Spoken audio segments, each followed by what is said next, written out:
It's Monday morning, kids. Rise and shine, campers. Amazon's gone off the deep end, and Batman is back, but also is Supergirl. At least I think it's Supergirl. First time I saw the photo, I'm like, wow, the kid from Deadpool lost a lot of weight to play Superboy. I'm like, oh. Yeah. Anyhow, welcome. Good morning. I'm Tom, and with me, as always, is the boss man, Andre. Greetings, everyone. Good morning, and thanks for joining us this lovely day or evening, depending on where you are. And to discuss that and many other things with us is the one, the only Kamran Pasha. How you doing? I'm well, guys. Happy end of June, beginning of summer. That's right. It is. It is the first day of summer, isn't it? Yeah.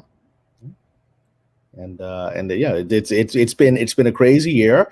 The amazing thing is California is largely returning to normal, at least voluntarily. You know, yeah. I've been able to go into the grocery store without a mask, and it's funny because 90% of people are still masked, but now you can at least walk in without someone hassling you. So it's all voluntary now, which as a libertarian, I'm fine with. You guys do whatever you want to do, just leave me alone, and that's where we are. And so California's coming back. Well, I'm very, very glad to hear it. The faster different places are able to return to something resembling normalcy, the better. Yeah. And as normal, we have quite a collection of people joining us as well. We have Film Lars is here. Moses A. Weaver is here. Ben Dowdy is here. Douglas A. Burton is here. Anibal Morales Sanchez is here. Mr. Tickle Trunk is here. So greetings. Oh, we have the accidental tourist who says, yes, longest day of the year today. Yes, this is true. Today is summer solstice, is it not? Mm-hmm. Very cool for anyone that Which is, means in Wisconsin and Norway, it reaches about 60 degrees. Yeah, it would if it were not cloudy. I'm kidding. No, it's like twice that already almost. Yeah. And we have Jakub Romanski here representing Poland. We have Noble Iro, who is here because of Cultured Casino. So thank you, Culture. And Richest Comic Book and Video Game is here representing Canada, I believe. Mr. Tickle Trunk is here. Ooh. Mr. Dragon is here. House of Atreides is here. Mecha J is here. And Carius is here. So, and Six, of course, is here and points out that Supergirl will now be played by Superboy. Of course, we're going to get and the tragedy is that she's actually quite a lovely girl. And I wish they just let her be herself, but whatever. Yeah, of course. And we also have Natasha here, and Umberto Cunha, I think that's how you pronounce it, is here from Brazil. So we have people from all over. Dan Henry is representing Eastern Europe. And Jahu says, hello, Kamran Pasha and all others. Indeed. And ActionCom says, on to the discussion. So yeah, let's soon get into things. Before we do that, though, it would be great. Oh, and Stephanie Janisek is here. Hey, Stephanie. Oh, Stephanie, good to see you, Steph. And of course, we have Script Doctor here. If you have the time and opportunity, you're always welcome to hop aboard. And Captain Spire also sends a super chat saying, we just had a massive Amazon distribution center built right across the street. An otherwise quiet main road will now be swamped with 24/7 trucks. Well, I'm sorry to hear that, but hopefully it'll bring some fresh money into the economy by more people finding employment there. Let's hope that they're not too taken advantage of, although that may be hoping against hope. And Valiant Renegade says, good morning, Midnight's Edge. Andrew, Tom, Kamran, chat, and especially you glorious wrenches. Indeed, thank you so much to the wrenches and for everyone who is here watching. We really appreciate it. Also, as I was saying, it would be great if you could do us a favor. If you're watching this, if you like what we do, hit that like and help us share the link, because this platform doesn't always help out in doing that. On the contrary, depending on the topic at hand, it might very well do the opposite. And before we begin, we are also joined by the one and only Script Doctor. Oh, yeah, there he was. Again, Script Doctor. This way. Point this way. Yes, okay. Good morning, everyone. Cameron, great to see you. Glad to hear that California is getting far back to more normal than it was prior. Because I'm planning on coming out there soon. California normal. I hope you'll reach out to me. I don't know if you want to keep your anonymity, but if you're in LA, please reach out to me, and I'd love to take you out for coffee. Oh, I would enjoy that. Yes, thank you. Yes, indeed. And before we move on, Stephen Otten also says, "Hail, Andre, Tom, Kamran, Wrenches, and Midnighters. Good morning. Let Supergirl be Supergirl, or Power Girl, as the case may be." And then we just got... I was waiting for this from our good friend Mike, the Mexican Iron Man, says, Assalamu alaikum, brother. Yes, we did it. Howdy to Andre and Tom. Kamran, I'm 1/3 of the way through Swords. This book rocks. P.S. As an expert on great-looking femmes, what say you as to the Supergirl look? Me so sad and mad. Well, first, let me thank Mike, who is a wonderful friend and a supporter of me personally and of the channel of other wonderful YouTube creators. Mike, thank you. He's reading my novel, Shadow of the Swords and the Crusades, and he's been giving me blow by blow as he's going through it, and I appreciate that you're enjoying the book. And I think with regard to the second part, I think that's going to be a more important part of today's broadcast. We're going to be talking about what they've done to the lovely Latina Supergirl and why they did it, and what that means for their belief about minorities. So we're going to talk about that. Yes, we have quite a lot to talk about. First, I'm just going to check if there were any classic super chats that we missed out on before we get into the main topics here. So classics that I can't bring up on screen. Also, I see we have the Hijabi Gamer in the chat. Oh, she's great. If anyone's not following her, she's got a great channel. Enjoy her, please. Yes, she does. So go check out the Hijabi Gamer. And then classic super chats. Willie Woodward says, wow. Do you think Amazon is trying to kill HW toxic culture, i.g. casting couch, appeasing elites, etc., while working with HW? I'm not quite sure what HW is. And then he also wonders, Kamran. I think HW is Hollywood. Hollywood toxic culture. My experience is Hollywood toxic culture hasn't gone away anywhere. It's just hidden behind veils of virtue signaling. So all of the casting couch, all that's still going on. In fact, it's gotten worse now that people think that there's spotlights off them. So, but that's another conversation we're going to have. Yeah, I believe the Script Doctor also said something to that end. Yeah, pretty much. Yeah. And Willie Woodward also says, Kamran, how do you think Hollywood is going to game this? And yeah, we're going to get into the answer to that. We're absolutely going to very soon. Yeah. And Mr. Tickletrunk says, I want to thank Kamran on behalf of chat for coming today.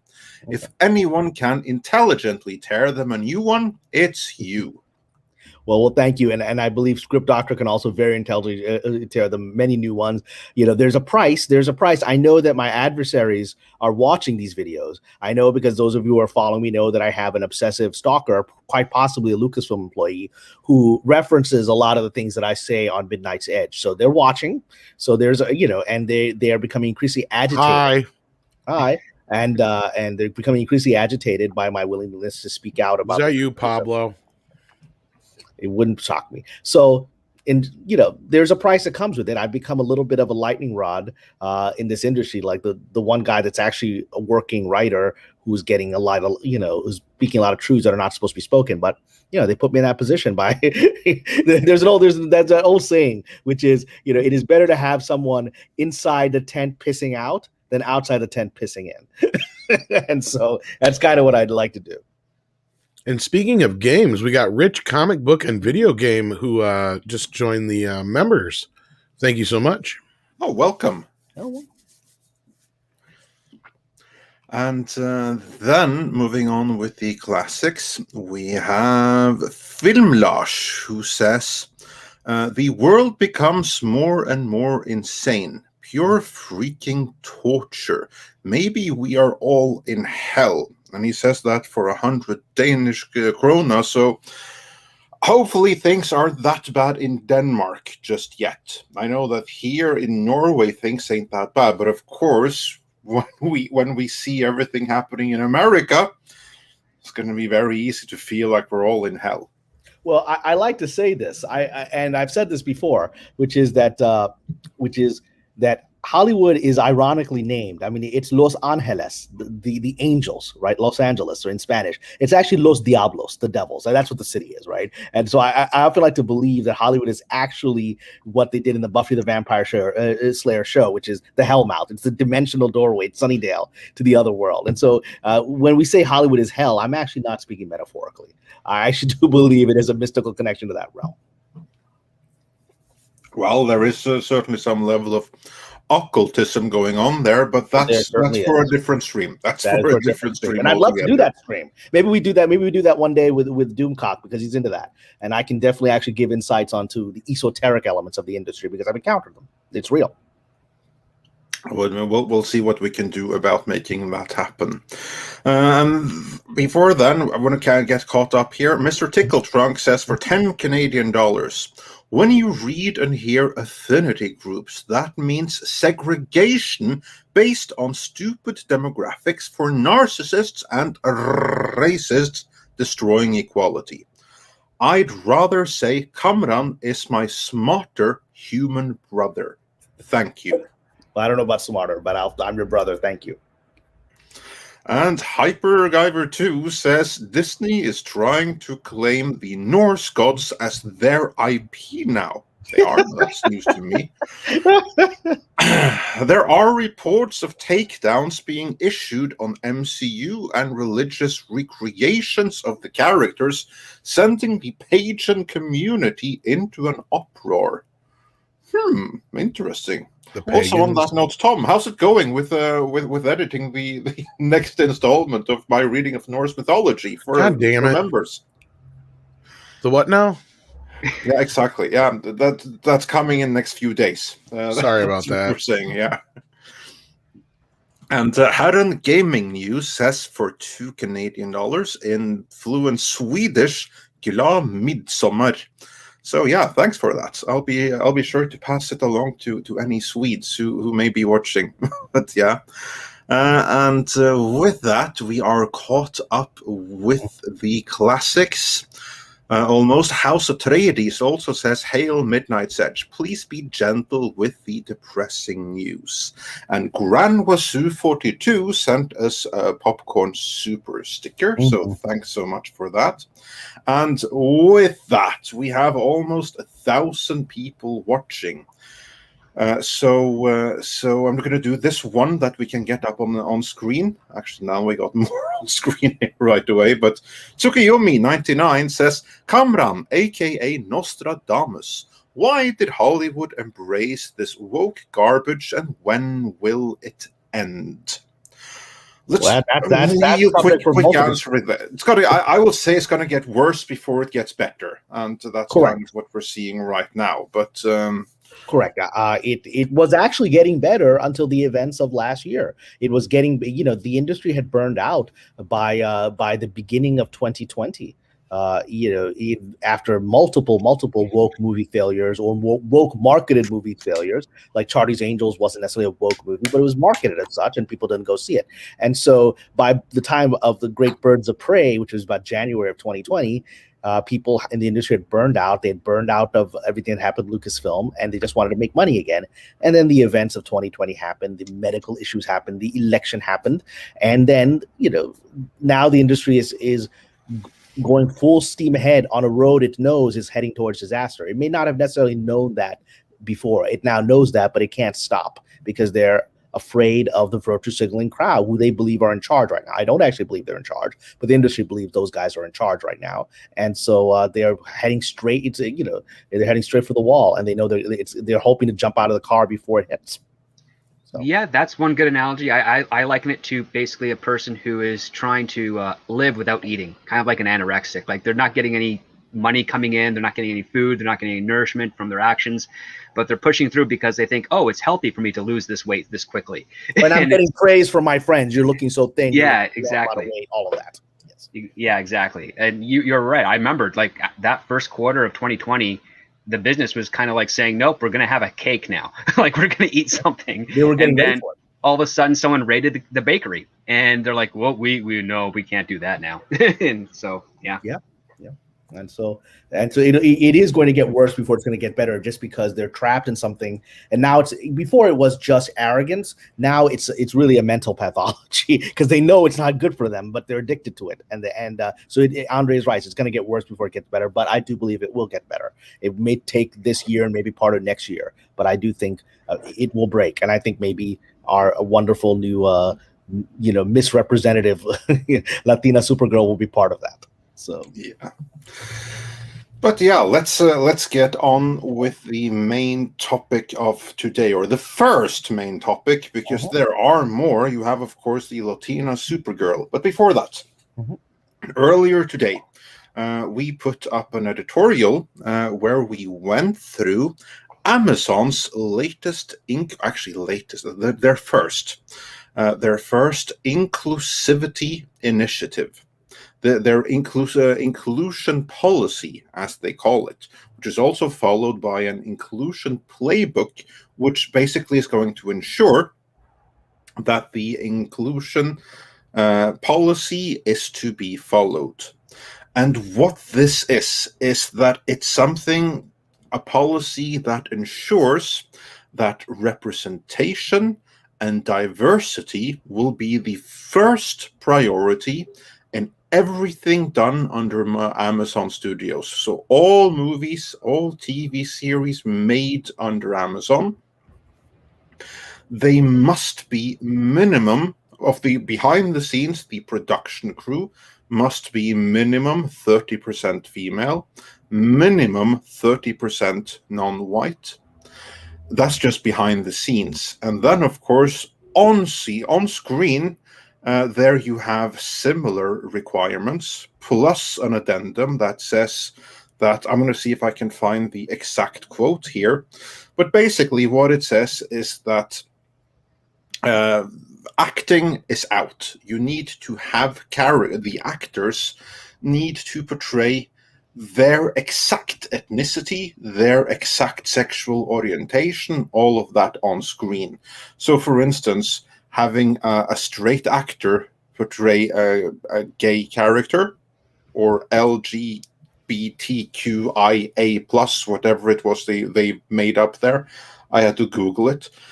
There's 19 letters left in the alphabet. Yeah, exactly. We're going to go through them. The funny thing is this, as our script will confirm, Hollywood has for the last 100 years been filled with lots of gay actors playing straight. Will they no longer be able to get work?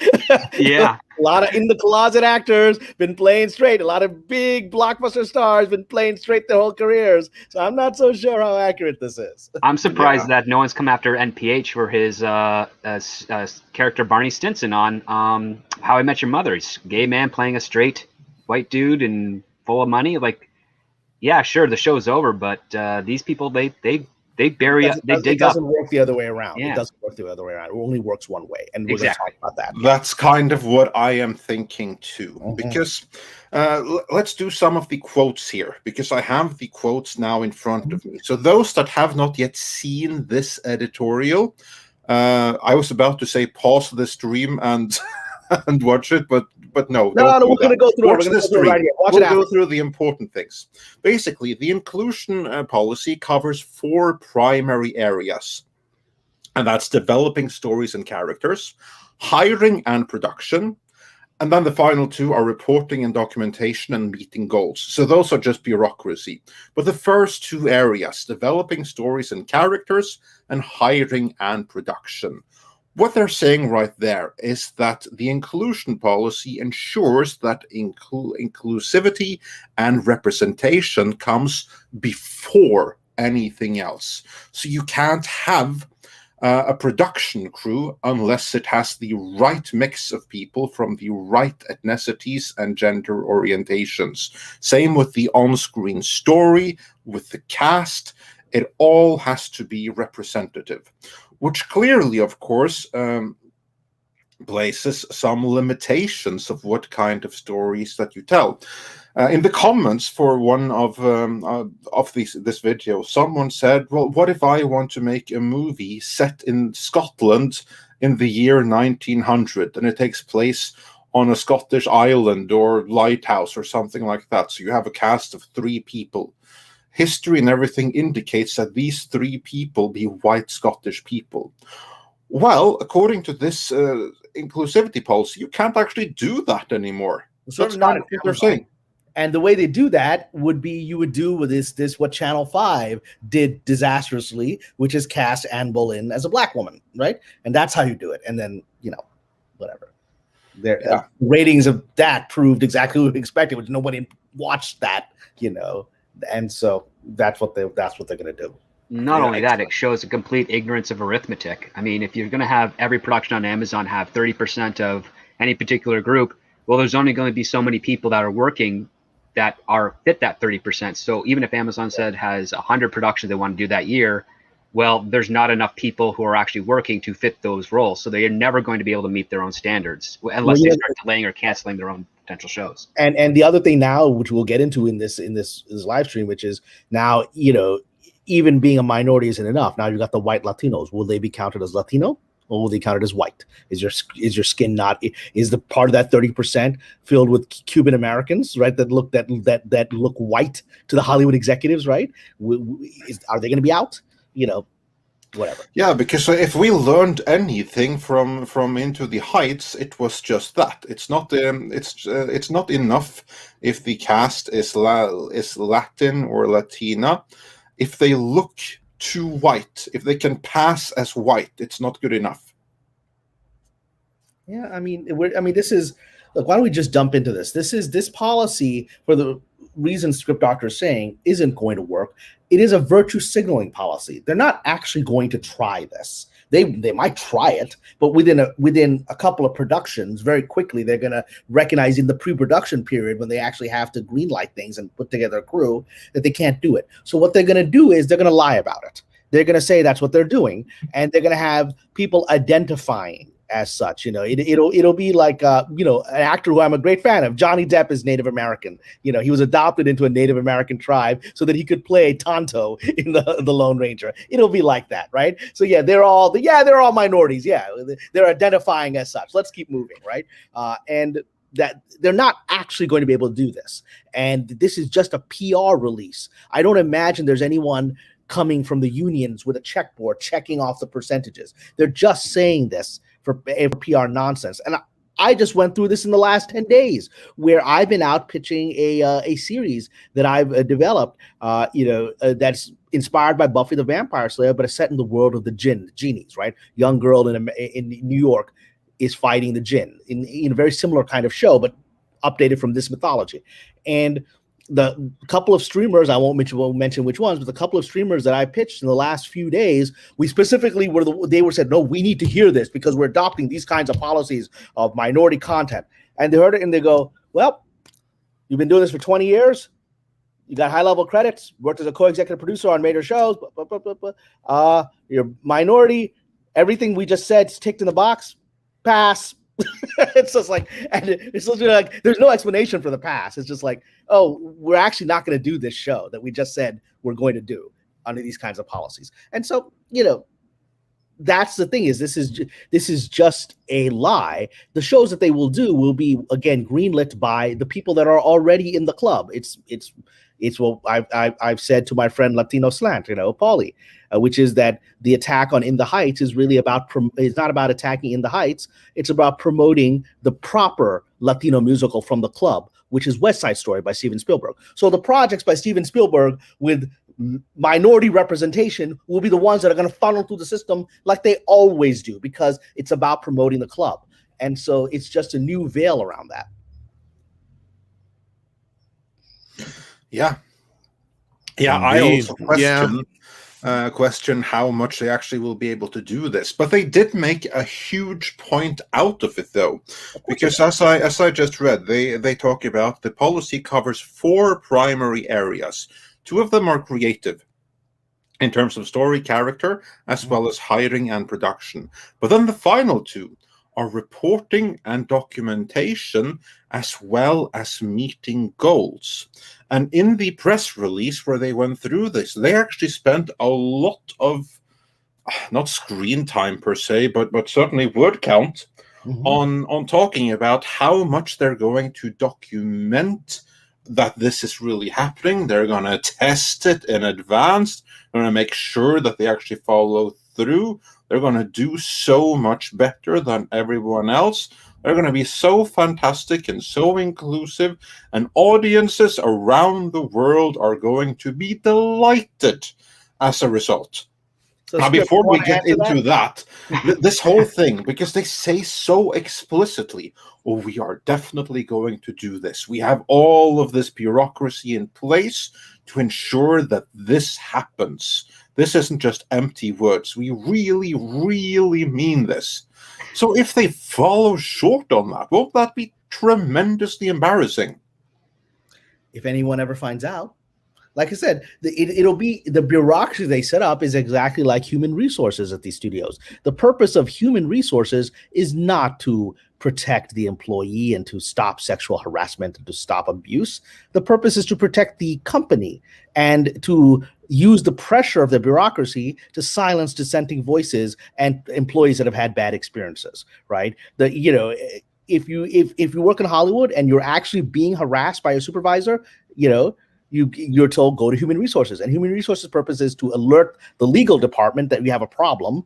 And then it's not to talk to that person, or they may just give a perfunctory call. Hey, stop asking your assistant to have sex with you. It's not appropriate. They may do that. Then they'll talk to the assistant saying, you know what? We're hearing that you're really not a great worker at this office. If you really want to keep this job, I would suggest you become more of a team player, right? That's the purpose of the bureaucratic structures of the studios. That's exactly what will be done, to the extent if this is at all true that they have some kind of bureaucratic structure to promote this alleged diversity initiative. It will all be about making sure that the bureaucrats check the boxes to make it look right. Oh, okay. Yeah, 30%. Yeah, we'll include that person. That person claims to be LGBT, whatever, put that person in there, and boom, away you go. And their purpose is to promote the package for the PR of the industry, not to actually achieve that objective that they're talking about. Yeah, I would agree. There's no way they're going to do it. And to further support Cameron's regarding to human resources, so when I first started working in town, I was dating a beautiful woman that did human resources for one of the studios, and she was the one that actually, when someone would come to her with the sexual harassment thing, she'd say, okay, these are the detectives you go to, this is where you do the claim, etc. And then she'd do the work. But after a few years, the studio started realizing, hey, we're getting all these really well legal cases brought against us for these actions that we're doing, and we don't know why. And they kind of figured out it was her, and they just let her go. And so she left that industry, left town. But she was one of the few ones that did what they say human resources is supposed to do. And the thing about Amazon is that not only do they have their own studio system, but they have thousands of employees throughout the country that could all fit into those boxes. So with a little clever allocation of who does what on a production, they can say, oh, this person that works at one of our distribution centers was this type of person on our show, and that meets the quota, because that's as far as they're going to go with this. There's no way they're going to be able to honestly attain what they're advertising. This is basically just a placard on their building to say, yep, this is what we're doing. Just don't look too closely, or else you'll see that we're full of crap. So basically, it could be people working in the distribution centers. You have like some guy coming in, basically a runner or not even a runner, but someone that does delivery. And one day he says, okay, you know what? We're going to pay you like 10 extra bucks a week, and we're going to add production assistant to your job description. You just carry on doing your deliveries, But like, just so you know, don't be surprised if this suddenly it's now in your job description. I'd be Nothing surprised if changes they told for them you, that. but I'd be surprised if they told them that. I don't think they would even tell their employees. no, they just Certainly make give them a more money. production. Yeah. They would just list them. They would list them as, you know, as because Amazon distribution centers are everywhere. They would list the local, wherever the production is taking place, that local Amazon distribution center's employees. They would include them in as the regional representation of that. Yep. And they wouldn't tell the employees at all. They'd have no idea. It wouldn't be until someone looked really closely at some sort of credit or listing a production, be like, hey, your name's here. It's like, it must be some other guy that works there. That's what they'll assume. And they'll never realize it's probably them if they go that route, which is, I don't think that's out of character for Amazon or even a studio system that's desperate to try and maintain the illusion of doing quote unquote good for the public. Well, it's not out of character for the country. You know, the past year, as we are now able to get some distance from the events of the past year, much of the terror and the horror and the fear of the past year was due to statistical manipulation, right, of the health information. And so that's become our culture now. Our entire culture is based on lying. The bigger the lie, the more it will be believed by the masses. That's where our culture is. Well, I'm not even going to get into it because it'll get us kicked off, but I've heard more horror stories since the shot has come about than the entire year of being, you know, shut down. And I knew quite a few people in the medical industry, and like it's gotten, but we're not even going to get into that part. We don't need to get into getting us canceled off the platforms. No shit, right? And anyway, like I know I haven't been able to talk for like a half hour, but the culture. The first thing I fucking say. The culture of people lying on a mass scale, corporations lying. That's the culture we're in. Yeah, and it's the media's fault, and I was just agreeing with you there, and I just went off the rails. But no, Six, please get into it. I know, I would love to. It'd be nice if we could just talk, you know? And it's sad because on YouTube, we actually do have a lot more ability in some ways to talk that you wouldn't on like standard broadcast radio. But at the same time, there's things that they can talk about on standard broadcast radio we can't, which is fucking insane. It's just insane. But anyway, moving on. Yeah, exactly. Just keep in mind, for anyone thinking that there's such a thing as freedom of speech, we have to watch what we're saying here very freaking closely. So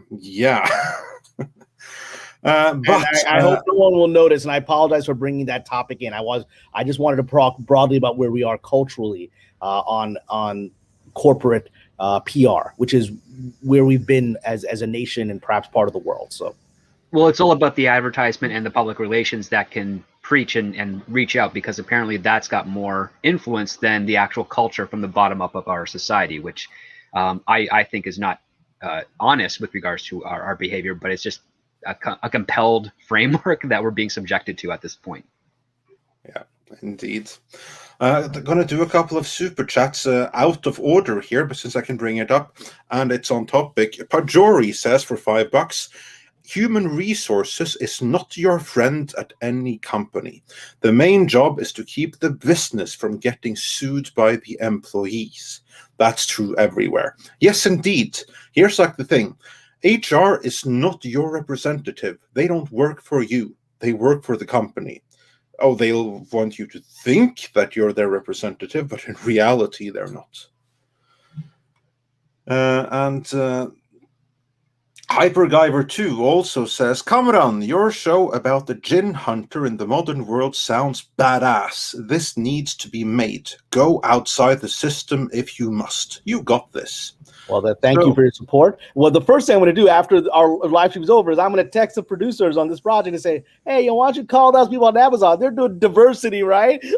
let's test it. Let's test if they'll take the pitch. Let's see it. Let's see what happens. That's a good idea. You should do it. No, actually, you totally should. Yeah. And then I might even say this, I might even drive a little bit of a threat, I'm sure the trades are waiting to see who picks this one up first and who doesn't. Yeah.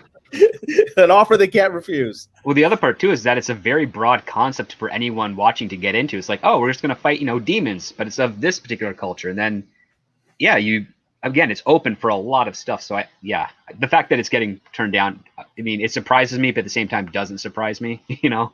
It doesn't surprise me because, again, you know, it's I've been through this journey so many times. You know, I've brought in pitches with major Hollywood players, and literally I'm the weak link. They're like, we want to do this, but not with this guy, right? Because, again, I'm that guy they don't want to let in further into the club than he's already gotten, right? And so I remember once doing a pitch with the, you know, Seth Grahame-Smith, right, who is a brilliant writer, you know, who wrote you know, Abraham Lincoln Vampire, you know, and all those other wonderful, fun sort of books and movies.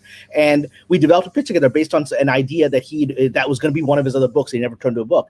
And we went around, pitched everyone around town. And this is Seth Grahame-Smith, who was at that moment at the height of all of his attention, right? And I remember one of my at the time I was represented William Morris Endeavor, and my agent there was sitting there, and I could see the look on his face of confusion when people were passing. And he's getting incredibly nervous, not because of me, because Seth is such an important client to them, right? And I remember him saying once, we're going to sell this, like almost like we are going to sell this, almost like praying. He's like, he didn't understand why it wasn't selling. I was like, I know why it's not selling. It's not Seth. They want to buy from Seth. I'm the problem. And so poor Seth didn't get his show made. Maybe he'll find another way to do it.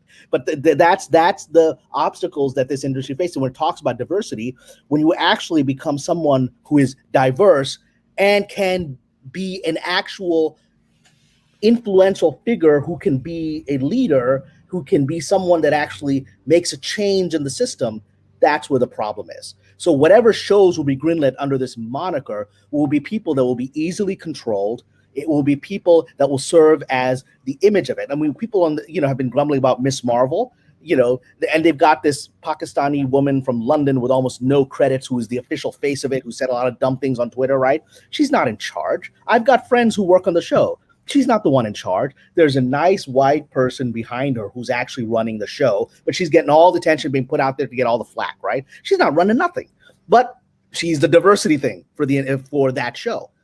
That's how the system works. Oh yeah, she's the proxy. And this terrible thing too is that even for that Miss Marvel show, I don't know the actor who's being a star for it as well, but I do know this is her very first thing. She's never acted before, and it's like you have to have a really good support system and a parent there at all times to help this girl. And I don't think that's going to be the case for her. And I worry for her, because this is a dream come true for any actor, and she's getting it way ahead of anyone else who's put in the work. And what's going to happen is that she's going to face the worst backlash from anyone else that would ever have gotten that role prior, because again, her inexperience, the politics that are going on with this show and how it's being developed. And I think this kid who had all this potential doesn't deserve that. And it's tragic. And we're seeing this across talent through other people who are being brought in as proxies or box checked, virtuoso signaling tactics. It breaks my heart, because again, it's the same thing happening with Latina Supergirl. It's the same thing happening with her. They're setting her up.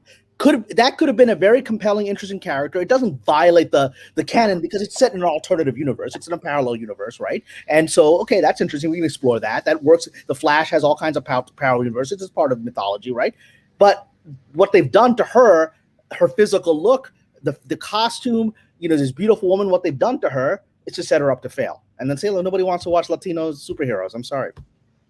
No, and it's a tragedy. Yeah. She's wearing the costume of like the child of Superman, so she's most likely a descendant, not like another Supergirl. And she's a gorgeous actress. I just saw a thing she was in the other day. She's quite good. I was convinced, and I kind of fell in love with her a bit. But yeah, they're going out of the way to deliberately leak these photos and make her not look as appealing as she actually is. And I was shocked. And as I mentioned in the chat earlier, is they're using the old flying harness. They're using a full body flying harness, but there's the points of there's the wrist, there's the elbow, there's the back, there's the thighs, and there's the ankle system that keeps the form of the person slim and normal. But they put this bulky harness on her, and then they put the costume over top of that. Because you look at some of those photos from, you know, the chest up, she looks great. It's everything below that, and it's like we've seen her on Instagram and social media and interviews and stuff. She's not that big in the midsection, so to speak. And it's gonna make her look tacky and graceless in her flying moments and all of that. Exactly, yeah. Yeah, but take a deep dive into Supergirl before long here. Until then, I'm going to do a couple of more super chats. Then I have some specific quotes from this press release that I want your thoughts on. Before then, the Hijabi Gamer says, and of course, this is a reference to them explicitly stating that the actor and actress, they have to match the character they're playing. So that's the background here. What if a white woman converts to Islam and puts on hijab? Does that count? I am Arab American, but is converting a workaround? Be Muslim, get job.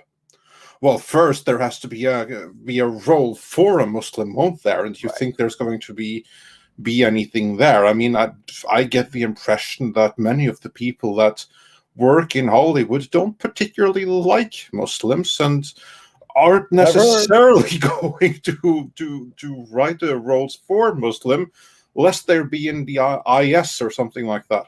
They have to. The only Muslims that are being promoted right now are sort of Muslims that are presenting as LGBTQIA plus, right? I mean that they're because they're seen as rebels against this evil conservative religion, and we can use them, right? So that's the Muslim that it's not about the white woman. It'll be about being a member of the alphabet community. That's what Hollywood will promote specifically when it comes to Muslim characters. And look, I've been through this where, let's just say after I did Sleeper Cell and I got all this attention as sort of at that time one of the major Muslim writers in the town, right? Then there was a whole decade, which Script Doctor knows, a whole decade after that of all these various shows with the Muslim terrorists, right? That went back to like the 70s kind of storytelling of the evil Muslim terrorists hijacking the airplane, right? Yeah. And none of those shows ever wanted to hire me. I know because my agents are trying. They're like, literally, like, this guy's got a Golden Globe nomination. I mean, why don't you only want to meet him? And then I would find out who they would hire, and they would hire somebody who's like, fourth generation Egyptian, is like, yeah, my great-grandfather was Iranian Muslim. I don't want to talk about it anymore. And they would bring somebody who was disconnected and actually rejected that heritage. And they would hire that person because they could then tell that person what to write. And that person wouldn't say that isn't authentic to the culture or the religion or whatever. They specifically knew my presence would be a trouble. So they would have went out of the way to find Muslim presenting writers who were like, yeah, whatever. My grandfather was Muslim. Yeah, whatever. That's enough. Away they go. So that's what they did with writers. I'm sure they will do that with other elements. I witnessed that and do that with writers. They got me out and put in people that the average Muslim would be like, they're Muslim? Really? And they'd be like, I'm Muslim? Yeah, sure. Yeah, I'm Muslim. Yeah, give me the job, right? I mean, that's what they did with writers. So they're going to do this now with actors as well and other elements. Oh, yeah. I mean, that entire decade, I remember pitching a show where I had a character from that area. He wasn't a terrorist, but he was actually just on a path of vengeance to get after this group of military guys who went against the military to do this horrible thing. And the concept was that, the media is going to call him a terrorist, but he's actually really a good person. And I remember trying to pitch that out, and they're like, well, number one, you can't pitch it because you're this white guy. And number two, there's no one who's of those faiths that's going to help you develop this into a final thing. And I knew that was not true because I know other writers who are Islam and have an honest take on the faith and are very gentle and loving people. It's like, no, these are some of the people I wanted to work with. And they're like, no one's going to buy that. No one's going to believe that. It's not going to work. It's like, so you got to abandon the idea. And it's horrible because it's like, you don't want to bridge people by celebrating the differences of us and finding the similarities and having fun with that in creative story. You want to just separate and just use very oversimplified existing narratives of various cultures and say that's how it's supposed to be. And it's like, no, that's boring storytelling, in my opinion. Well, and it's done intentionally. Again, just keeping on Hijabi Gamer's specific question here. First of all, congratulations. Thank you for trying. And I hope you find a way to resurrect that because a good old revenge justice story works in any culture and religion because we all want justice, right? But I mean, again, to answer Hijabi's question, I had dinner very recently with a very successful screenwriter. And I've just started developing a relationship with him. He's a good guy. And he was telling me that about 3 years ago, he was developing a television show and he needed Muslim writers and consultants for the show. And so he called the Writers Guild. And the Writers Guild said, we don't know any. The Writers Guild, I've been a prominent, perhaps not always beloved, but a prominent member of the Writers Guild for 20 years. And they allegedly, the Writers Guild, about 6-7 years ago, announced this program where they were going to have a list of Muslim writers. So the guild already has this thing, and they didn't refer to him to it. They didn't refer him to me. They didn't refer him to their own list. They wanted it to go away. That's the union. This union run by fellow writers who are like, yeah, I don't want to tell these Muslim stories. And so I was like, I mean, that's literally, he was like, oh, why didn't they send me to you? I was like, why don't you ask them? Because I'm very well known in the guild, and so not always beloved, but they know who I am. And so it's quite interesting that they didn't refer you to me or anyone else on their alleged list. Yeah, also speaking of wanting to go aware, Bear Business One says for $10, once the policies are in place, how long before the articles come out about Amazon not selecting enough of the women / minority bids that they are required to get? And to be clear, they are required by themselves because it's their own policy that they implemented. So will the trades even care if they suddenly just never talk about their own policy again once they realize how foolhardy it is? I'll take a tack on this, and Script, I'd love to hear your perspective on this. I think the trades will not promote any kind of questioning of this policy or its effectiveness until a couple of things happen. One is we reach the end of that curve where the industry is waking up from this forced heroin overdose of wokeness, right? Once we start reaching the end of that curve, they'll start doing that analysis as they're now doing with the newspapers are now finally doing with the issues of the past year. They're beginning to ask questions that they should have asked a year ago. Okay, that will be done at the end of this curve. The other thing is whenever there's going to be a rival studio that wants to take down Amazon and has a reason to do so. So that's going to, the trades are used as warfare. We've seen with Lucasfilm, right? So whenever another studio or an adversary of Mr. Bezos wants to use the trades for that purpose, they will. And so I don't know, Script, if you want to have a perspective on that, I think one of those two is going to be when it happens. I think it will happen, but it'll be for those reasons.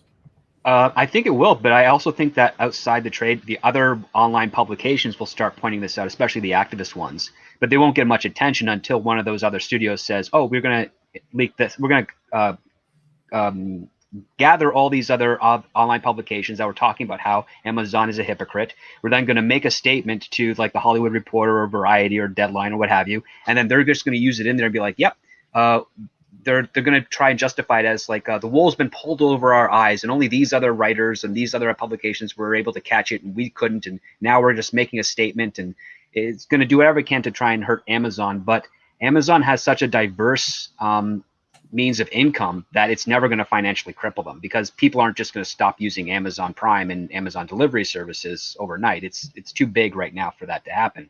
So Amazon's going to be able to take and stand up to such a fight.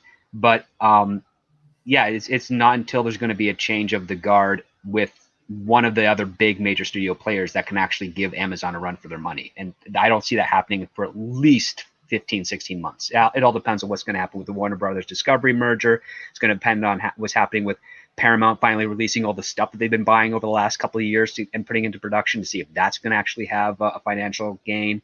You never know. There might be a medium-sized studio that's going to start coming up again that's going to threaten the standing of any of the existing one in powers. It's all up in the air at the moment, but it is a ticking clock. And oddly enough, this announcement that Amazon put out, to me, I'm thinking this is 3 years too late, because we're past that point where doing this, it would actually be considered lauded by the masses, so to speak. Like nobody's caring right now. You are way behind Amazon, and not on the other studios that have done this have already done it earlier, and we've seen the reception of that, and it hasn't gone well.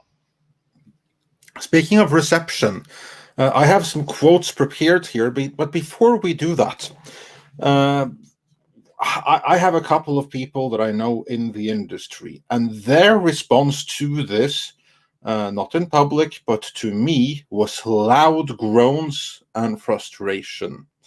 Now, you guys, you are there in the industry, and this is just a few days ago since this was dropped. But so far, what has the response been to the extent of which you've heard anything?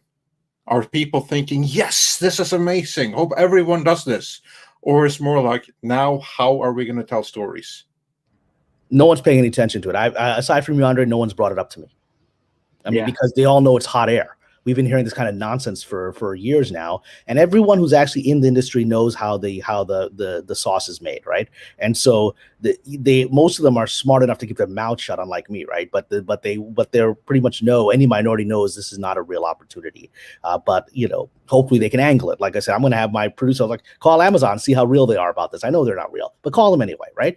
But no one's talking about it because it's just illusion, and they have to just survive the next day, and it's just Hollywood talk, just like Me Too was Hollywood talk. It didn't take away the abuse of women and men. It didn't take any of that away. It's still going on. It's still going on horrifically, even worse behind the scenes. And so everyone knows that's just talk, at least in my circle. John, I've only heard people say, yeah. We'll see what happens next. Basically, the only thing is like, okay, that's what they're doing this week. Okay, whatever. Bye. That's it. Yeah. Also, John Riley says Amazon legal issues. They're publicly saying they will not be hiring behind the camera people based on race and gender. And yeah, they kind of are, because they do it in a roundabout way. But I'm going to read some quotes here, which I think are relevant. They say that each film or series with a creative team of 3 or more people in above-the-line roles, so directors, writers, and producers, should ideally include a minimum 30% women and 30% members of an underrepresented racial/ethnic group. This aspirational goal will increase to 50% by 2024. And to me, this quote is ridiculous, because they say that right now it's minimum 30% women and 30% underrepresented, meaning 60% non-white males is what they're saying. And then the goal will increase to 50% by 2024.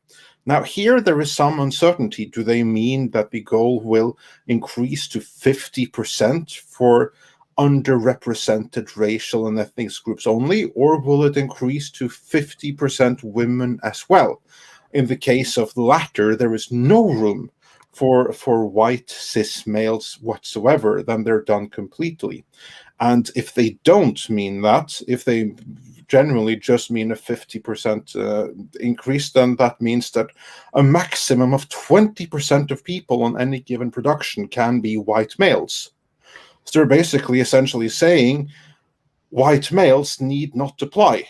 Is this even legal to say? Well, they have that one loophole word in there, which is ideally. That's their workaround. They don't have to, do it, but they say ideally it's our intention to achieve this, and if they don't meet it, they can say, well, it just didn't happen. So that's their loop around to avoid any sort of legal action. But there might be a situation where such a thing happened, and if people that be are upset about it and they do launch a case legally, the only action they have to do is put the burden of proof on Amazon to say, how are these people who are maybe happen to be straight white men too much the same and not different. And so it's basically going to be an impossible thing for Amazon to prove. They'll have to drag it out in court for years, trying to bleed the plaintiffs dry and financially, in order to get the case kind of like dismissed, overturned, or just withdrawn. But yeah, like right now, it's just clever wordplay to make a statement and absolve themselves of having to commit to that statement. Yeah, and Amazon knows lawsuits are done by those who are suicidal career-wise, right? And so anyone who actually sues Amazon or any other studio for anti-white, anti-cis discrimination will simply not get work again. And they know that, and that's how it's always worked. If you sue if you're a minority, you sue for racial discrimination, you're finished. If you sue for sexual harassment, you're finished. So if you sue for this, you're finished. And that's the fear that they use to hold people in line, which is once the lawsuit begins, it's time for you to be looking for another professional field. Yep. And most people are not willing to sacrifice their profession over one project. So basically, what this all boils down to then is that it's a huge virtue signal but they trust that everyone is going to understand we don't really mean this. And they especially trust that all of the non-white male talent will understand that we don't really mean this, don't sue or you're finished. Yes, it's as simple as that. All right. Well, that's very, very sobering to hear. Yeah, only a third party that's not talent could probably get away with that. So someone that's not in the industry that's saying, oh, well, we're noticing all these things. We're noticing this person in the trades was fired because they were this. Well, we're going to do a class action or some sort of, collaboration with a whole bunch of other entities, and we're going to take, Amazon to task. But that's, the odds of that happening, not going to happen. No, there's no activist group that's going to say, yeah, I want to sue Amazon. But that's the only way, Amazon can be held accountable for trying to live up to these proposed advertisements of their new business strategy. Well, it's not just that, it's everybody across the board in the industry. And I've been saying this for a while. And this is where I said before, it's like, going back to the whole Star Trek thing and beyond that, where it's like they're treating all these people like circus freaks. And until everybody starts standing up and saying enough is enough, nothing is going to change until all the LGBTQ community that's involved, all the, non-white people that are involved actually stand up and say, now stop it. You don't speak for me, or this is not, the way things should be. Until those things happen, I don't think anything's going to change. And there's so many people that are taking advantage of the situation and playing victimhood over this bullshit that, again, it's something that's not going to change, because it seems like every time we take one step forward, the world takes 10 steps back. And it's got, and Andre and I keep saying this is not a natural trend. This is manufactured. The natural trend happened in the 90s, right? Like the things that they're trying to say and claim that we don't have all kind of came to be within the 90s, and things were pretty much equal. And we even had a lot of equity as well, as far as things go across the board. But now all of a sudden they want to change the rules again. And I've brought it up many times before too. And I think the big goal is they want to change who, quote unquote, the man is. The man isn't corporate America or Hollywood or Washington if you put white in front of it. I've said this before, and it's very relevant to what you're saying now, Tom. First of all, you're correct, I believe.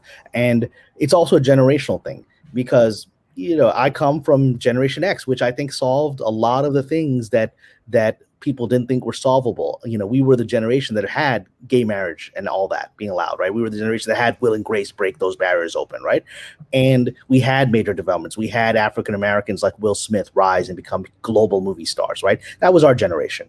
And then suddenly the next generation comes and all that's been done. And the other generation has been raised with, to be the revolutionaries that are going to change the world.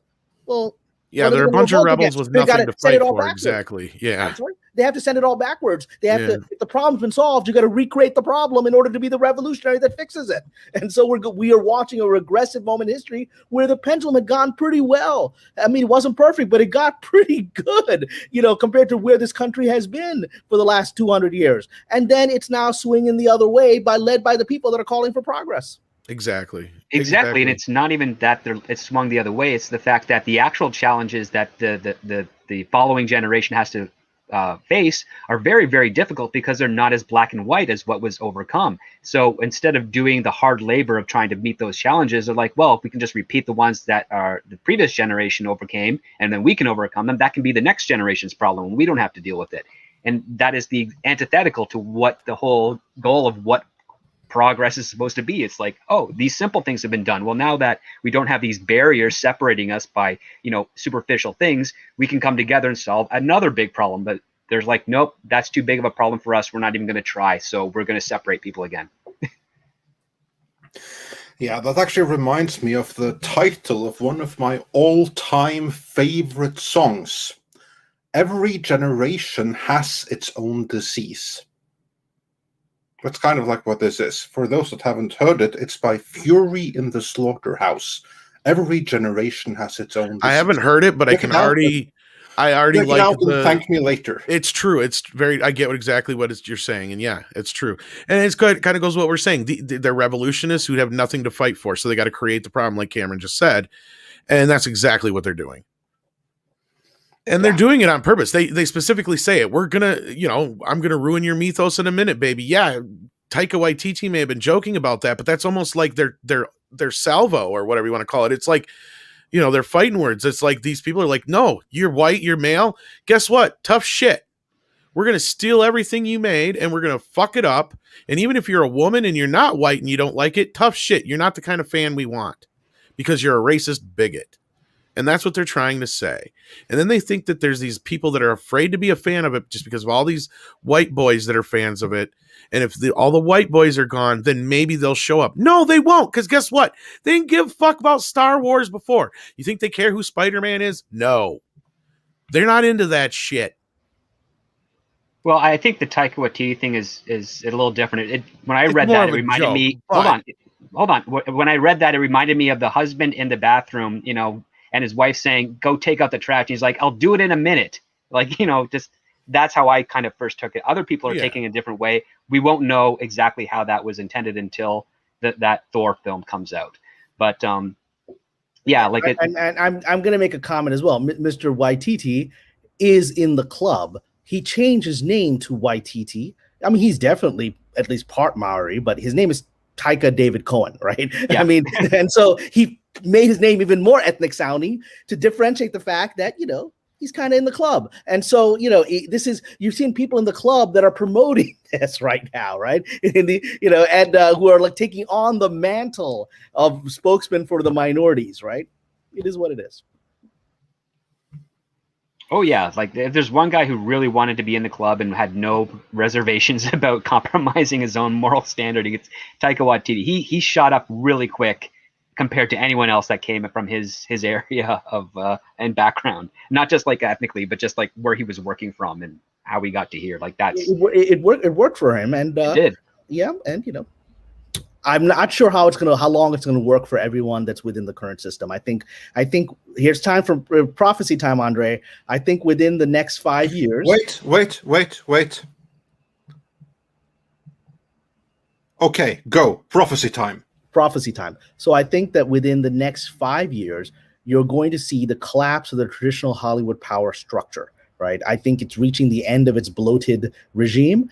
And I think by, you know, it's what, 2021 now, by 2026, probably a bit earlier than that, you're going to see the end of a whole generation that's kept us essentially hostage as storytellers in the past 20 years, right? They're just going to be pushed out of the system. Simply, they're going to fail their way out of the system to the point that they're going to become economically problematic. We're talking, and that is linked to, you know, Marvel's next phase, which isn't doing well. It's going to do worse. We're going to see what's going to continue with DC, where their misguided efforts to try to make DC work at Warner Brothers. We're seeing that already with the, you know, what they're doing to the Latina Supergirl. So all of these champions of this fake diversity, all of these champions of the talk and of the club are boxing themselves in so deeply to the point where the industry is going to get to a major economic crisis. And purely because people want to see movies. We're seeing that right now with how the theaters, AMC has come back roaring purely through average shareholders giving it the finances to survive when the industry wanted to finish AMC, when the streamers wanted to finish the theaters. And it's come back. So the demand is there. The demand of the marketplace is there. And the disconnect between the producers and the demand is becoming greater and greater to the point that eventually economics will triumph. It is a slow process. People get upset when they watch channels like Midnight's Edge, where you've given a lot of inside information of what's happening at places like Lucasfilm. They get upset that things don't happen immediately and they don't happen in front of the news. And they're never going to, because this is an industry based on PR and preserving people's face and reputation. However, while it will be done behind the scenes, you're going to watch within the next 5 years, in my opinion, a market change in the leadership of Hollywood as all of this fake woke ideology burns itself finally to the ground.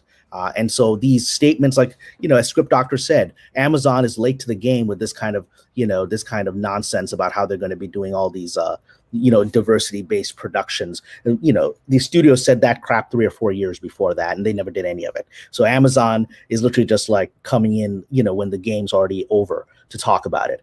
To me, that's a sign that we're near the end of this. It's going to be a painful process, but this is for those of you who are watching who want to be creators. I do believe we're about to enter an era like the 1970s of filmmaking, where the old studio system of that day, of the classic day, had come to an end, and new rebellious filmmakers like Coppola and Lucas and Spielberg rose up out of nowhere without the proper training and the connections, and they made something happen, and they resurrected the system.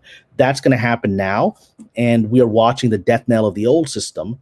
And so I think this is the time for those of you that care about filmmaking to pursue it as a craft, because your moment's going to come the next 5 years. This is a chance for a new generation of filmmakers, because the old system is bloated and is going to die, in my opinion. All right, perfect.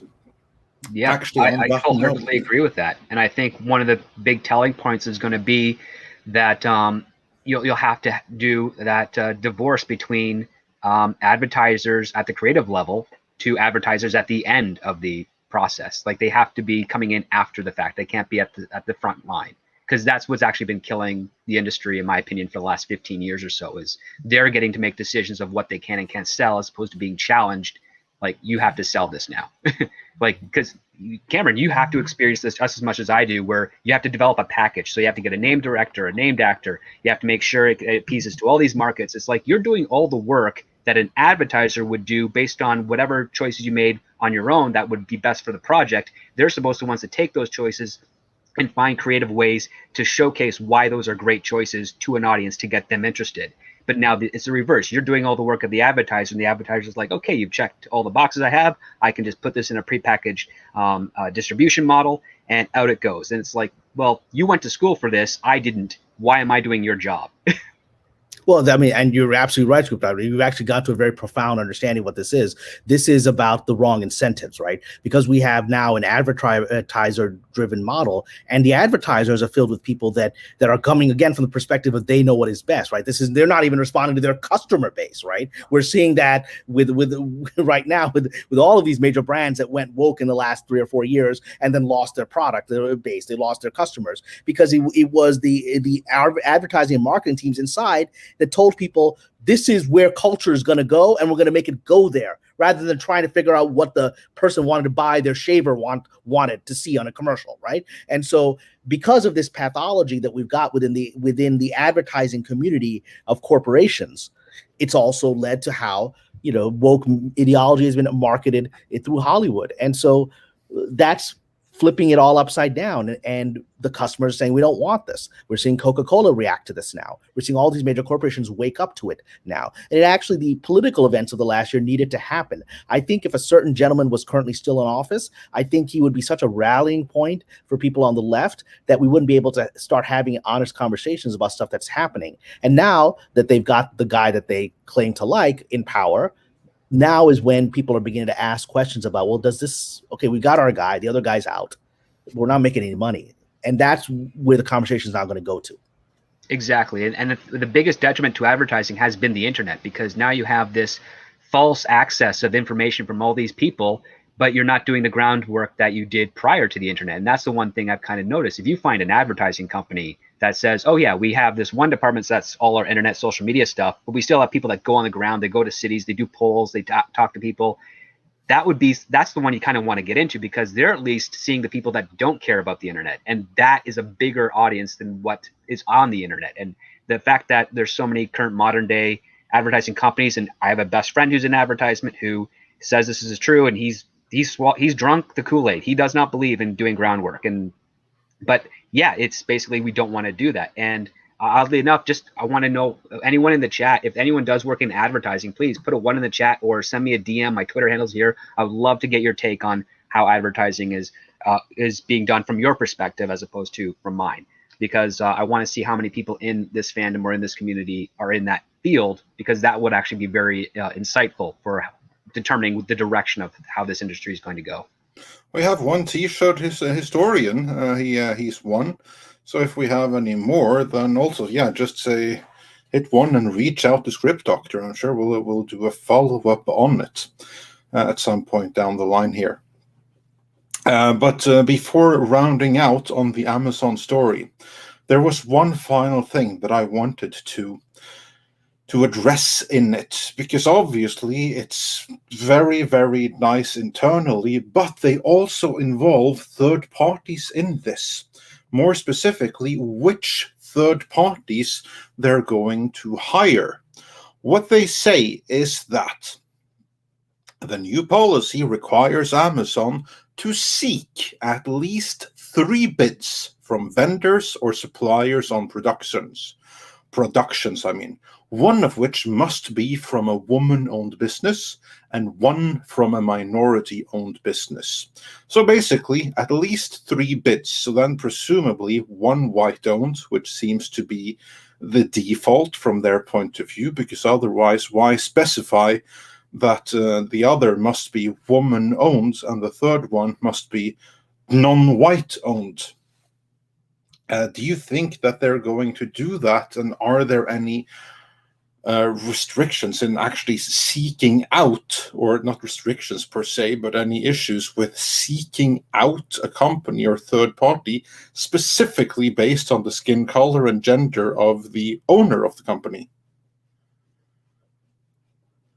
I mean, what they're going to come across, which is it's set up to come across, is they're just going to, because if they actually try to do this beyond just the PR of this, they're going to end up hiring people not by looking at their credits and about their references and about their reputation. They're just in success in that field. They're just going to hire people for a checkbox, and very quickly that person, if they're not ready for the task, will become a problem. The thing is this: a TV show or movie, that's tens of millions, hundreds of millions of dollars invested. There's only so much nonsense you can do that's going to make you waste that money, right? And so anyone that they actually bring on board who isn't ready for this through this process will end up losing them money, and will then have their reputation injured and will be set back in their careers. That's true for actors, that's true for writers, and that's true for outside vendors of crafty or anything else that the crew needs, right? And so this is, in my opinion, all of this is being set up to push people backwards who are beginning to enter into some kind of success in the industry, or just even beginning to enter in the industry, and to push them back so that they won't be a threat. Because once you give somebody a shot, it doesn't work out, you go back to the nice, true, trusted people that have a reputation and are often, the white guy, right? And so you go right back to them and strengthen their power. I believe all of this is based on whether it's conscious, sometimes it's conscious, often it's just subconscious racism, but that's what it's about. Yeah, that's actually one thing that strikes me when reading this whole thing. To me, it comes across as a virtue signal, but ultimately a mean-spirited one, because I read this as, like racist, and something that's quite condescending and belittling of anyone that is not white male, that needs so much help and to be put forth. That's one thing. And a final thing here is their focus on equity, and including paying third-party vendors equitable, which that's they a also communist term. stated here. That's a communist term. Equity, that's a communist term, right? Because even equality, they don't even want to pretend equality anymore. And that is, equity means fair. Fair can mean $1 million for me and $5 for you. That can be equitable, right? And so that's how communist structure is worked out. The people involved in the party, the Communist Party, get to have the beautiful mansion because they're doing what is necessary for the state, and you get to live in a hovel because that's equitable, right? And so that word is, to me, even more offensive than equality. Equity is only for so equity only pertains to property, and people aren't property, so you cannot apply equity to people. You can only apply equity to things. But then again, there's a lot of people in town that treat people like things. So that's the biggest problem. And even though they try to say we're leveling the playing field, no, you don't level the playing field. You just bring everyone down. And we've seen that with our heroic characters in our films. They're not left to their own devices to allow us as an audience to wish we could be like them. They're brought down to our level so that we can feel better about not achieving our own goals. And that's antithetical to story. And as a result, you are not a threat to because the people that aren't leveled are the people in the club at the top of Olympus. Olympus isn't leveled, right? The rest of the planet is leveled. And so what it does is it creates in this greater difference. It takes away, with all the flaws people talk about this country, it's still the best country on earth for social mobility, or at least historically was, right? I'm a Pakistani immigrant from a poor family that lived in a little crappy apartment with rats in Brooklyn, right? And now I work in Hollywood. Couldn't do that in a lot of other places on this planet. I can do that here. And they're trying to take that away, which is the upward mobility that this country has always provided. Yeah, indeed. No, but it's true. I mean, that's always the American dream. The social mobility, that you can actually move above the working class and into the middle class and beyond. That's something that's not so easy in other places. And in the name of equity, that's being removed in the States as well, because that was a point that I made in the video that we put out earlier today, that you have this illustration of the three people outside the fence, and equity is really all about making sure that they all have the same poor view, but they're still outside the stadium. They're not inside with the good company. They're still on the outside looking in. They can't afford tickets, yeah, exactly. And they're not being given anything like that. So all they have, they're still there, right there on the outside. While the people working for Amazon, they're safely inside, and then now with equity, they won't get the rabble coming in, socially mobility, moving upwards to get into the stadium. Well, and we're actually getting that broadly now. When you mentioned the American dream, I just saw this really disturbing news article just a few days ago, which was about how the great American dream was owning your own home, right? That goes back to the settlers that arrived. That's 400 years old. The American dream is coming here, building your log cabin and having it, right? And so that American dream of owning your own home, according to the article, is essentially lost for a generation because it's too expensive. Just college education is expensive. The mortgage is too expensive. So everyone is going to rent now. And if you remember, we had certain political groups, calling out for, you will own nothing and be happy, right? That's equity. Right? Is that, and who's saying that? The people that are going to rent it out. As we're now reading in the news, corporations are buying up entire neighborhoods so that you can't physically even buy a house there. If you had the money to buy it, they won't sell it to you because they're going to use those as rental properties. The entire neighborhood is now for rent, and all the money is going to go to the corporation. And the American dream is physically, legally, you can't even do it. I have the money to buy the house. Well, I'm not going to sell it to you because the corporation is going to use all this entire part of the city for rentals. And so that's gone there. That's what equity leads to, which is a small group of people controlling it and telling you you're going to be happier this way. It's for your interest, for you to not have ownership. It is Lex Luthor's dastardly scheme from Superman 1978. We're going to be stuck in Otisburg. And that's brilliant. You're right. Yeah. Well, that's the funny thing, because I've been actually rewatching a little bit of older superhero stories and whatnot. And yeah, you have they're basically, some people in reality are taking these terrible practices from fiction and applying them to real life. I just watched a cartoon show, Batman the Animated Series, the episode Cat Scratch Fever, where Roland Daggett has created an antitoxin for a virus that he is yet to introduce into the city, and the antitoxin will make him rich and a hero. And it's like, oh, that's a really interesting story. It's very evil but conniving. That can never happen in real life. Yeah, that's as far as I'm going to say on that, because I don't want exactly. Let's not go any further on that. But, it's a great fictional story. I'm glad it was kept fictional. It's a great fictional story. Ed Asner played the bad guy. He's great. I love him. Yeah. It's, some things are best left in fiction. So thank God that never happened in reality. And with that, Spider Unlimited says for $19.99, praise Kamran. My family came from Italy, early 1900s. Got off the boat and went right to work. That ethic's been passed down to my generation. I want to make a film. Okay, I worked to buy a camera and equipment to do so. USA. Indeed. That is what America has been, and I hope we'll get back fully onto that track. Okay, so, people talk about the history of this country, and that's a big issue right now. And, of all these various political movements about redefining America based on this sin and this event and that event. And the fact is, this country, like any country, was formed through violence. It was formed through power struggles.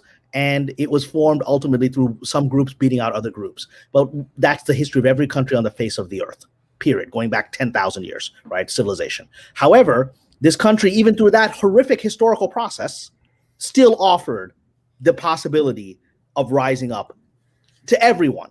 You know, if you even if you were horrifically enslaved and you managed to escape that through the underground railroad and come to a place where you would not be enslaved, you could then start a business, right? You could, and we had prosperous Black people in the 1800s who were not slaves, right? Who managed to escape the system that was unjust. And because the country still found a way for them to escape it. And so for all the history of this country that is unfair and that's unjust, you always had some way to rise up, some way, if you had the guts to face the reality of the world you were in and go through it. And that's being taken away from us with this nonsense talk about equity. That's what's being taken away from us. You know, the reality is this country will give you a chance to make it if you can figure out the chessboard and go, okay, I'm going to go through this, right? And now they're saying, you don't need to worry about the chessboard. Just stay in your box and chessboard. You don't need to leave it. That's good for you. Yeah, indeed. Also on that note, I don't want to get too much into that because we have other super chats to get to. But Hypergiver 2 also says, George Carlin was right. It's called the American Dream because you have to be asleep to believe it. Yeah, maybe that's the case now. Well, let's hope that's the case now. Like but I don't believe it'll be the case forever, and it never was the case. So yeah. And Vincenzo Beretta says for €10, can Amazon's new guidelines be considered as racial laws? Technically, they are. What about content creators from South Korea or maybe Spike Lee? Will they be forced to employ whites in their crews? Well, the answer is no to that. I mean, we've talked about that at the beginning, that this is a one-way thing, right? This is about it doesn't go the other way because the official ideology there cannot be a such thing as black racism. Racism is only white.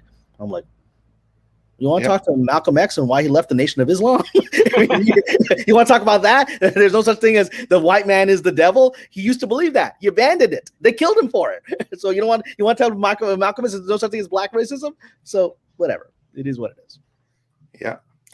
And then let's get into some of the classic super chats here. So you just have to listen to what I'm about to say now because I can't bring them up screen, but I can bring them in here. Dash D's says, just had oral surgery, 6 teeth gone. Please brush your teeth. Oh my God, I hope you're getting like implants to replace them. That's awful. And I hope you're okay. That doesn't sound very nice at all. And then the SSB candidates says for 50 Mexican dollars, Mr. Pasha, always a pleasure to hear from you.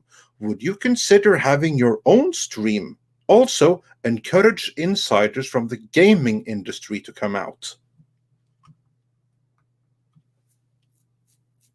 So you're muted, Cameron. Yeah. You're still lost control there for a second. So repeat that again. I'm sorry. I was looking at the chat, so please repeat that again. Yeah, no, absolutely. The question for you was, would you consider having your own stream, and can you encourage insiders from the video game industry to come out?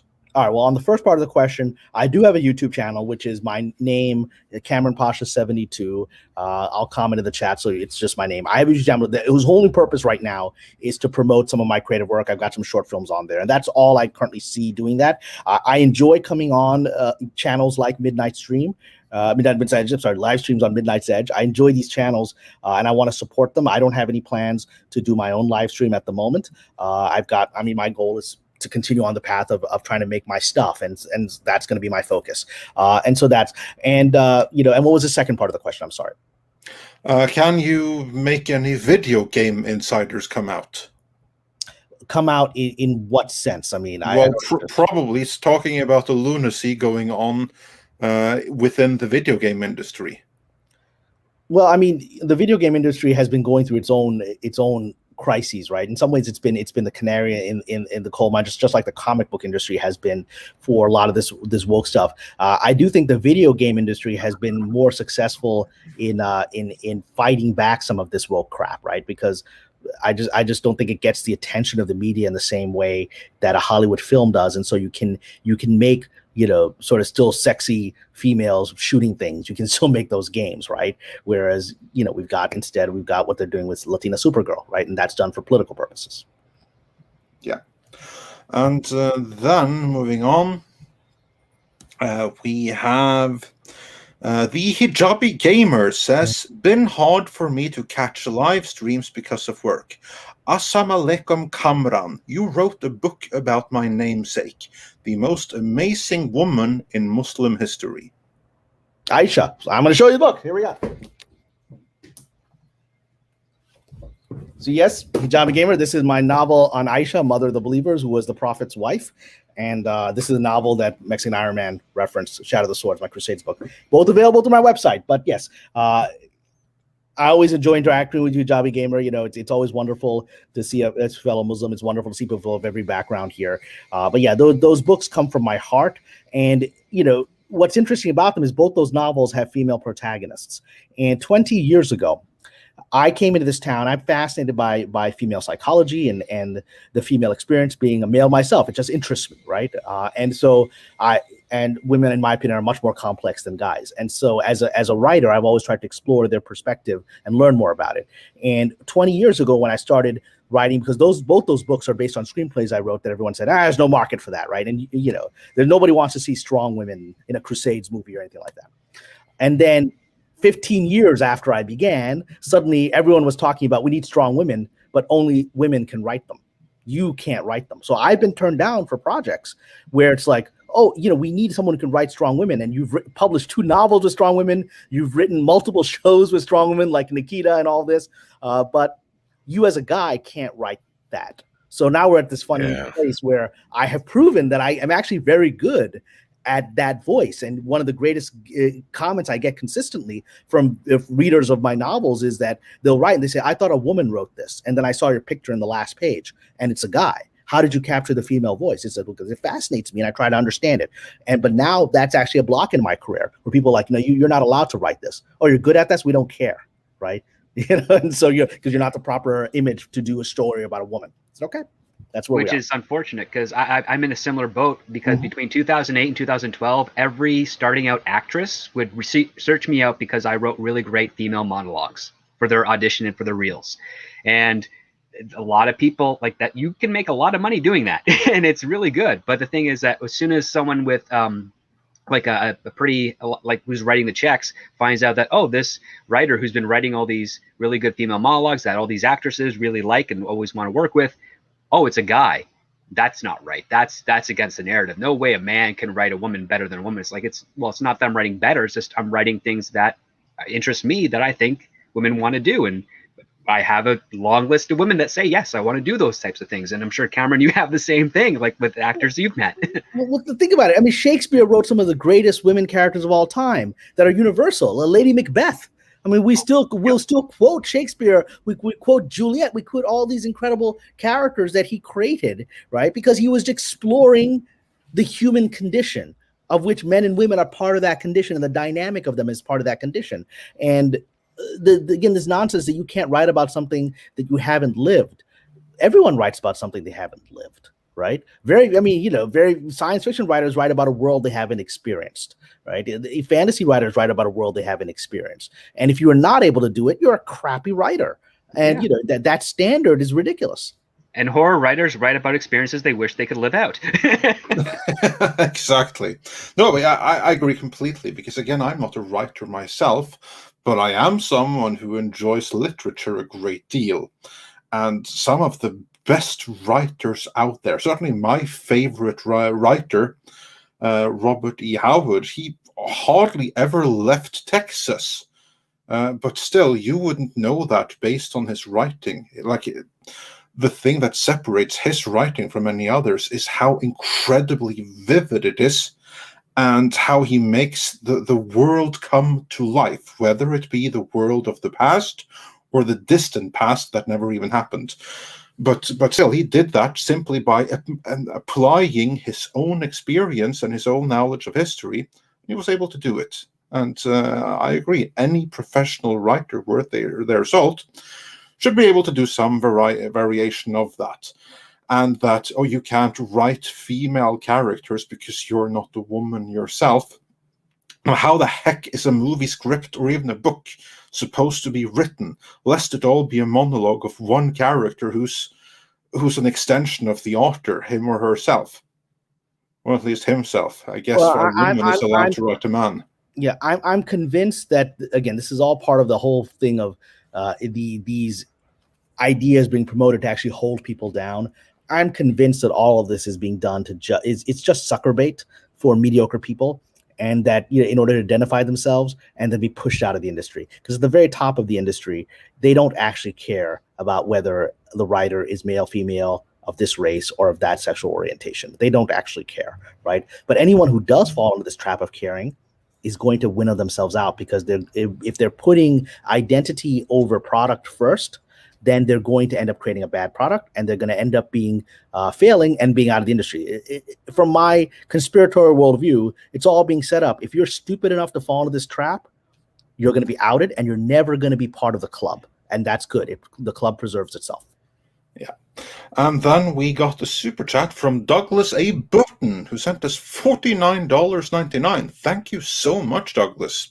And he says, KP, so I'm guessing Kamran Pasha, is there any legitimacy to the possibility that DEI, I have no idea what that is, but anyway, DEI is less about... Say that? Diversity and inclusion. Thank you. There we have it. Diversity and inclusion is less about diversity, but a way to import ideologues. Is it possible that the self-corrective measures you're talking about for the industry can be suppressed through the employees? Well, we saw that in play for the last 10 years at Lucasfilm, which is exactly what you're describing, right? We saw that in play.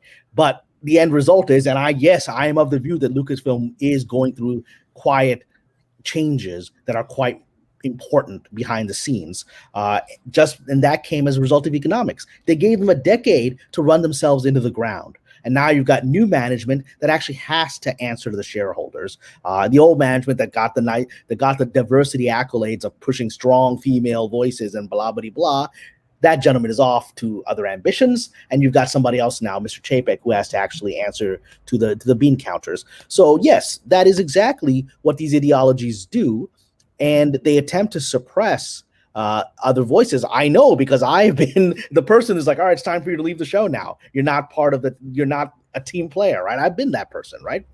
But those shows also all failed. Every time I was asked to leave because I didn't fit in to the groupthink, my voice was usually the one saying, boss, I think this is the wrong story direction we should be going in. I don't think this procedure works. And then it would be proven right, as the project would then fail, because I was the last voice saying, don't do it this way. And when I had to go, there was no one who could correct them from their own madness, right? So yeah, that's the process. Yeah. And then the SSB candidate sent us another 100 Mexican dollars. Wow, thank you. And he says, Mr. Pasha, I know you are not much into the gaming industry. That is why I asked if you could please tell gaming insiders to come out and mention what is going on. Wish I had more cash to explain it better. No, well, that's okay. You don't have to pay for it. You don't have to keep sending money. We appreciate it. But, you know, and forgive me if I didn't understand the question.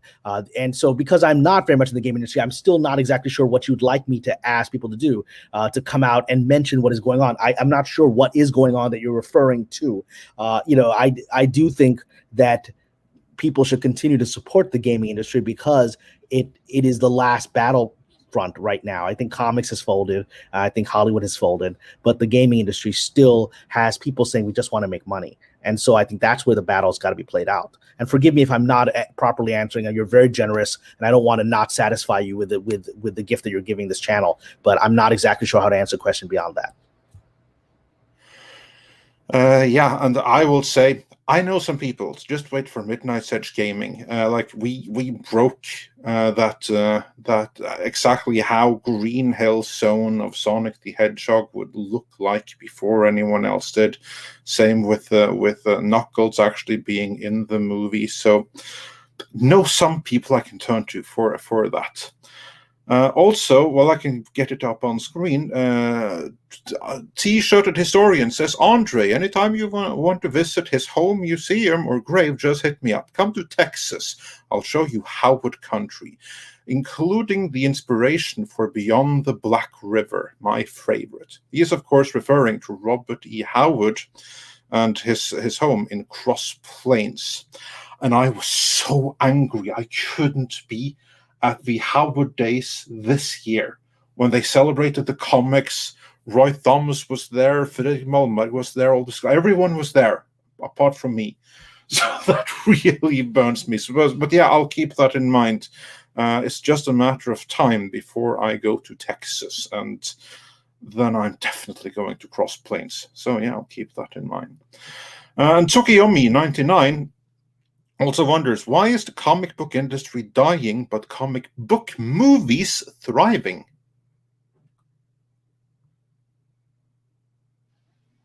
Well, I mean, I think I referenced it earlier, which is that the industry is still it's based on the idea of underlying properties, right?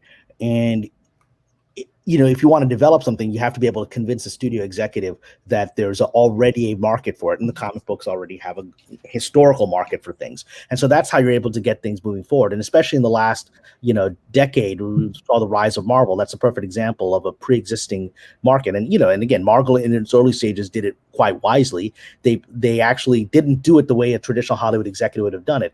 A traditional Hollywood executive would have said, well, if you're going to do Marvel, you got to start off with a hugely popular character, like Thor or whatever. Instead, they start off with Iron Man, right? And so that was always a fun character for me, but it wasn't one of the biggest characters they had in their catalog. And that was Mr. Feige in the days when he actually was an ambitious entrepreneur, was trying to actually do something. And so the industry is based on trying to use pre-existing marketplaces and pre-existing products, and which is a challenge I face because I often regularly create my own material, and people are like, "Oh, that's brilliant," but it's not based on a book or a video game or a comic. We're not going to move it forward, and so that's where we are, and that's why the industry is pushing those forward. But that's just a cultural thing at this moment. Like I said, I do believe there's going to be a shift. I think comic book movies in the next decade are going to become lesser of significance, especially because of the bad quality of where Marvel is going with things and where DC has been fumbling for the last several years. And it looks like it's going to continue to fumble with Latina Supergirl, right? So I think now as a result, we're going to return to more traditional dramatic storytelling like from the 70s. And I think we're going to see a lot more original ideas coming in as all the market-based pre-existing product-based stuff starts to fail, which I think is already beginning. Yeah, and I'm going to run through a couple of more super chats here, and then we're going to transition into just the Latina Supergirl. Before that, though, Disaster Incarnate says for £10, many insane things happening these days. And now this thing with Amazon. Companies only do things that bag them money, power, control. So what's happening now? How are they benefiting from this? So, Kamran, what's in it for Amazon for instituting this inclusion policy? Well, especially because, as Script Doctor pointed out, it's already late in the game. I mean, this kind of stuff is, didn't we do this like 5 years ago and then didn't go anywhere with all the other studios, right? And so why are they doing this? Well, look at who Amazon is owned by. He's owned by the gentleman who also owns the Washington Post, right? And so there's other political agendas involved here. There's virtue signaling involved here to satisfy the master. The Washington Post recently put out an article saying it's really wrong to tax billionaires. For this allegedly progressive newspaper, putting out, you're like, who is that about? It's wrong to tax the owner of my newspaper, right? And it's wrong to tax the owner of Amazon. So we're at the stage here where you've got, this is some crazy stuff where you got basically a gentleman who's controlling the entire distribution of commercial products throughout the country and throughout the world, also controlling huge aspects of the media. So this isn't about anything except personal enrichment, in my opinion. It's about toadying to various political classes for the gentleman's political agenda, and not in any way about any other form of economics. Yes, indeed. And then Infinity Flare wonders, could all these diversity standards paralyze work? Yeah, I mean, if they actually follow them, it will paralyze work, because the odds, knowing the people that are going to make these choices, they're not actually going to find competent minority, companies and other and individuals to work with, because they're going to do it for virtue signaling, and because they're going to do it from hidden racism. They're actually going to be repelled by competent people because they won't be able to control them. Right? It's been my experience. The very people that talk about, we need the diversity project. Oh, diversity project from you, Kamran Pasha? No, I don't think so, right? Diversity project from this kid who has no credits but can be controlled by the hidden executive producer who's really running the show. We're going to do that one, right? And so that if they actually were to do this, it's going to be very bad for them economically. But I don't think they're going to do this. I think they're just doing this to virtue signal. Exactly. And even if they do manage to grab the competent people, there's not enough of them in the industry that can achieve what's needed in order for them to achieve their own goals. I mean, again, like people from those backgrounds have to want to be in this industry. That's the one thing that they're not taking into account when they make these things. And there's a reason that it hadn't been taken into account years before, because it didn't matter. It's like, we want the best. We want the people that can rise to the top, that can overcome the rejection, that can persevere through all the obstacles that industries have presented for them. It does not matter what your skin color is. It doesn't matter what your belief system is. We just want you to be the best you can so that we can make the most money off of you. And and there are realities. This is uncomfortable for people to talk about, but there are realities where various ethnicities historically tend to be drawn through cultural forces. They tend to be drawn to various fields. I come from Pakistani culture, Indo-Pak subcontinental culture, right? And I don't think it's a surprise to say that there's a very large portion of that culture in America, at least, that goes into medicine, right? Still. Right? When I grew up, everyone, all the Pakistani immigrants, that's all anyone ever said. My son's going to become a doctor. My daughter's going to become a doctor, right? And it worked, because the vast majority of the people I grew up with, they're all doctors right now. Not all of them are very happy doing that, because that was something that they were sort of funneled in through by the culture. And one of the reasons that I did not come to Hollywood, even though I was always a writer, I didn't come to Hollywood until I was 29. And, I had been writing professionally as a journalist and other things for a decade before, but I never thought there was any possibility for me to come here, because I had no network. I knew that this industry needed a network. And so now here we are 20 years later, there's a lot more Pakistanis and a lot more Muslims in this town, but they don't have any power, right? So there's a network of desperate, broke people here who can't help you. So if you're thinking, I want to come to this industry, but I need people to help me, well, none of these people can help you. It can't. They're not in the system. The club doesn't want them, even though there's more of them than when I first arrived. And so when you have that kind of situation, and again, I don't talk about systemic racism. If there's any place there's a systemic racism, it's Hollywood. I mean, it's structured that way. And so the only way you can survive in that is you have to just come out here and say, I'm going to do this with our network. I'm going to do this against the odds. And I'm not necessarily going to achieve what my level of talent is capable of, just because I'm trying to do this and be an entrepreneur in a systematized, situation where they don't want people outside of their own group. So, and people do that. I'm doing it, right? It's not a fun existence. It's a lot easier to be with people that support you and have an entire community that's like, yeah, come on in. We got the Pakistani Doctors Club meets every week and we all get together, right? And we're actually doing things. That's easier than the path I've chosen.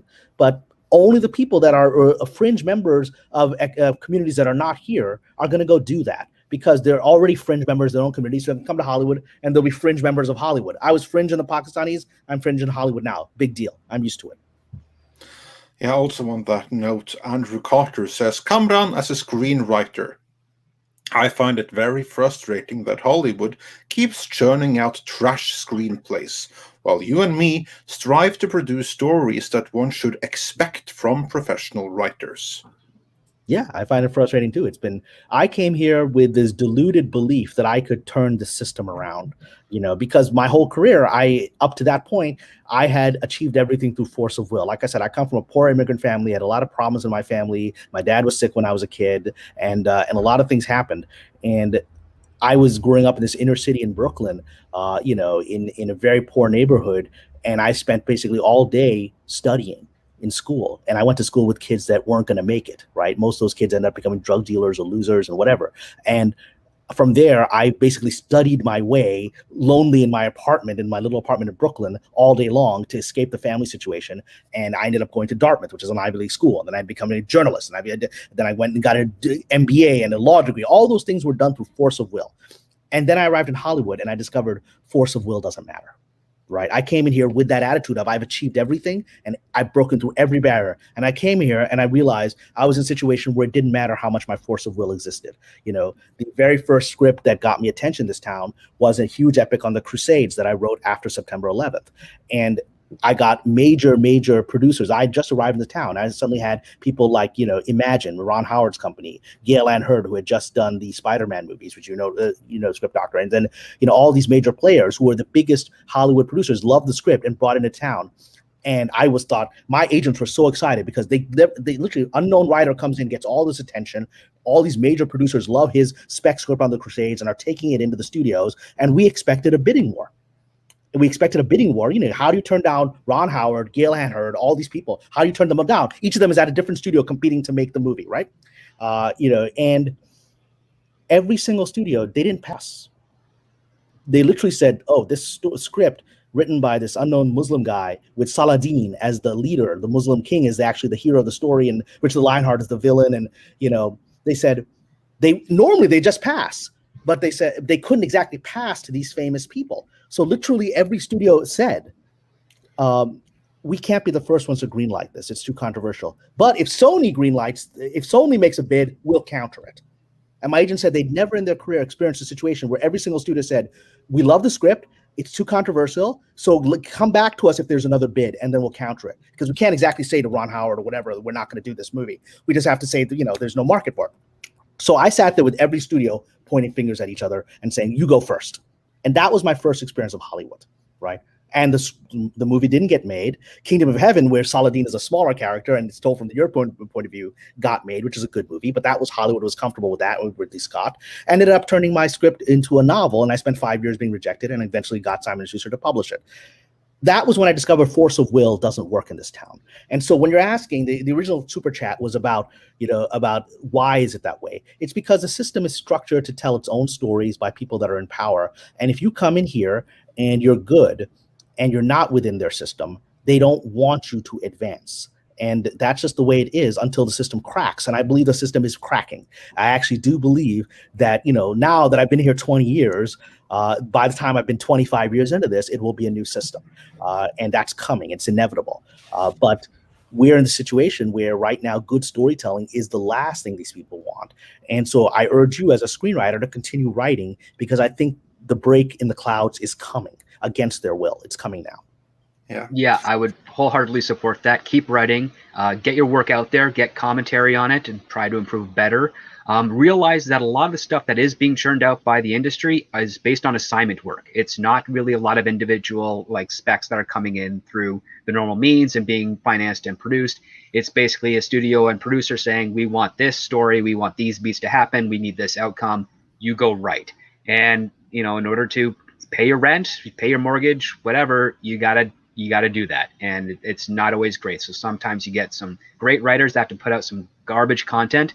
And every once in a while, you'll get lucky and you have a great writer put out something brilliant that hits all the notes that the studio wants, but also really hits everything that the audience wants. And those are few and far between these days, because Kamran is right. The industry has been taken over by people that aren't creative, that are trying to just in it for making money. And they've seized the power through, I would say, unethical means. And anything that history tells us is that if you take power unethically and you don't actually deserve it because you haven't earned it, you will lose it. It just is a matter of time. And that time's kind of coming to the fro right now. I think Cameron's right. By 2025-ish, we're probably going to see a dichotomy shift. A lot of the people in power that sort of were part of the renaissance of film back in the 70s and 80s are going to age out. And those positions will have to be filled. And I think there's going to be high turnover as those positions are filled, because the people that are in line to take over those positions are still that same mentality, and they're going to fail. And it's just going to keep cycling through and through until someone that actually knows what they're doing, or at least has a strong idea and conviction to know what they're doing, is going to step up and basically kind of right the ship back to another renaissance of story and entertainment. Yes, indeed. And then Michael Millard says, will Amazon's diversity policy qualify for content licensed out? So, for example, Star Trek, which Viacom owns. I'm not sure I understand that. Can you? I'm trying to understand exactly. Yeah, what I can I'm just trying explain. to see what For instance, Picard. Picard is something that is owned by Viacom, Yeah. but it is a co-production with Amazon. Amazon funds. Oh, I see. So they're asking if this international policy is distribution. going to, if their policy is going to affect co-productions. That was what the question was. Yes, that's what the question. Well, I mean, it all depends on because they have a partner, right? And Yeah, I'm sure in principle, yes. This is actually answered in the article. Yes, it will affect the co-productions. Yeah, and then the partner is going to go along with the virtue signaling because they all know, they're all going to do what they're going to do, right? It's again, everyone's on board with the handshake of what this means. So yeah, and also in the case of Star Trek, they're already qualified for it, I would imagine. Yeah, and they're the perfect example. Do anything. They're the perfect example. Somebody in the club who doesn't understand the material that he's been given fills his entire process with people that focusing primarily on diversity rather than their talent, and that's on every level of this game, and then ends up having a product that the market doesn't want, and that the audience, that the industry knows the market doesn't want it. But this is the problem. This is the exact thing we're talking about, which Script Doctor is talking about, which is this moment where the old generation is breaking apart, right? Which is Mr. Kurtzman represents sort of the legacy. He's not one of the guys from the 70s, but he mimics those guys, right? And he's part of their club, and he's accepted into their club. I'm sure he can hang out with Mr. Spielberg's house if he wants to, right? And so he's in that club. And so he has not been successful. And it's become clearer and clearer over the last several years that, he's just not right for the things that he's trying to do, including Clarice. And so the industry now faces a problem where he's an incredibly well-connected individual and connected deeply into the heart of the club, and he's not making the money. So people ask, why is it so hard to get rid of him and to fix Star Trek and all this stuff? It's because you do that, it's seen as you attack on him is seen as a stack on J.J. Abrams, is seen as an attack on Steven Spielberg. And most people in this town, they're just trying to get by. They're just trying to come by. Nobody wants to take on a fight with what they believe to be a massive system of famous people, right? That's how they perceive it. Nobody wants to take on a fight with that. This guy's representative. Look at Mr. Kurtzman's, ex-partner, Bob Orsi. He's not in the club. I have friends of mine who know him very well. They really like him. They really respect him. They respect him not only as a person, but Mr. Orsi as a storyteller and as a filmmaker and as a fan, right? And he's not doing these projects. The club decided, you're not one of us, right? Because I understand he's like us. He's more independent thinking. He's politically independent thinking. They didn't want that. And so those two gentlemen parted ways. He's off. Mr. Orsi's doing a few things on his own, but he's no longer at the level of his partner, who it appears is not at the level of Mr. Orsi creatively. So here you've got the situation where the more creative partner who isn't in the club is pushed to the side, and the person that fits into the club's ideology is there, and you can't dislodge him because everyone's afraid that they're going to get fired. They're afraid that J.J. Abrams will make a phone call and get you fired if you piss off his friend. Whether that will happen or not, whether that's delusional, it doesn't matter. It's the fear of it. And it just goes to show how little communication there actually is within the industry, even though there's so many of us that know everybody. You don't really actually talk about the things that are important because there's a lot of, what they call them, public secrets. Everybody knows them, but we just don't speak them out loud. Yeah, if someone just had the bravado, who also had enough backing to say a couple of the things and give permission essentially to the rest of town to say, yeah, we should probably be a little bit more honest in this regard, things would change quite rapidly and probably for the better. But again, nobody wants to go that route because if whatever they say happens to be wrong and even if it is true and nobody's going to support them, then they're out and it's gone and they'll never work in town again. And yeah, you go through those horrible blacklisting forms. And the only reason that I come out and speak out on Midnight's Edge and other places, right, is because I've already gone through that. They already canceled me. They canceled me years ago, right? And I still managed to survive and still have a career after I was canceled, right? I know when I was canceled. I was canceled at a specific moment where one of my friends called me and said, I need to talk to you. Took me out for lunch, and he said, a very, very, very powerful producer who I will share with the gentleman when we're not online, who it was, very powerful producer, had said, I'm never going to hire Kamran Pasha. I said it to my friend. I'm never going to hire him. He's a Muslim fanatic, and he's going to alter how we portray the Middle East. So yes, this particular job that he's applied for, he's perfect for it, and I'm not going to give it to him. And that's that's the moment I knew I was canceled. That my talent was now become a threat. And very specific people who have won Emmys and very powerful people had said, "Oh, I know this guy, and I'm going to stop this guy." And people who were not, who were literally shocked that was said to them to their face, said that to me. And when multiple people started saying that to me the same year, I knew I was canceled. And yet I managed to survive and still get on shows and do stuff, right? And so that's why I speak out, because they tried to cancel me. And on some level, I am canceled, right? I go in, take the pitch at the streamer, and they say how wonderful, and then they'll pass because they know I'm not in the club, right? But I still persist. And one of the reasons that I've been attacked recently is those who are following me on Twitter know I have a very persistent troll who has been coming and attacking me almost daily, literally creating new accounts. Yesterday, he created 3 new accounts and attacked me. And the account comes in, and it's amazing because the account actually has screenshots from my old, I was booted off Twitter early this year. My old account is dead. I was on there for 10 years. I can't access that account. I can't even open it, right? And I can't access any of the tweets on that account. And this person has been taking old tweets from that account, screenshotted from 18 months ago, a year ago, and putting them out there saying, Cameron's a right-wing nut. Cameron's a racist. Cameron is this, right? And I had to deal with it. I've been dealing with that for the last 2 weeks. And every time they'll make a comment, and this is the person attacking Lucasfilm.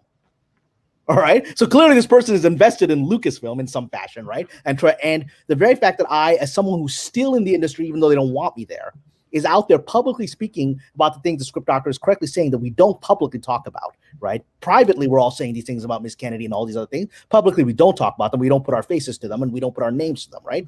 And so I'm doing that is a major irritant for the system. That's why they're sending these trolls who are very well organized enough to be able to find tweets from accounts from a year ago that I can't even get to, and posting those to try to disrespect me or try to shame me, which isn't going to work because I take ownership of the things that I say and believe. And so that's what happens when the industry is like, why is this clown talking? Why is this clown talking? Why is he not gone yet? And I'm still here. Yeah, there you go. But again, I also think that the system is not long for this world, and neither does Action.com, who says for $20, a former Russian YouTuber asked why the USSR collapsed. He said that the Soviet system had basically run its course. Mm-hmm. It had rendered itself ridiculous in the eyes of everyone. Can that thinking be applied to the industry? Yes. I mean, I think he said it perfectly. We're all laughing at the system. We're laughing at its stupidity. We're laughing at the fact that it doesn't learn from its mistakes. We're all laughing or crying for what the humiliation that the system did to poor Lin-Manuel Miranda, who's a talented guy who's had to come out and apologize for casting Latinos who weren't dark enough, right? And then Rita Moreno, one of the most important breakthrough Latina actresses in history, who advanced the community when it was impossible to do so, has to apologize for supporting him, right? It is ridiculous. And everyone's laughing at it, and everyone is crying at it. And we're at the stage where it's now with Latina Supergirl. I mean, that poor actress has become a butt of a joke that she didn't ask for. And so that's the end. And with that, we have many more super chats to go through, including some questions for Kamra. We're going to get through them all, but for right now, on that note, let us for the moment transition into the Flash movie. Tom, if you can have the pictures ready.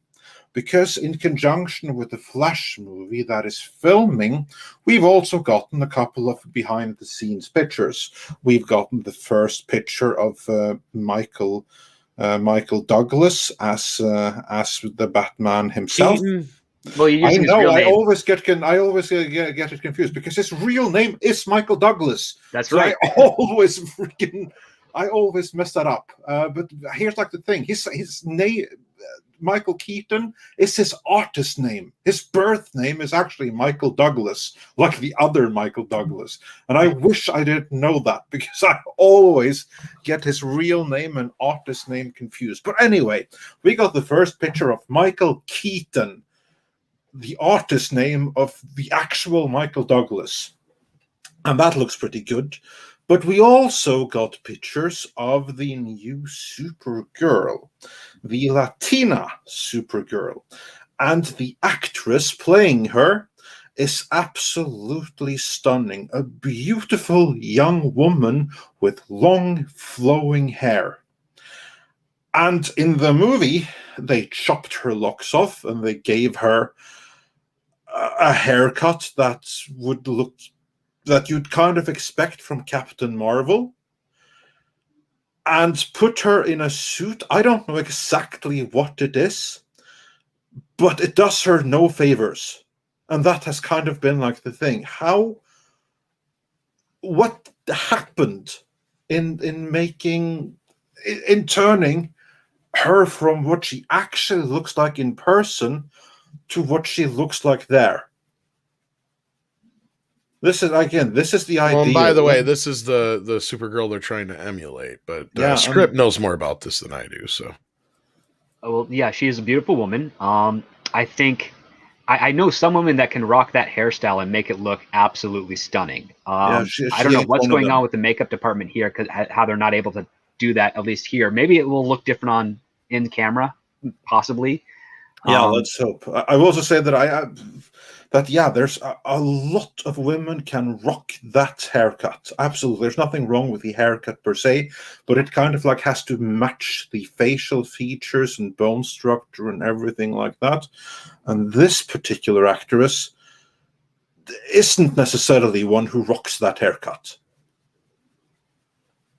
Exactly. And I'll point this out again. Everything from the chest up looks fine.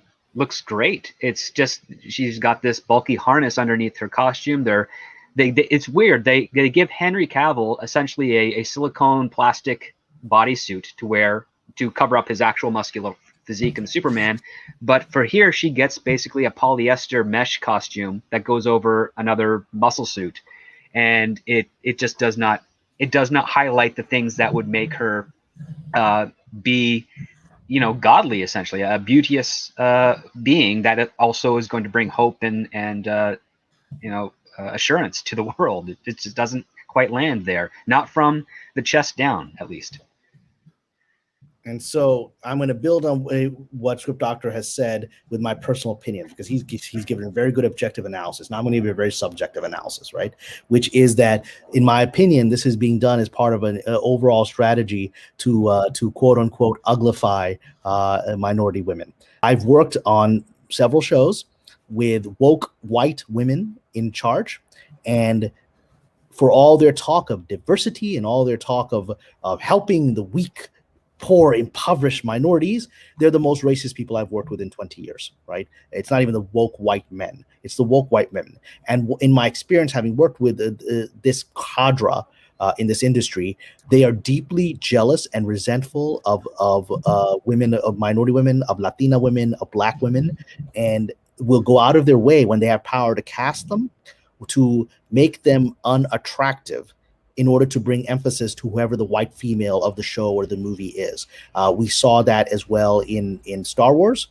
We saw what happened to Kelly Marie Tran, who was an absolutely stunning woman who was made to wear a potato sack with an ugly haircut so that she would not in any way overshadow Rey, who is not only the white female lead, she is also the image of her creator, Miss Kennedy, right? So you cannot allow a beautiful Asian woman. It is actually, I found it interesting, in particular, Asian women and Latina women are seen as very threatening because they are seen as coming from cultures where women are still lauded for being feminine.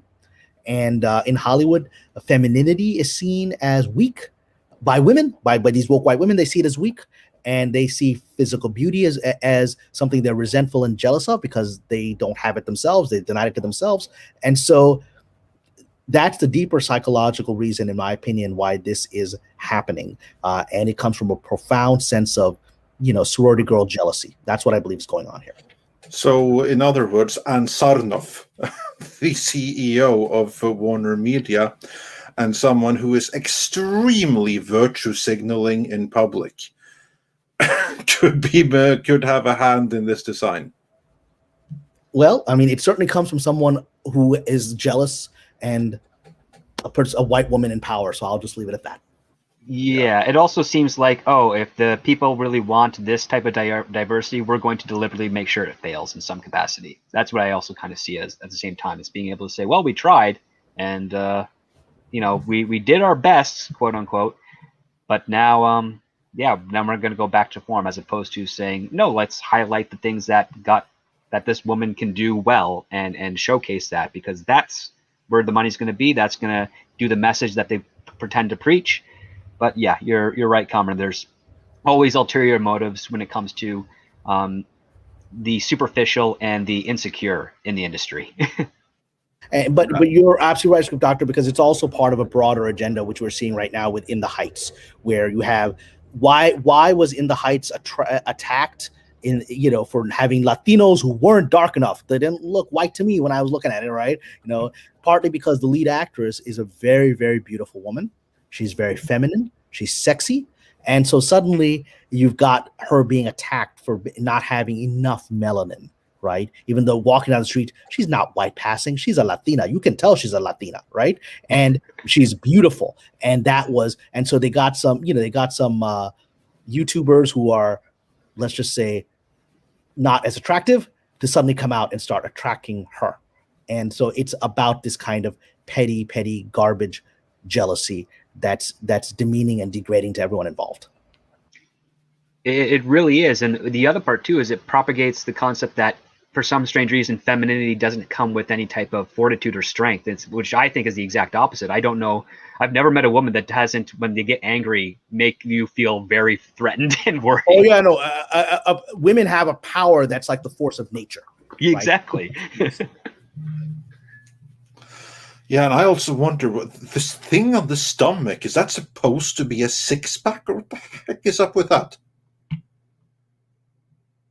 On the costume. Is that part of the script? Is that part of the harness, or is that part of the muscle suit? Are they gonna CGI it out? I mean, it looks like the alien creature is about to burst out of her stomach. It does, or it looks like a scarab inside. But part of me, because I remember a little bit having a question about this, because I worked in props on Suicide Squad back in 2014-15. So I think this is actually just how in camera that will look better, because of it's basically specific lighting techniques are going to use to highlight the abs to kind of make them look more deformed. But I think because this is a wide shot from an iPhone or another type of smartphone camera, you're seeing it from an angle that's not designed to be at. But it's this, not so much the abs itself, but look at the obliques and the sides. Like that's what's really throwing me off too, because yeah, you could CGI or touch up the stomach aspect to make it look far more beautiful, but it's the sides that worry me. And I'm just kind of thinking back to like Nomi Rapace, I think it was. She was in Man of Steel. She was in a muscle suit as well that really highlighted her curves and her figure. Wait. Nomi Rapace? Yes. She wasn't in. You're thinking of the German one, aren't you? The German actress. She was quite lovely. Yes, yes. Antje something. She was Antje Traue. You mean Antje Traue? That's yes. Sorry, yes. I got them confused. They have the same. There's same attractive similar features. type. Yeah, I know. Yeah. No, Antje Traue. Yeah. The one thing that I remember that specifically is they didn't give her a stomach on her actual costume. You can actually see her costume is still, I think, on display at Warner Brothers out in Burbank right there. She doesn't have an ab thing, but if you take a look at the movie, when she takes off some of the, before she's put in those penis shaped prison things and shot up in the beginning of the film, they did digitally impose a little bit of abs on her in that thing, but the costume itself didn't have it, and she didn't wear much of an undersuit, an under muscle suit as well on that one. So that's weird. But yeah, it's weird. It's like part harness, part sewn in. I have a personal gripe with a lot of costume designers on the superhero side of things. Over the years, they rely way too much on leather, way too much on rubber. They put these actors through these horrible eating habits and exercise routines, and then they cover them up with layers of costume to the point where there's no point in having them work that way. It's very peculiar. And again, this is an antiquated flight kit going on here. It's all done in the hips and waist. We don't see anything attached to the ankles, nothing attached to the arms for balance. Like even Melissa Benoist gets those on her CW show. And here we're not getting any of that. And it's a very modern and affordable rig that they can do, and I can't believe that they're going the cheap way. Which reveals again. Look, Melissa Benoist, wonderful actress and wonderful in that role. I have a friend of mine who's one of the EPs of Supergirl. So whatever criticism I may have of the story, I'm not going to share it. But I think she's wonderful. And again, it says something that the white blonde woman can be more feminine and be attractive and have an attractive costume than a Latina. A white blonde woman on a TV show is allowed to be more attractive than a Latina is on a major $100 million plus production. Yeah, well, we can still hope that it turns out okay on screen, because this is the thing with like superhero costumes. Sometimes they look so when you see them on set, but on screen, in camera, magic is worked and they turn out okay. Yeah, but I don't Other times again, it's every single bit as bad as the set photos indicate. Yeah, no, My I go-to example there is like the Green Goblin from Sam Raimi's first Spider-Man. I remember when those came out, like the first set leaks of the pictures of the costume, I was like thinking, that can't be right. It's like, ain't no way they're gonna go with something that freaking ridiculous in the movie. Lo and behold, it was. It looked every bit as bad in the final movie as it did on set. And this thing right here, especially that, like those ulcers on her stomach. Yeah. Well, what I learned today that I'm delighted to. By contrast, hold on, let's comment on this. By contrast, this is Supergirl. Okay, yeah. I'd watch her. And just for the record, she took this picture, obviously. It's before and after. So before we hear shit about the male gaze and all that crap. Whatever. Here's what I've learned. The male gaze is everybody's gaze. Women like to see beautiful women. Women don't like to see ugly women, right? Everyone's got that gaze. It's because it's the human gaze of appreciating beauty, which is an archetype of the cosmos, right? But I've learned something today that excites me, which is that script doctor worked with the beloved Margot Robbie on Suicide Squad. Did you ever interact with her? You got to share a story. Did you ever cross paths with the beautiful, stunning Margot Robbie? I wish I did. No, I didn't interact with her. I interacted with her stunt double, who is also awesome. It's one of the her name keeps escaping me, but she's basically Margot Robbie's like stunt double and everything. Okay. So I got to hang out with her for one day where she broke a very expensive lamp that we were renting for the for the set by accident. Because Jared Leto's stunt double also wished he could be Jared Leto. That was different. That's a whole nother thing there. But yeah. No, I did not get a chance to meet her in that capacity. I wish I did, because she's I saw her in Wolf of Wall Street. Obviously, and just enthralled by her beauty, and also by like the fun and committed stuff that she was able to do in that I know a lot of actors would be very apprehensive to do.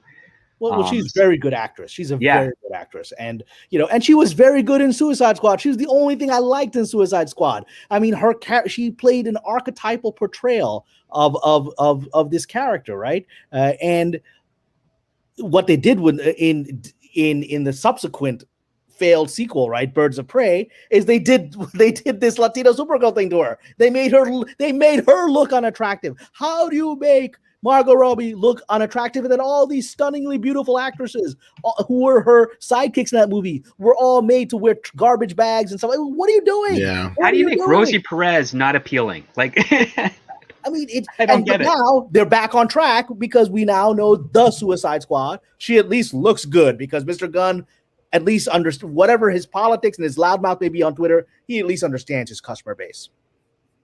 Yeah. And also on the note of Suicide Squad, since you were sharing stories, I have to so you didn't get to interact with Margot Robbie. But you mentioned Jared Leto. Did you get to interact with the used condoms and dead pigs and other nasty stuff that he terrorized his fellow cast with? Well, he sent some stuff to the crew that were in bags that we I was expecting you to say no, but carry on. Like not directly. Basically, I'd be in a truck. We'd get onto the location, And we had already heard that Jared Leto had been doing this stuff, and then someone comes in and says, "Yep, we got sent something from Jared Leto." And the head of the assistant director there, or like one of the assistant directors, is like, "Just throw it out. We don't want to know." Like, and then don't look we heard inside. other people went through the trash, saw it, and be like, "Yeah, we're good. Even want to know what's in there." Well, I will say this. I actually have had the pleasure of meeting Mr. Leto once at his house. And so this is an interesting thing. So when a certain gentleman was elected president, Hollywood woke up, oh, we care about Muslims again, which that's what they do, right? And so suddenly, so like, oh my God. So I got an email from my manager saying that Jared Leto is having a private gathering in his home that you are invited to. I'm like, he doesn't know me. Why the hell would he invite? I don't know him. He's like, well, no, they've researched essentially all the Muslims in Hollywood, and they researched them, and they want you all to come to some special event. And so in his house was actually an event promoting, a Georgetown think tank that was going to fight that administration on the Muslim ban and other things. And they wanted our community to essentially donate money to this, and that was what it was. It was a fundraiser, and first time everyone in Hollywood ever cared about me enough to invite me to a fundraiser. But I met Mr. Leto. He was very polite, very gracious. I'm in his home, right, and he was very welcoming. But he was also like, "What the hell am I doing here?" Because this was his buddies, so it was like Jessica Alba, all these like movie stars were there, Katy Perry was there, and I'm just hanging out in this like small in his living room with these people. I'm like, what am I doing here? and it was a great experience, and I did donate because to that particular thing because I'm a strong believer in civil liberties, and it was nice. And then after that, nobody's invited me back again. They got what they needed. So, but I got to hang out with Jessica Alba and Katy Perry. They sat right behind me at the dinner table, so that was very nice.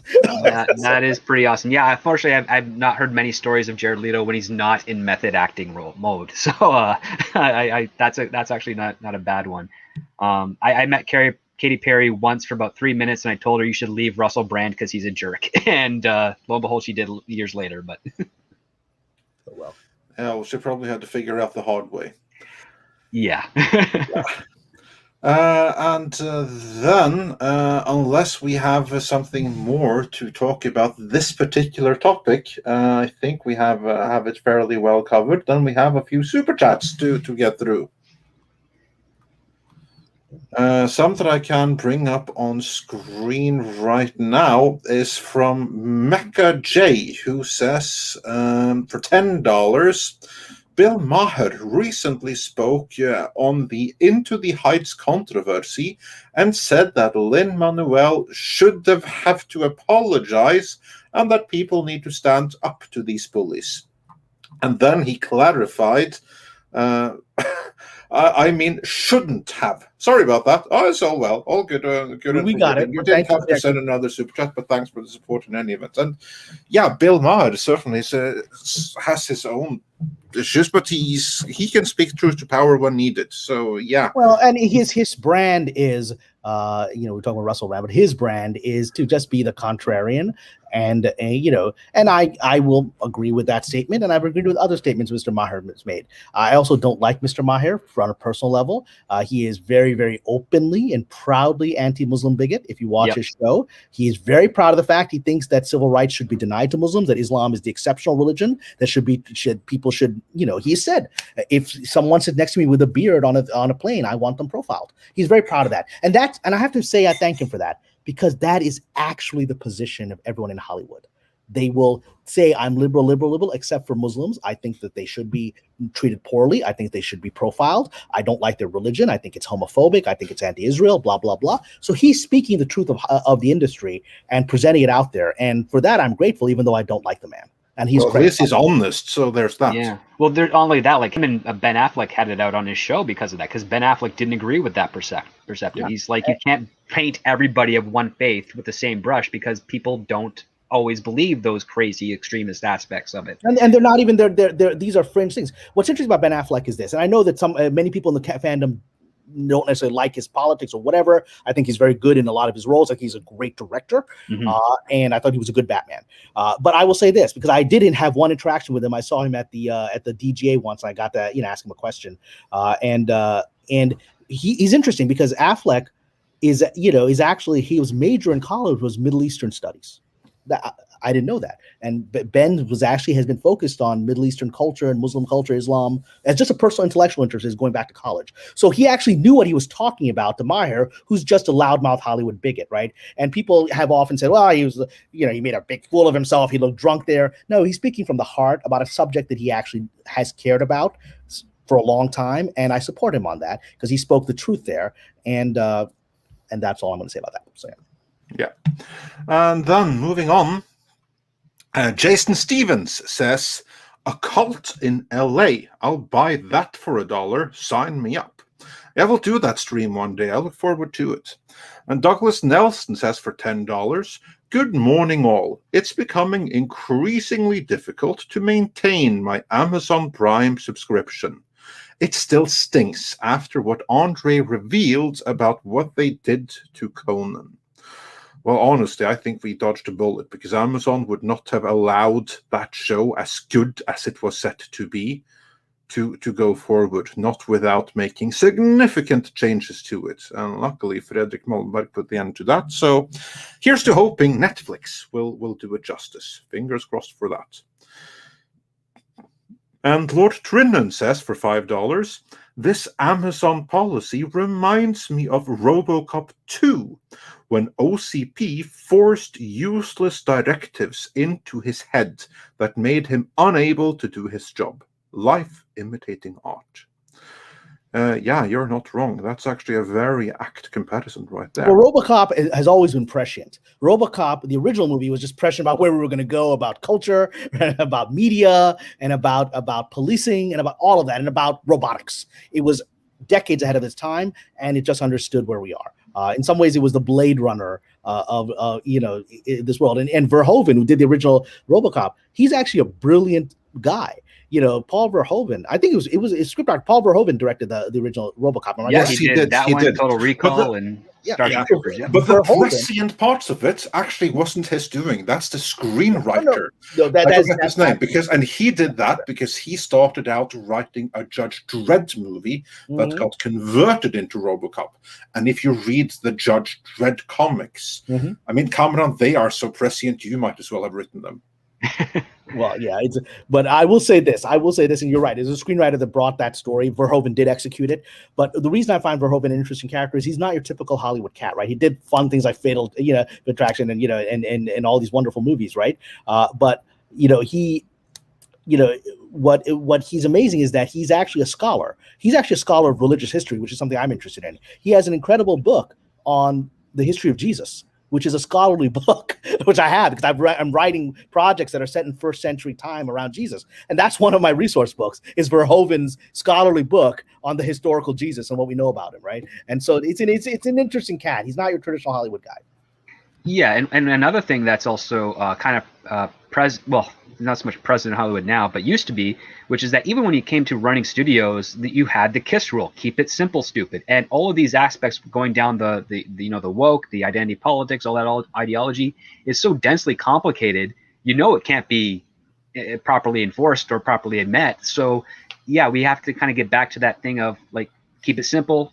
Because if you muck it up, it's easier to clog up the drain when you have too much plumbing, so to speak. And that's kind of what's going on here and there, especially with these two new measures. They're overcomplicating things that don't need to actually be addressed. Indeed. And then Pete Burrows, strategic. Give me 1 second to find the full name here. Pete Burrows, strategic creative consultant, says, this policy will kill creativity and entertainment.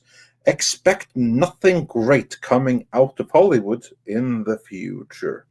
Yeah, that's if they stick to it. That's actually one thing I wondered. Is there any chance that that other studios, like say Warner Media or Netflix, might look at this thing from Amazon and thinking, oh my God, the people on Twitter are so happy with this. We need to come up with our own copying policy. Any risk of that happening? Wait, repeat that. Say that question again. Sure. Absolutely. Super chat that I need to address in a second, but please repeat that. Yeah. Amazon with their inclusion policy. Is there any chance that the other streamers, other studios might take a look at it and decide that, oh my God, that's so progressive. We have to do this as well. I mean, could this spread? Yeah, I think it's not about, because again, as Script Doctor said, this is something that's already old. Everyone's already been saying this for years. We're going to do this, and they've never done it, right? I think it's about the politics of Mr. Bezos and the Washington Post and other agendas that have nothing to do with Amazon, right? Or nothing have to do with streaming. Netflix and others could go along with it, but they were already going along with it. I mean, they, again, one of the meetings that I had recently was with Netflix, and it was all about all the diversity they're going to promote, right? It's the standard lexicon of the industry for the last 5 years. Everyone has to say this stuff, and everyone has to point out this is their new mandate that's been around for 5 years. What is the new mandate? So I think that Amazon's announcement is internal politics that have to do with something else and not about the industry. And I don't think the industry feels the need to copy it, because they'll be like, well, you're late to the game. We've been doing this for years, allegedly. Yeah, there's that. And also, I think they're going to wait to see what happens with Amazon first before anyone makes another move, because right now Amazon's a big player. They've just dropped this down, and I think the other studios are going to be like, okay, let's see what happens this quarter, and if it does well, maybe we'll follow it, and if not, we'll just keep doing what we were doing before, or just lie about that type of stuff. Because again, studios don't like to set trends.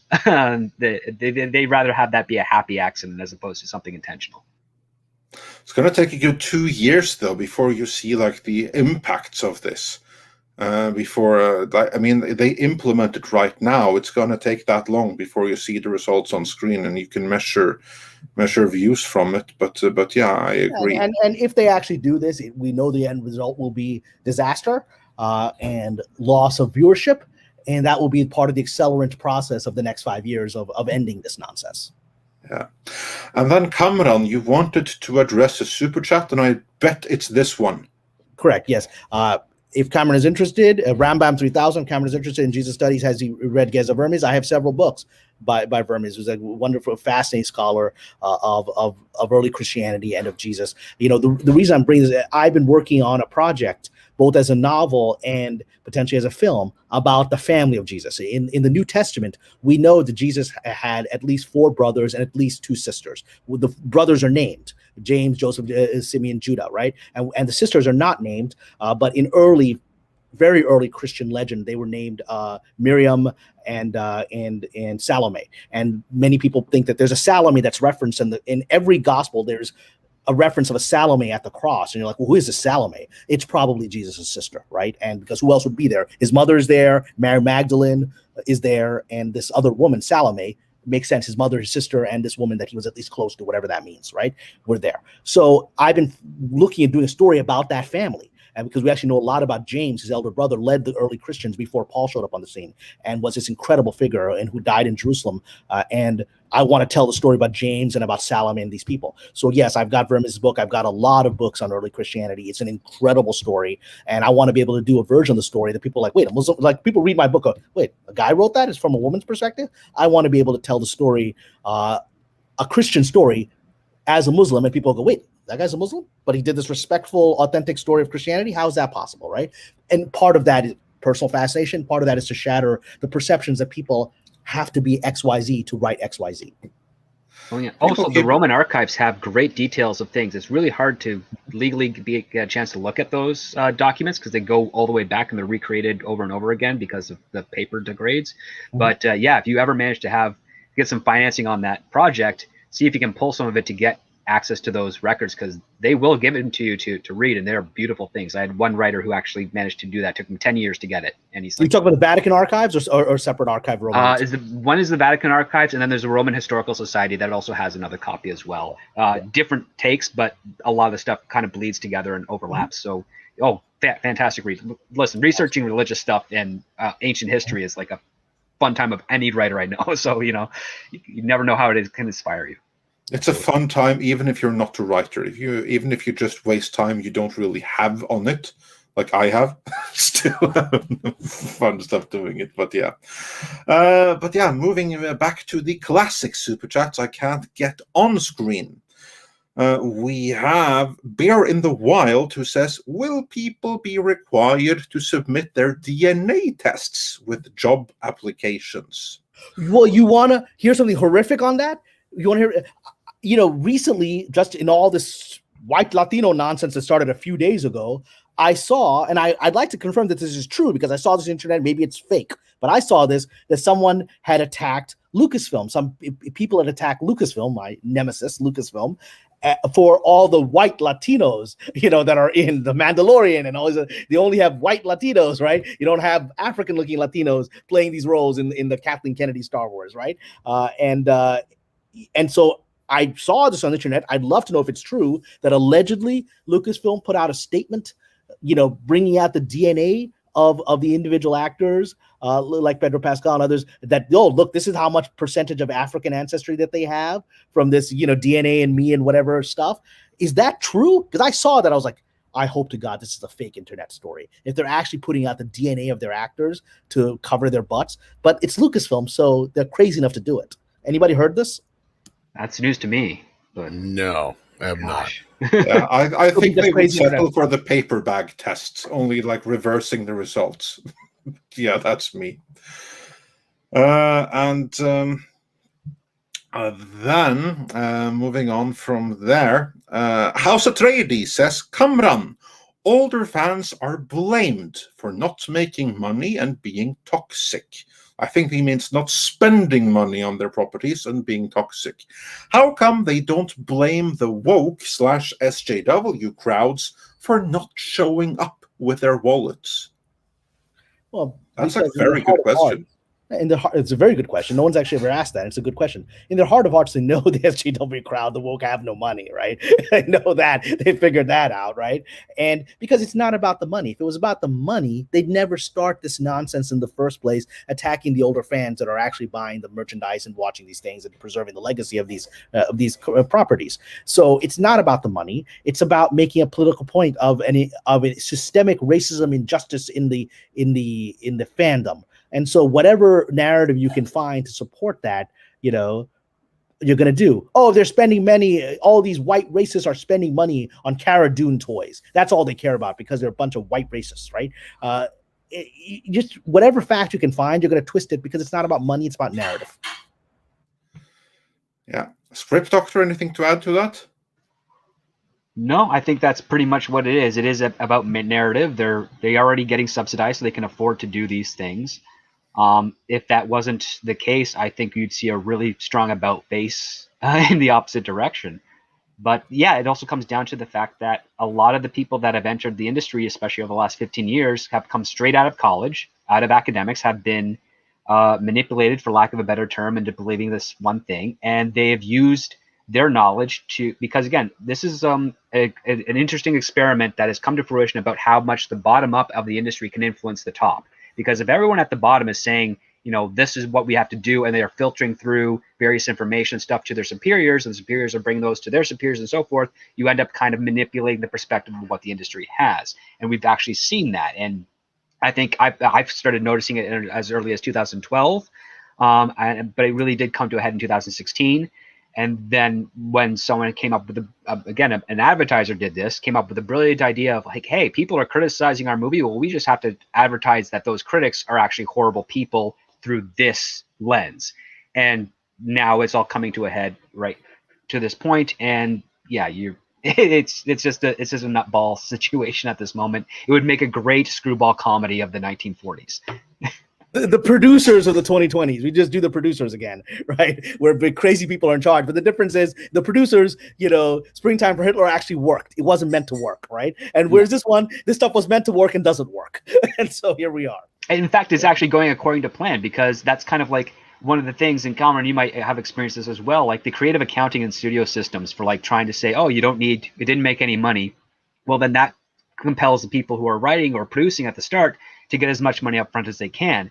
And what better way to get as much money up front as you can as to spend huge gross budgets and then make sure that the thing fails on purpose, so to speak, so that you can at least have your safe, cushy, big salary drop at the front and not have to worry about the residuals that you probably weren't going to get anyways if the thing was successful because of the creative accounting. So it's a weird system. It's not always that case, but for some strange reason, this idea popped into my head when I keep on trying to figure out, like, how is Alex Kurtzman still doing these things with Star Trek when we know it's not making money. It can't possibly.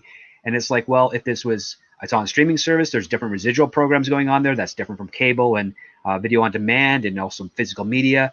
And since nothing is going to be purchased on the physical media side of things, and we're not seeing a whole lot of repeat viewership on video on demand and streaming, yeah, the only way Kurtzman would ever be able to make money is if he had these gross, huge budgets of a show that he could have various different takes from his different duties on that show to sort of like, give him a nice lifestyle and maybe use that to roll over and finance some other project or what have you.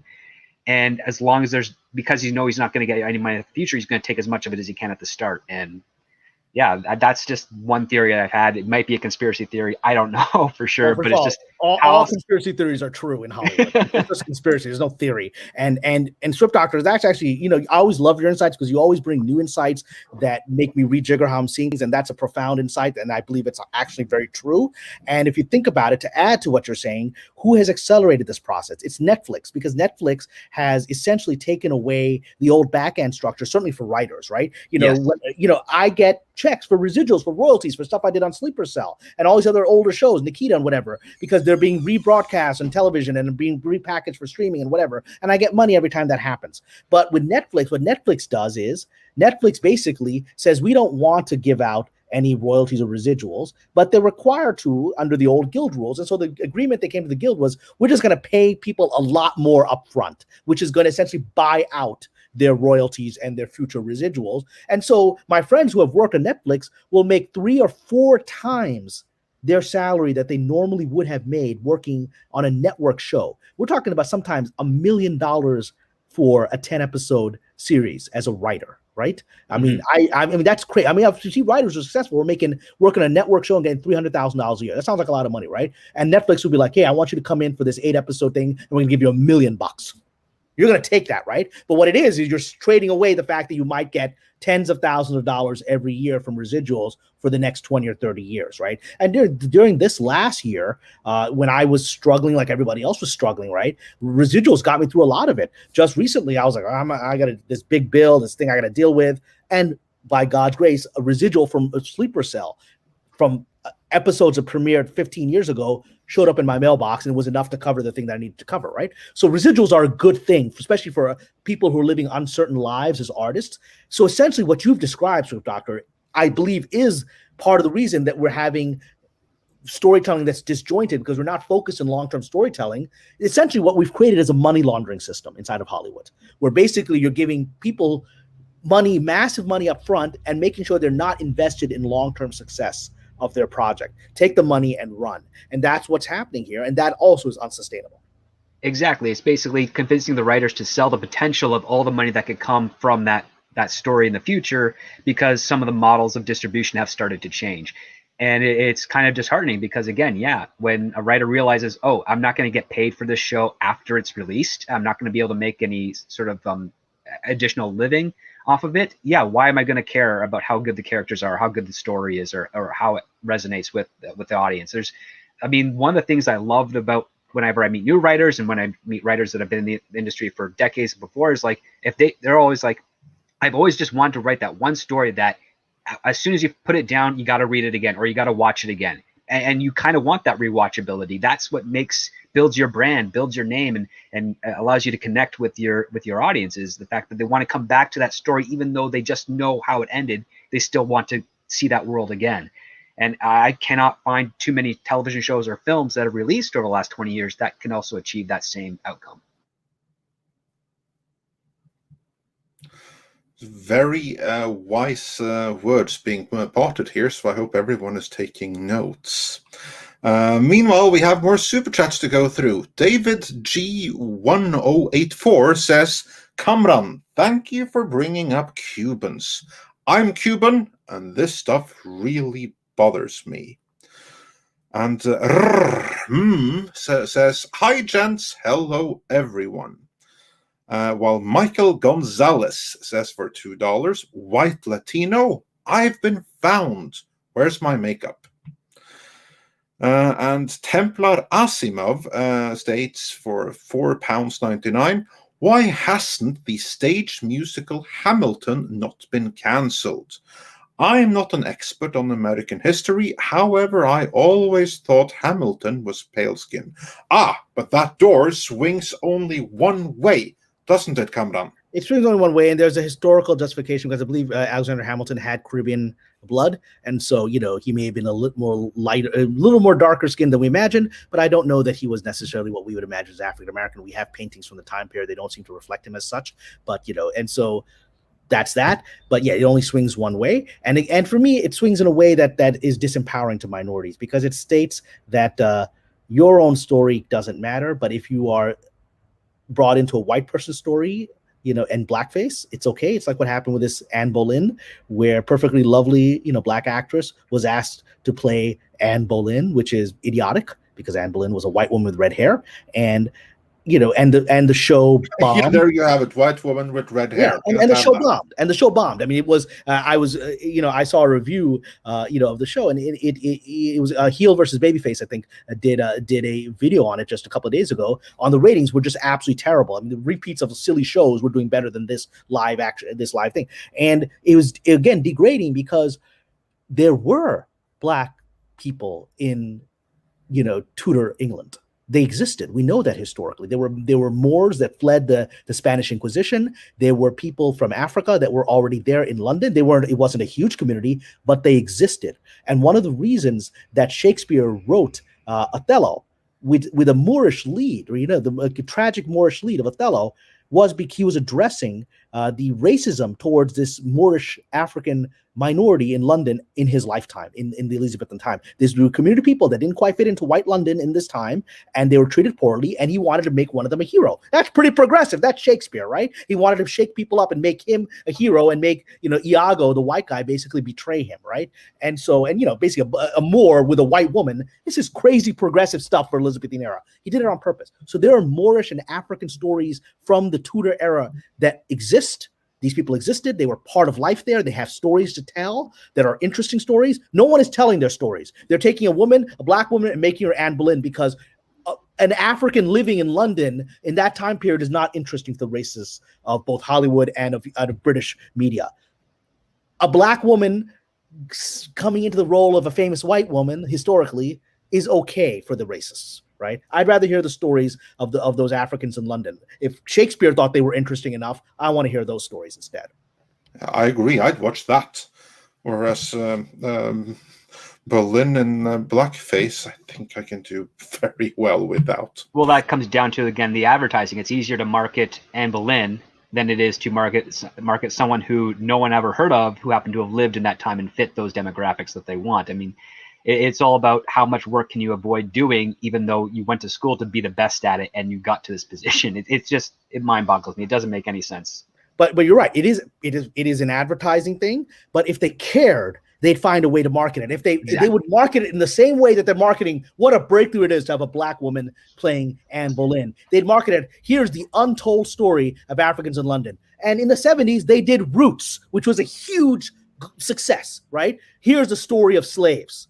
Of how it was like to be taken from Africa and enslaved. And it was this major cultural moment. And so I think they can absolutely market it if they care to. Like, what was it like to be a black person in the days of King Henry VIII and Queen Elizabeth? I think there's absolutely a market for that. There's a market for it in England, and there's a market for it globally. They're too lazy to try to figure out how to get that market, and they're too racist to want to.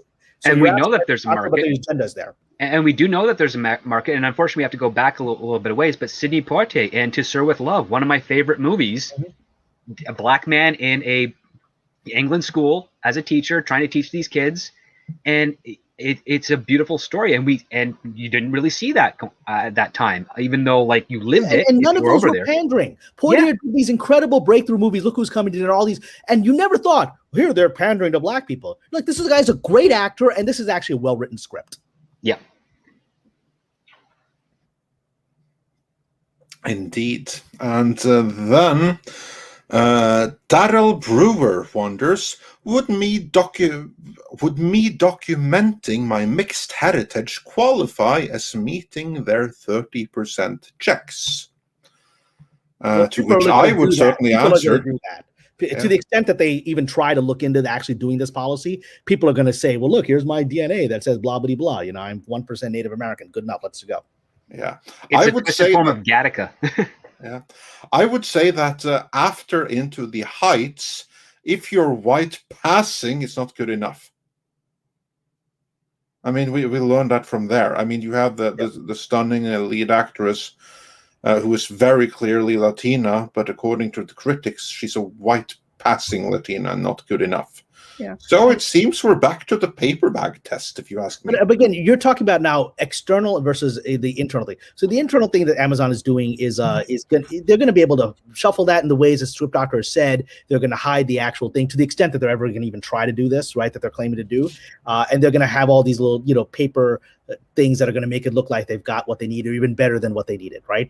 But when it comes to public things, when you've actually had something like In the Heights come out, and I've said this, and people say it's a conspiracy theory, but I don't. But like I said, I don't believe in conspiracy theory. I just believe in conspiracies. The fact that the industry immediately glommed onto and promoted this this thing to the point, this whole white passing Latino thing, to the point that Lin-Manuel Miranda, who was allegedly their paper, on paper, their guy, right? Lin-Manuel Miranda, who they allegedly love, the industry humiliated him to the point that he had to apologize for casting his own Latino cast, right? And then Rita Moreno, this incredible actress, had to apologize for defending him. Yet they're not going to do that with what's coming, because what is coming is West Side Story, directed by Steven Spielberg, the king of the club.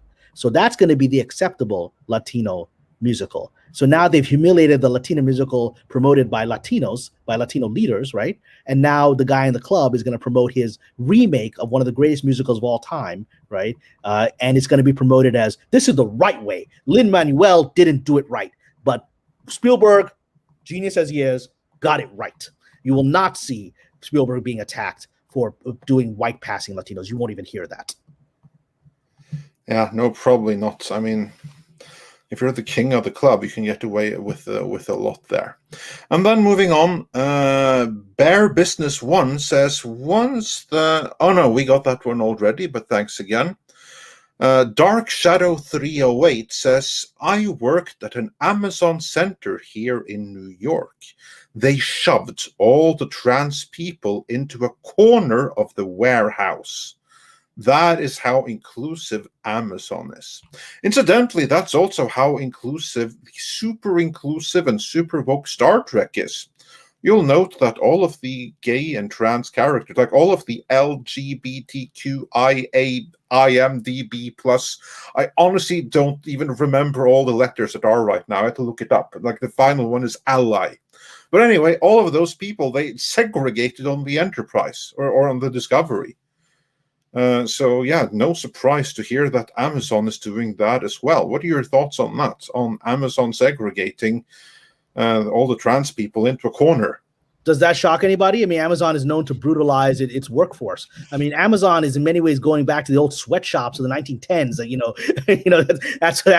That's what they're doing, and they're doing it. They first did it overseas, and American corporations did it overseas in China, where we had sweatshops. Now we do it here in America, which is perhaps karma. We did this, we allowed this to happen over there. We're now allowing it to happen here, and so it's yeah, does that shock anybody? But that also fits into how Hollywood thinks. We're progressive by being regressive. We're going to talk all this stuff about promoting trans rights, and I think some books critiquing the trans movement have been removed from Amazon. So it's something they care about, but on a practical level, they don't care. On a trans person's day-to-day life, trying to live in this world, trying to feed their family, right? They will humiliate them and put them in the special corner, and that shouldn't shock anybody, because that's how Hollywood works too, and it is the illusion of the world that we live in, Script Doctor, which is that this town is run by people that they are able to say all the right words and do all the wrong things. That's the amazing thing about the industry and the propaganda that we live in, is that they promote these ideologies with their words, and their actions are always the opposite. And Me Too was a perfect example of that, which has been happening since the silent films. I remember reading about one of the great silent film actresses in the 1920s sued one of the most famous figures in Hollywood, and for sexually harassing her on set, right? And she won back in the 1920s. So nothing is new about that. And now, because all the people that are saying it now are the one, who are virtually talking about it now, are the ones that are saying, so baby, why don't you come back to my apartment and we'll talk about the role, right? And so that hasn't changed. But they're the ones that are, it's amazing that Harvey Weinstein was always known for what he was. So he's the easy fall guy. It's the people that are condemning him that are the ones that are saying, let's have a private session to get this role, right? Yeah. And that's continuing. And I've seen that up in Canada far more frequently, unfortunately. That's the thing that's also kind of horrific. You think that, oh, no, that's a Hollywood-centric thing. But no, it's in other parts of the industry that are outside of that country. And it's crazy, too, because a lot of the people that I do know around who have had conversations, deep conversations, known really well, have friendly business relationships, very much opposed to those types of practices. And I've seen them in opportunities where they could have gone that route and have completely veered away from it. And then at the same time, you also see someone else who's like, oh, no, I'm in here for the money and for, the beautiful ladies, or in the case of that one other person, of the beautiful men. And it's just disturbing, because it's like this. You're supposed to be making movies and not ones that are done in Beverly Hills. You're supposed to be making the ones that are everybody wants to watch. So why are you going back down this way? You don't need this type of thing. But again, it's also that a sense of a person who grew up possibly never having power and then suddenly getting it so quickly that they only know the way to abuse it. That's most people that are not born into the multi-generational club here in Hollywood, but are making it here, right? People who moved from Brooklyn to LA, right? And then got in through their efforts and through whatever network they could create. They tend to be, especially amongst writers. We've got actually a lot of writers. We had Mr. Kreisberg, and who was heavily involved in the Warner Brothers, who was sexually harassing for years, right? And the industry covered it up, right? Andrew Kreisberg, and he's an example. You got a Hollywood nerd, basically, who probably didn't do that great with the girls in his high school years, suddenly being in a position where he's casting beautiful women and can make them world famous, and all of a sudden, he can think, this is my moment to finally get what I didn't get in high school, right? And unfortunately, that's horrific in itself. This gentleman was also apparently doing to his fellow writers, and it wasn't just about power, having power over an actress on a casting couch. It literally be like, rubbing up on the writer in the writer's room, and they're out of control, right? But the industry protected them. I worked at Warner Brothers multiple times, and I once had a conversation with people at HR who, covered all that up. I'm like, you know what, you guys can't really give us a sexual harassment seminar, considering that you covered that up for a decade because he was rich and powerful, right? And connected to Greg Berlanti and people that you want to do business with. So I don't know that this seminar is that useful coming from you. So. Yeah, no, I agree with that. Moving on from there, let's see. Rambam 3000 says, I would legit watch Cameron's idea about the young woman fighting Jinn. That's a whole well of untapped stories. I have a wonderful story. We've developed it. We have this beautiful pitch book and all that. And it's really exciting because it's a chance to take the archetypal idea of the girl fighting the monsters, which goes to Buffy, it goes to Underworld, it goes to all of these things, right? Resident Evil, all of that. And just taking it and bringing in these creatures from another culture whose rules you don't fully know in this culture. And so now you can expand on this archetypal idea and have some surprising episodes where I didn't see it going this way. Oh, wow, I didn't know these creatures can do that. And she's got to face this. So we're still out there, we're pitching it, The funny thing is that I felt bad recently. I'll say this on one of the pitches where I already knew that this was the person listening to it was one of the people that it was like diversity, but it was just like, yeah, but not you. I already knew that when we took the call. I just vibed it. And the producer I'm working with, very successful Indian American director, very respected. And he gave this whole spiel about how Cameron is ready for this leadership role. And I'm like, he gave this whole thing as part of his pitch. And I was like, yeah, they know that. That's why they're not going to say yes to this pitch, right? As this poor guy was giving the pitch, I was like, yeah, they know exactly I'm ready to run that show. And that's why they're not going to do it. And that's how it played out. So. And also on that note, Hyperguyver 2, I might have brought this one up before, but better safe than sorry. Kamran, your show about the Jinn Hunter in the modern world sounds badass. This needs to be made. Go outside the system if you must. You got this. Well, people, that's very kind of you and very gracious of you. I've been, people have often said to me, go outside the system. There's a lot of money in Dubai. There's a lot of money in Saudi Arabia. And there's billions of dollars there. But these are even worse human beings than the scumbags I'm dealing with in Hollywood, right? And so I've interacted with all of them. I've met all the rich oil sheiks. I've met all of the billionaire sleazy guys, in Dubai. I've met all those guys, and all those guys, none of them want to actually make movies that promote their culture because they don't actually like their culture, right? These are rich people that desperately want to be white Americans in Beverly Hills. These are people that, they didn't earn their wealth. Oil is something that their British found on their great-grandfather's land, and they get the benefits of it. So it's basically Beverly Hillbillies, right? Nouveau riche people with billions of dollars with very low self-esteem about their culture and their heritage. And so the sort of outside world of the Arab Muslim money is the big joke in Hollywood. I'm sure Script Doctor, you counted this. The whole joke of the oil sheik is, you just have to, you basically, these guys, they just want to come to a cocktail party and hang out with Tom Cruise. They don't actually want to make movies. They don't actually want to write the check for the movie. They just want to get to the cocktail. The moment you give one of these Arab oil investors the chance to meet the movie star, that's it. Then the project dies because you can't let them meet the movie star until they've written the check. Because then they don't want anything more to do with it because they got what they wanted, which is the bragging rights of having hung out with Charlize Theron at a party, right? That's all they wanted. So you have to get them to write the check first, and nobody else does that because everyone thinks, well, I've got to convince them to write the check, so I'm going to use Tom Cruise to convince them. And then they're like, I bet Tom Cruise, and that's it.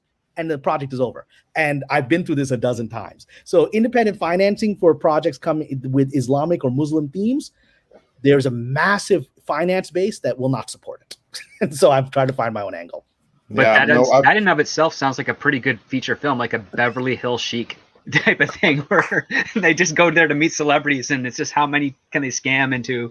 That's pretty good. That's actually, again, the market will be like, yes, that's that's a little too truthful. I don't think we're going to do that.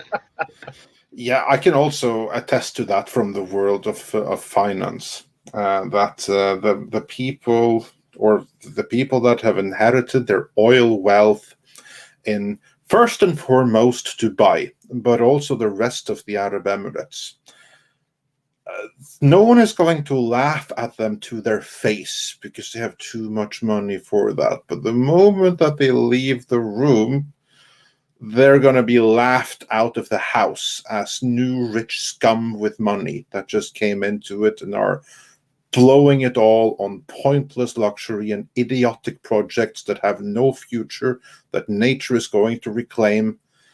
And yeah, they're kind of laughing stocks.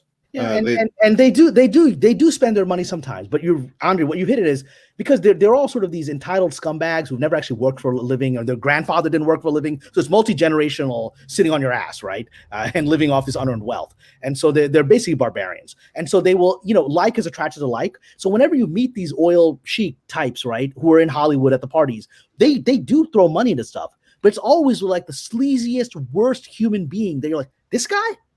Nobody in Hollywood wants to work with this guy. He's like a mobster. He's like a scumbag. He's like, oh, here's my brother. I love him. Here's $100 million to make this movie that never gets made, right? So they'll always give their money to people like themselves, which are garbage. It's one of the most amazing phenomena I've ever witnessed.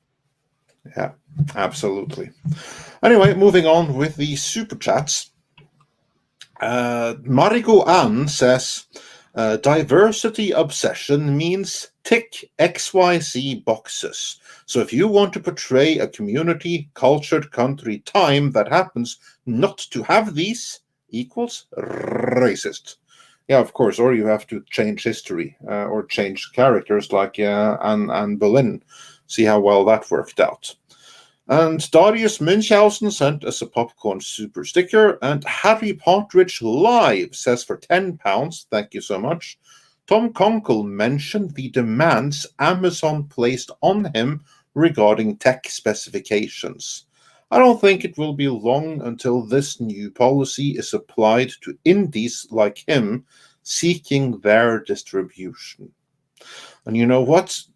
You could be right. That's my thought, at least. But what are your guys' thoughts on this? Say that you have made an indie movie, like our good friend Tom Conkle, who is working on other projects with Script Doctor, for one.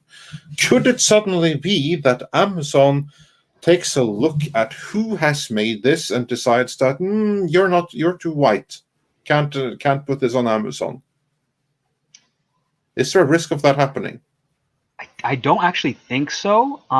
I do have a prediction that in the coming years, because of the relationship between studios and the theater system, I feel Script like. Doctor, wait 1 second.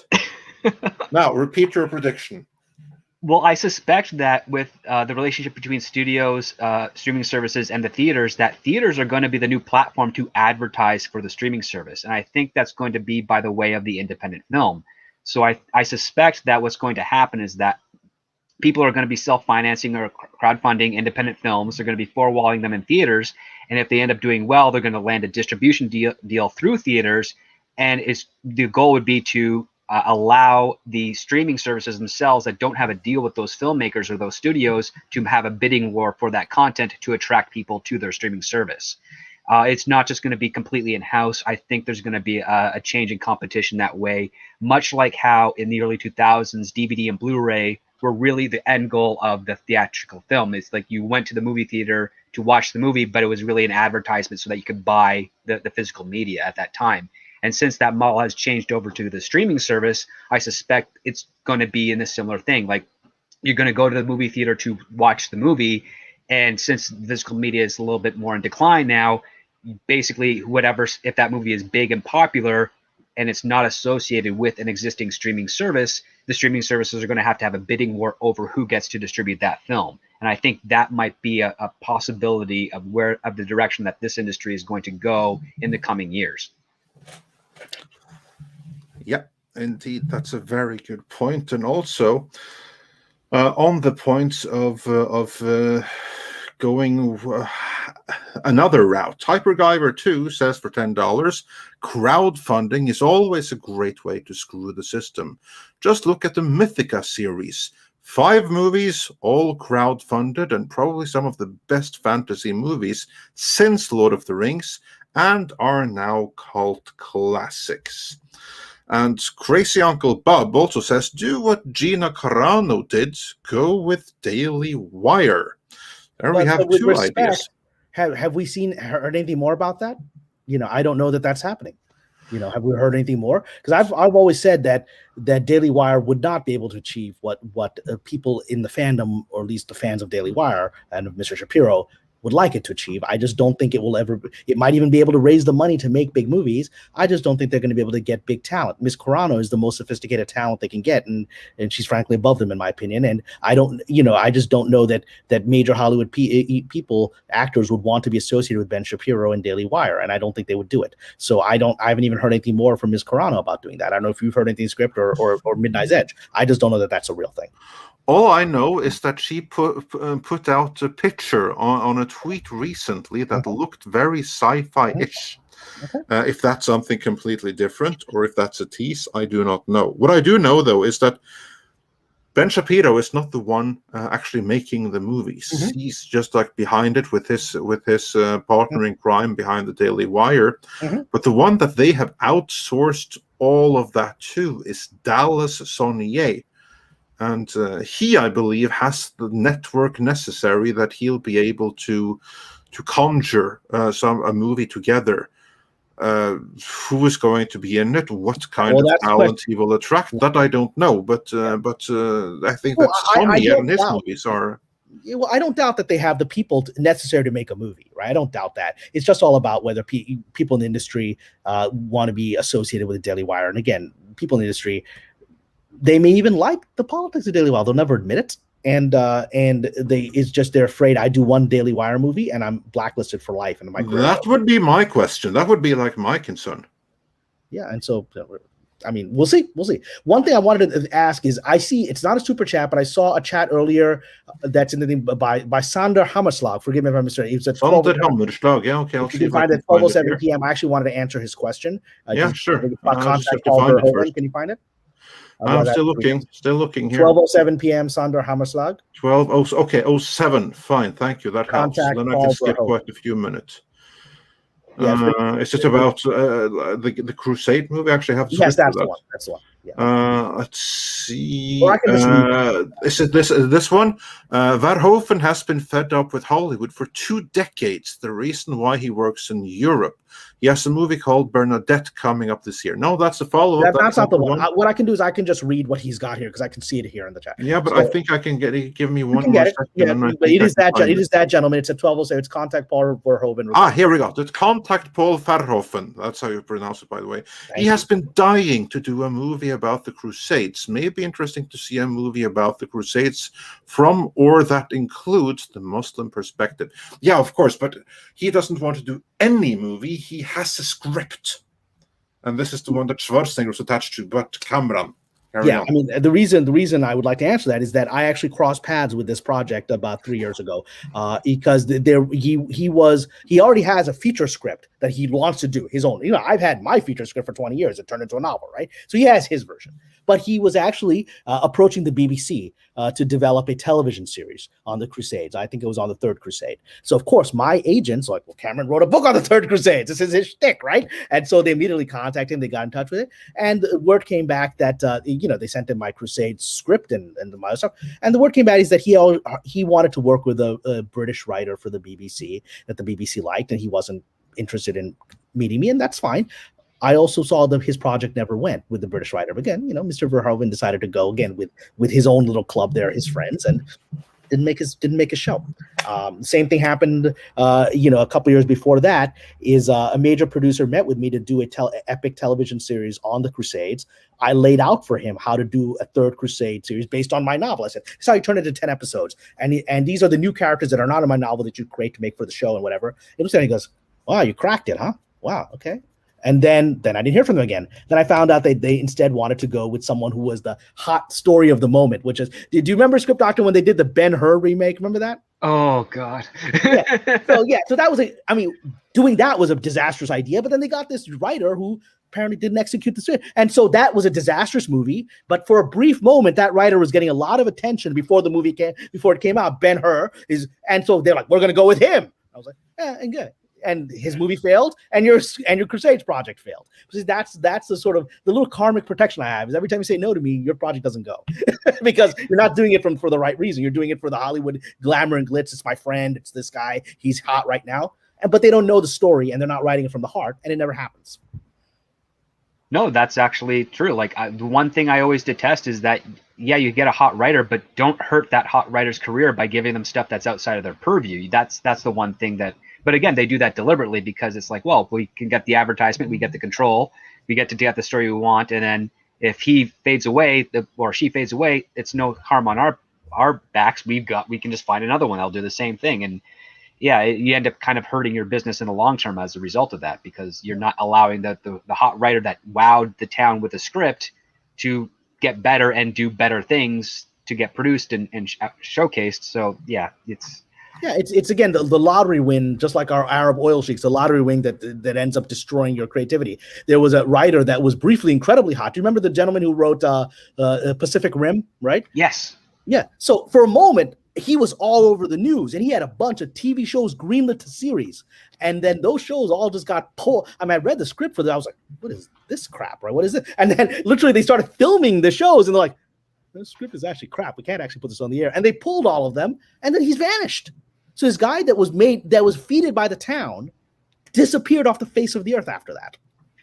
Yeah, actually, I think something similar kind of happened with Ben Ripley, like who did Source Code, where his first draft was good, then they were going to give him a show, but they took him all into a different area, and so like now he's been writing stuff infrequently.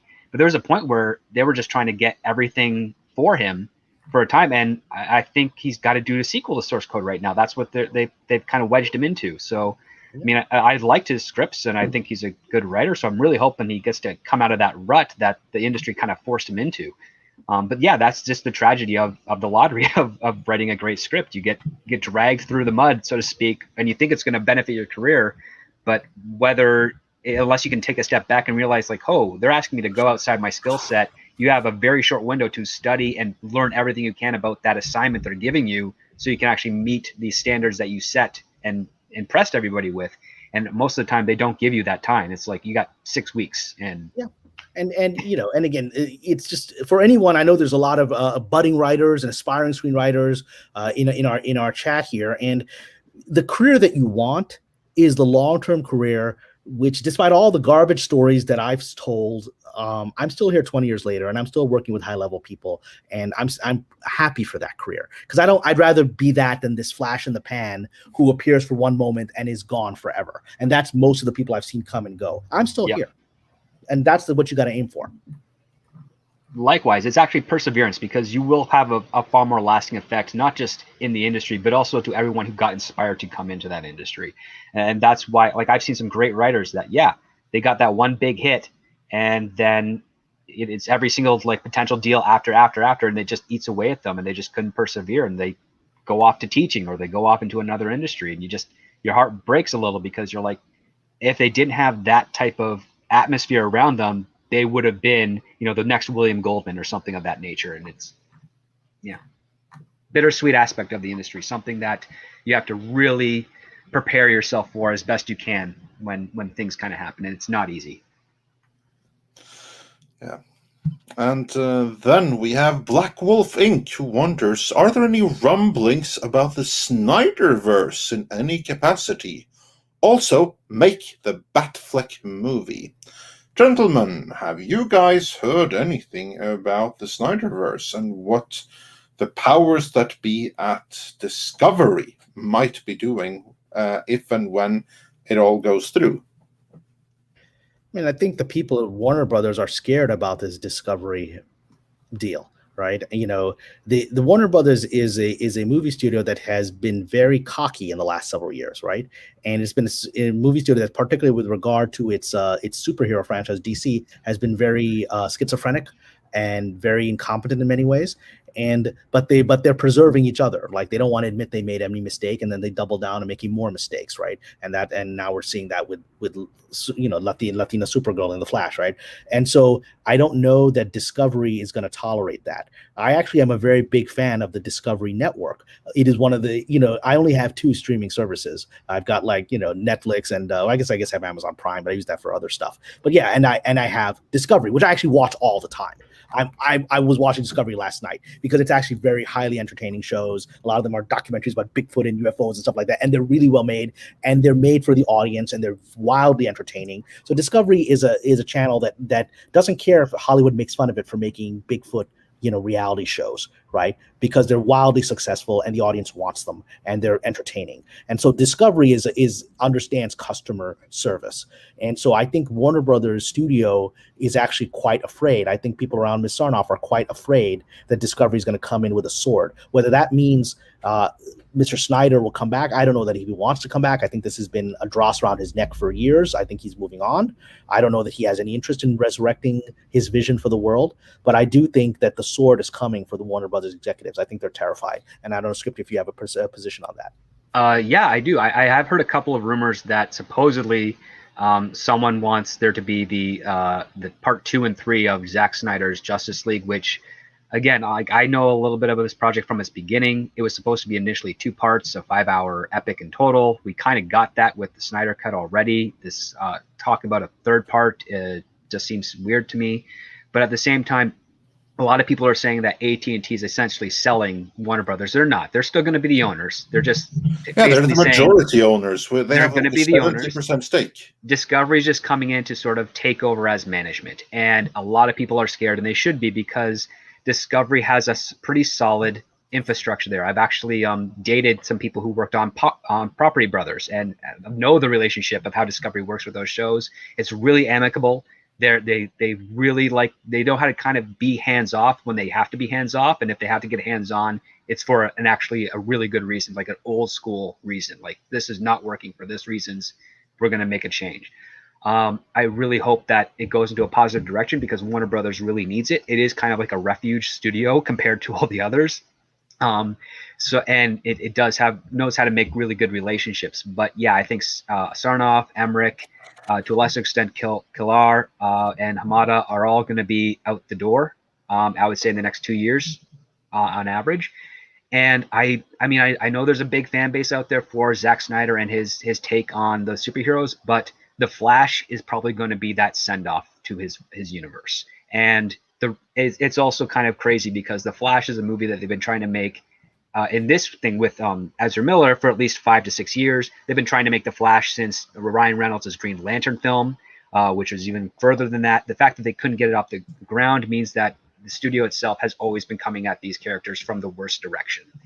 And I think Discovery is going to learn that after The Flash is finished and released, and they're basically going to say, to heck with it, we're cutting the ties, we have to start fresh. We'll have some fun with the actors that are popularity. It's on the streaming services. We'll do the cheaper, easy to distribute models there. But if we're going to go into if we're actually going to step up and try to compete with Marvel, we're not going to do it with this model. We have to create a new one. I'm pretty sure that's what Discovery is going to do. I really hope that they get rid of, I can't remember his name because I can't pronounce the last name too well, but the guy who's in charge of CNN, who's also within Warner, if they can get rid of him as well.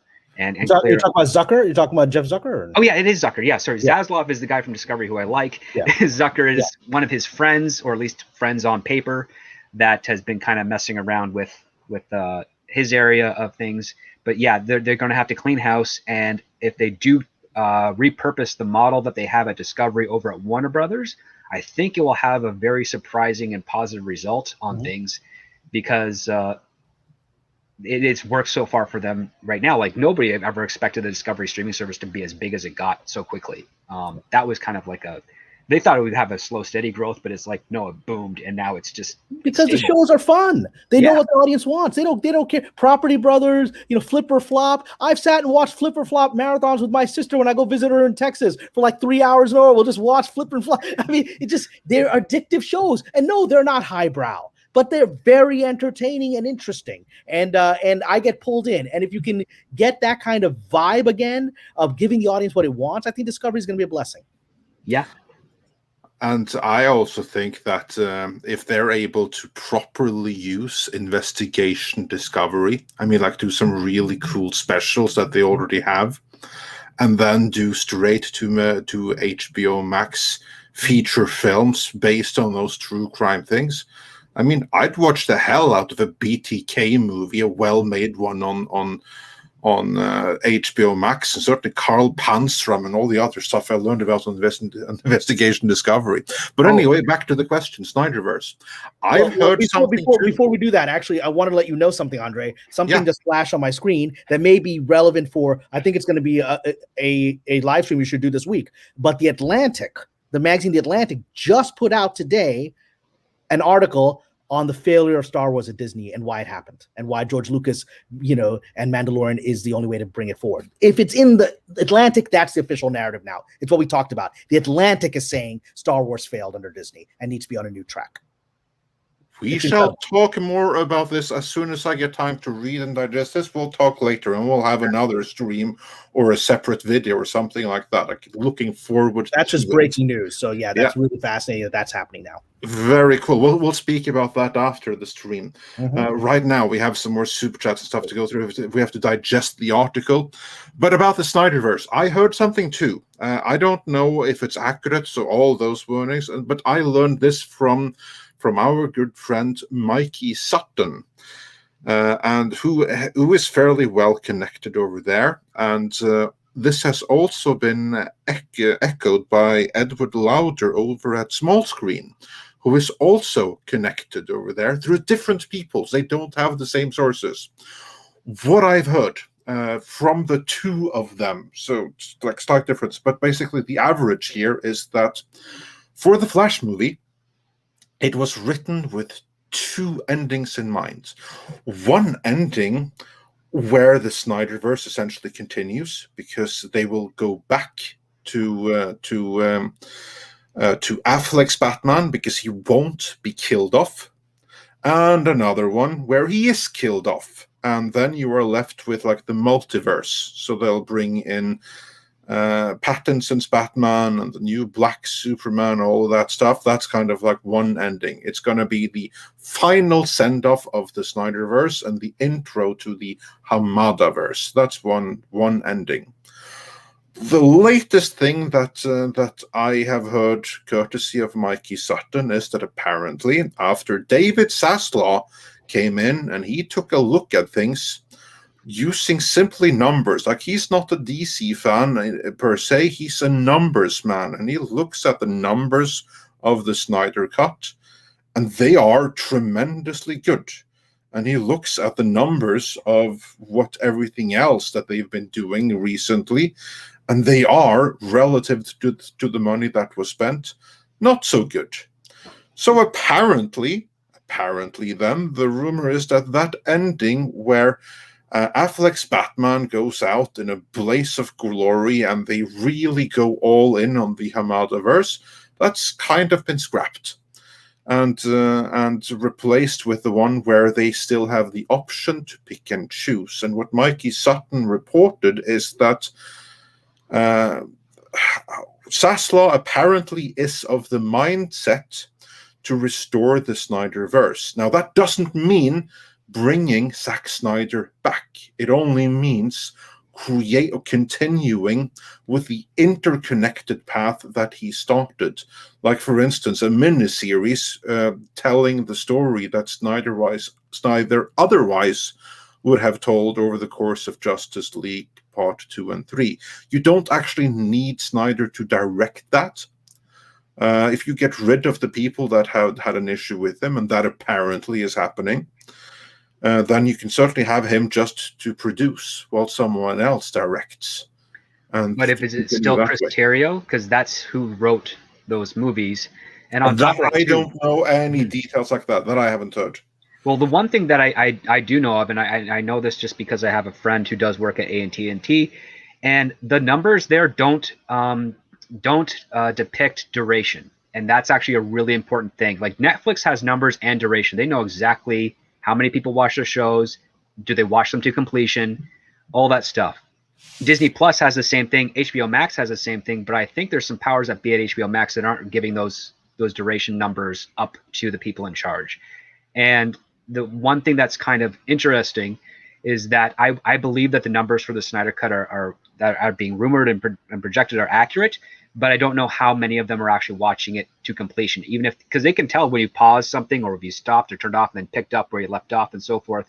We're not getting that detail, and that's actually something that has to be kind of factored in the streaming wars. It's just like how it was on network television. Like, you're able to sell expensive commercials because you're maintaining the audience through that half hour or hour time slot.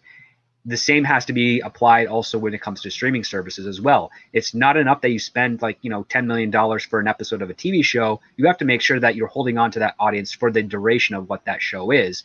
And I don't think we're going to see actual numbers regarding the Snyder Cut that's going to prove that the people actually stuck to the whole thing. They probably saw maybe a half hour or an hour here, or maybe over the course of 3 or 4 months, they end up seeing the entirety of it. And that's not going to look good for a studio system that's investing $80 to $120 million on a 4-hour feature film for HBO Max.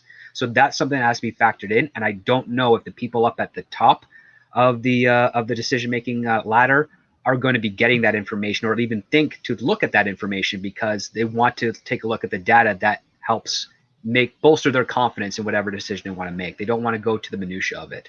And that's something that has to be considered. And I hope if any of them are listening, that they start asking, great, we got 60 million people that watched the Snyder Cut during that first weekend. How many of them watched it to the end, or how many of them watched it halfway? Because that's how you're going to get your aggregate and understand your direction of where to take these franchises. So if people are only watching it for 10, 15 minutes at a time, that's not going to look good, because again, if they decide to have HBO Max go to an advertising-free model where you have ads in between, commercial breaks, so to speak, of the show, you're going to want to make sure you can keep those people watching all the way through. And that comes down to, is the story good? Is the direction where the studio is taking these characters actually keeping the fans interested? That's something that we don't 100% have confirmation of yet. So while I'm great to see Ben Affleck come back, if that's going to be the case, and if they want to continue this tonal thing for their DC franchise, all the more power to them. But I have my doubts that it's actually going to be as lucrative as they expect, given the information that they have been conveying to Mikey Sutton and to Small Screen and to other sources of where this is going. There's more factors to consider here. And I think reminding people that the model that existed on network and in theaters for the last 50 years before streaming and internet still has relevance today when it comes to how people interact with their media. Yeah, very salient point there. But we have a few more super chats that we have to try to go through here. Just an old guy says, do these guidelines now prevent Neil Patrick Harris from portraying straight men? And as we said before, no, that door swings one way only. It would have if he were straight, it would have prevented him from playing a gay man, but not the other way around. And Erik Runge Madsen wonders for 20 Danish krona. How is Amazon monetizing this new policy? And they're not, are they? This is a virtue signal. Yeah, in fact, if they were actually to do it, it would be anti-monetizing it. I mean, they would be putting themselves in a financial crisis. So that's why I don't imagine they're actually going to do anything beyond talking about it. Yeah, exactly. And Gran Wasu 42 points out for €5, the only thing Amazon is inclusive in is treating their blue-collar workers like garbage. All of them. This policy is a slap in their faces. Yeah, that's equity. Like, treat everyone like garbage. That's the that's what equity is. That's my point there. And Marigo Ann wonders, Kamra, is Aisha Tyler now in the club? It's interesting. Aisha Tyler and I went to college together. She was a year ahead of me. I didn't know her because she was in the club in college. She was in the cool club, and I wasn't, right? And so it's a big club, and you ain't in it. That's been consistently true in my career. David Benioff was there. Was that whole club. David Benioff also went to college with me, and he created Game of Thrones, and he was in the cool club in college, and I wasn't in the cool club. And God bless them all. And they're still. Well, I'm not sure if Mr. Benioff is still in the cool club, but he was for a very. I don't think he is anymore, and I'm really curious what's going to happen with all the stuff that Netflix hired paid out of the white out of their eyes for. Oh, well, that's all just money gone. They'll pay them out. Yeah. But I mean, we haven't heard anything more from those two gentlemen, and I think they actually are kind of done.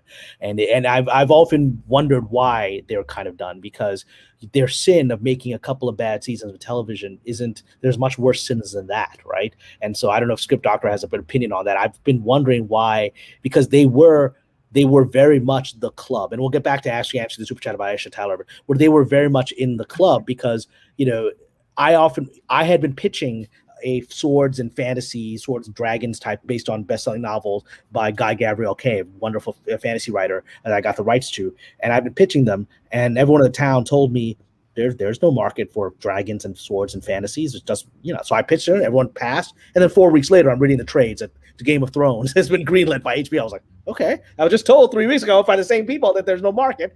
And so why did they greenlight that show? And then they spent $10 million on the pilot and it didn't work. And they spent another $10 million reworking the entire pilot instead of saying no. So and Mr. Benioff had a couple of small movies, and Mr. Weiss didn't really have anything as far as I know, career-wise.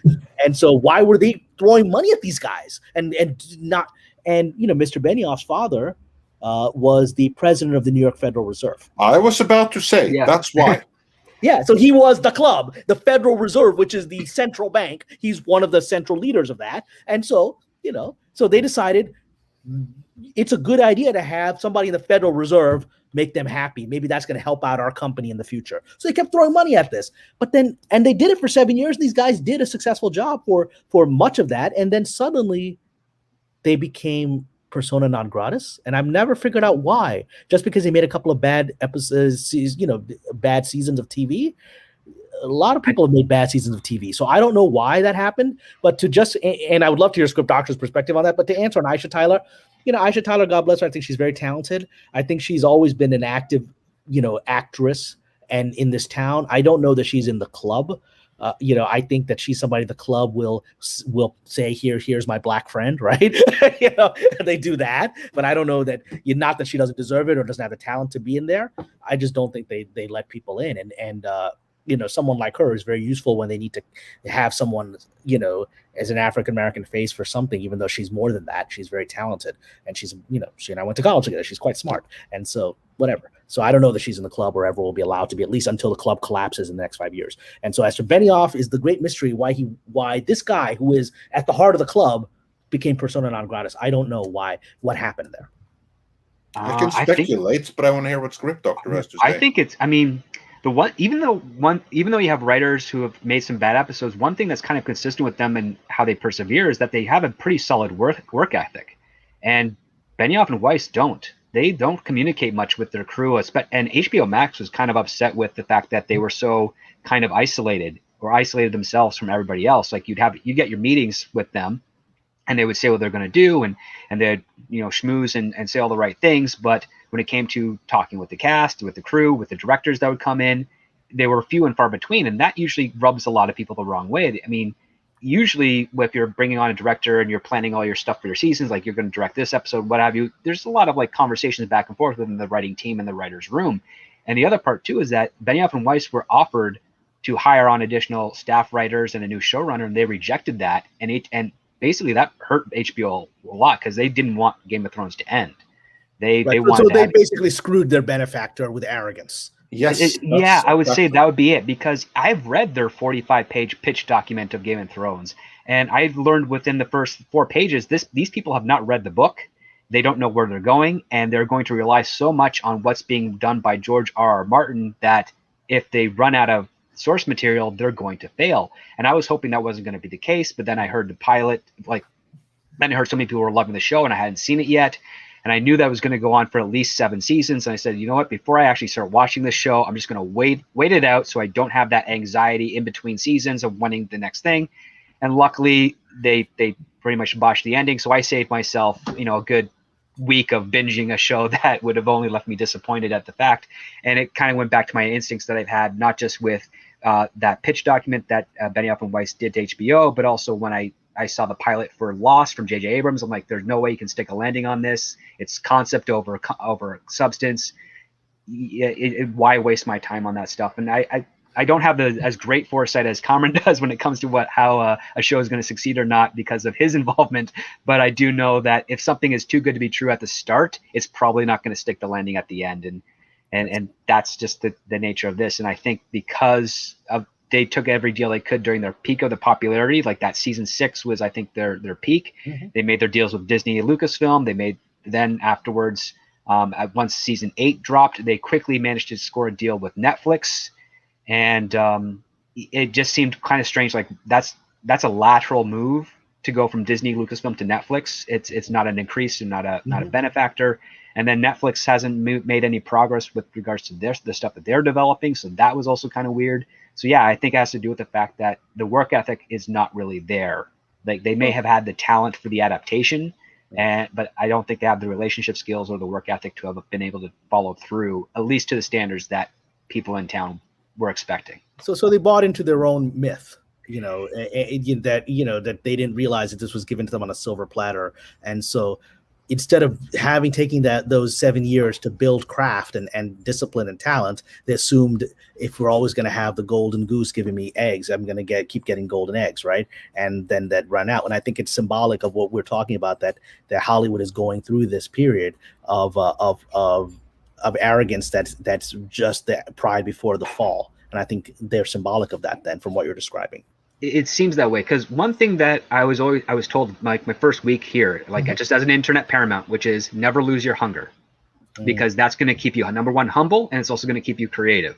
And it's a really hard thing to do, because if you're really successful and people are telling you, yes, you're great and you're doing this, like you're never going to be able to double check your work, so to speak. And you got to double check your work because jobs depend on it. And you can only, yes, a lot of people have made careers failing successfully up.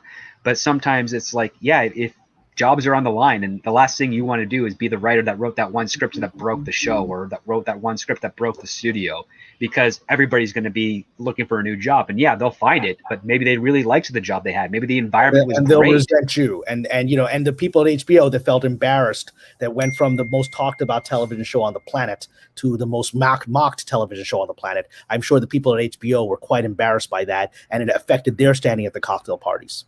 Yeah. It was still the most talked about show on the planet. It's just the nature of the conversation shifted in a very drastic way. Yeah. Yes. Yeah. So I'm very also grateful. would be just my observation from the outside. HBO intended Game of Thrones to be their MCU. They had this whole lot of spin-offs ready and everything good to go. They wanted to have the series going for 15 seasons if they could. And at the end of season 6, they wanted more seasons. The writer, Martin, wanted more seasons. Benioff and Weiss alone said, "We got this. We're going to wrap it up in 13 episodes. Not 15, not 20, 13 episodes spread over 2 seasons." That was their vision. And at that point, they had earned it. So HBO reluctantly listened to them, despite them offering them more writers, whatever they wanted. Just keep this golden goose delivering golden eggs. But nope, 13 episodes. And in those 13 episodes, they killed the entire brand. Like all those spin-offs, they're all dead and gone, with the exception of one, that fire dragon Targaryen thing. And that's also never going to happen either. I don't think that's going to happen. No, it's filming. So the pilot. It is. Oh, okay. Well, yeah. So that's happening, but I don't know that the audience is going to respond to it. I don't know that it'll happen for the audience audience. because it's a prequel. So then you may have a failed prequel series, and they never work. I mean, how well did the prequels to Battlestar Galactica work? And audiences like that series. And those were good prequels, but whatever. Exactly. Well, no one saw them. Neither did I. So I don't know. But Caprica. I don't know. Maybe that's a curse of Nick Stahl. And I like the guy. I think he's a good actor. But he just has some run of bad luck. Yeah. Gentlemen, I need to start writing down. So do we have any? Yes, I'm going to go through the super chats that are addressed to you as well, because I know that we've gone way longer here. So I'm going to go through and see if there are any specifically for you. Let's see. MDG601 says for $15. I don't always agree with Mr. Pasha, but he seems to be a man of integrity, which is the highest compliment I can give. Love the content. Keep it up. Thank you very much. And you don't have to always agree with me. I just have my perspective based on my life experience. But it means a lot to me that even though we don't always share eye to eye, that you value my opinion and will listen to it. And I agree with you. Integrity is the greatest compliment in this world, and certainly in this industry, where it is not a compliment that is generally doled out. It's not generally assumed to be something anyone has, and people are shocked when you have it. So if I can be that man, I'd like to aspire to be the person you see. So. Yeah. And the DCV Titan says, a little delayed, but Nostra Kamran has spoken. Or would you prefer Nostra Pasha? Pasha Demas. Yeah, there you go. And Tsukiyumi99 says, Kamran, aka Nostradamus, with your knowledge of how powerful the club is, do we consumers have any real power?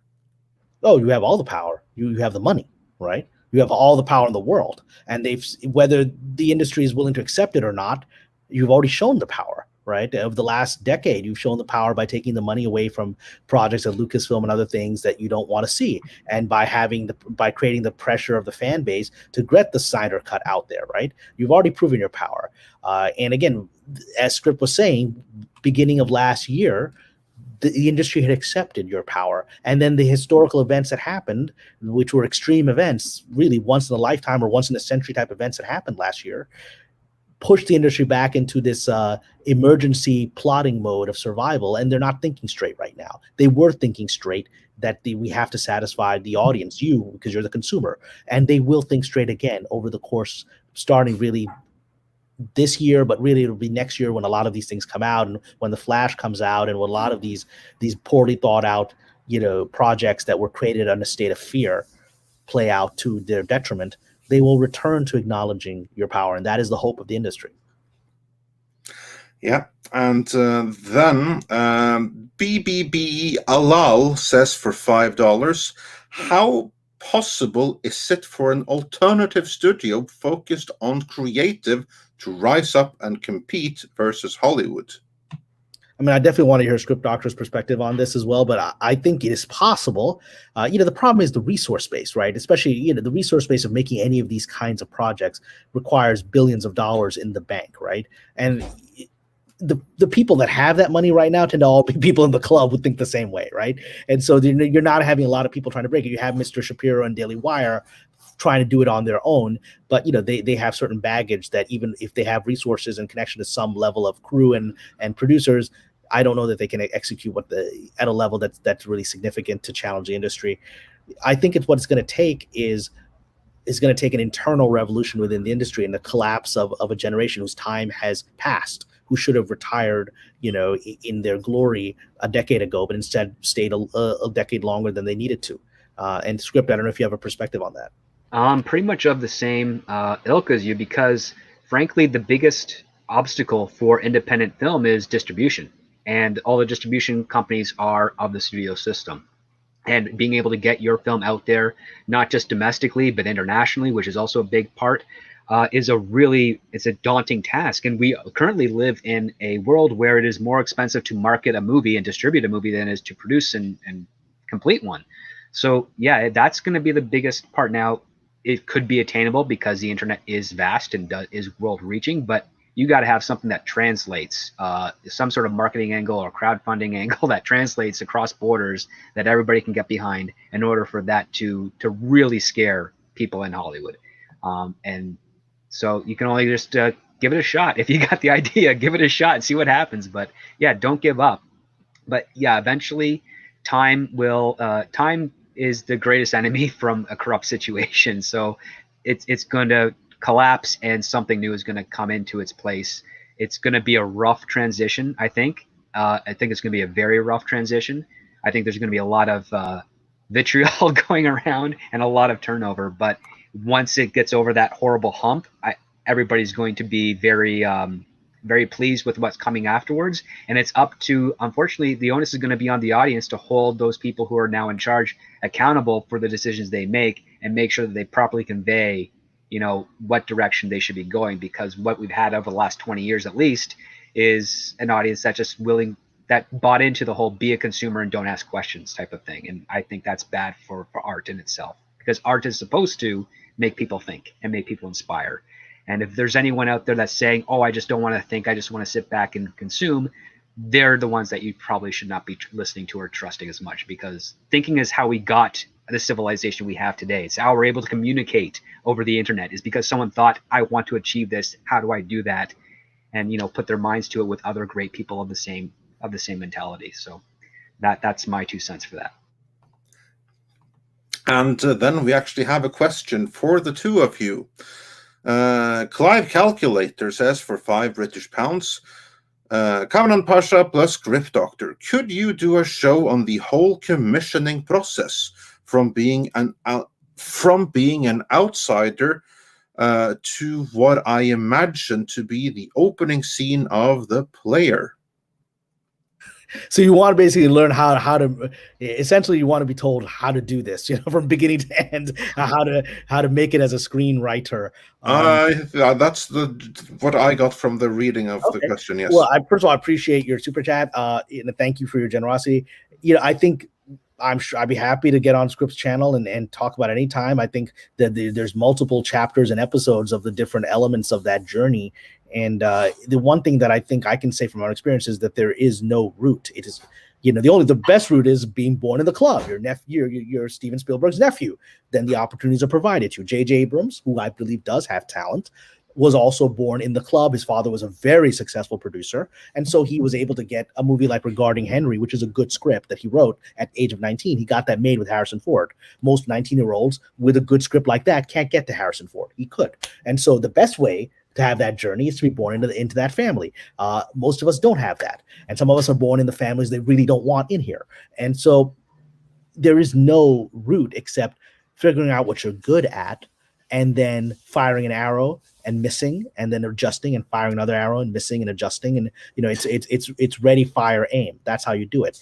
And persist, as Script Doctor said, you just persist and persist. And there's no one can say if you're going to succeed in 10 years or 30 years. No one can say that. And so there is no answer except that it's going to be an individual journey. Yeah, there's no one path. I actually don't know any writer, actor, director, or producer that has the same story as how they got to where they were.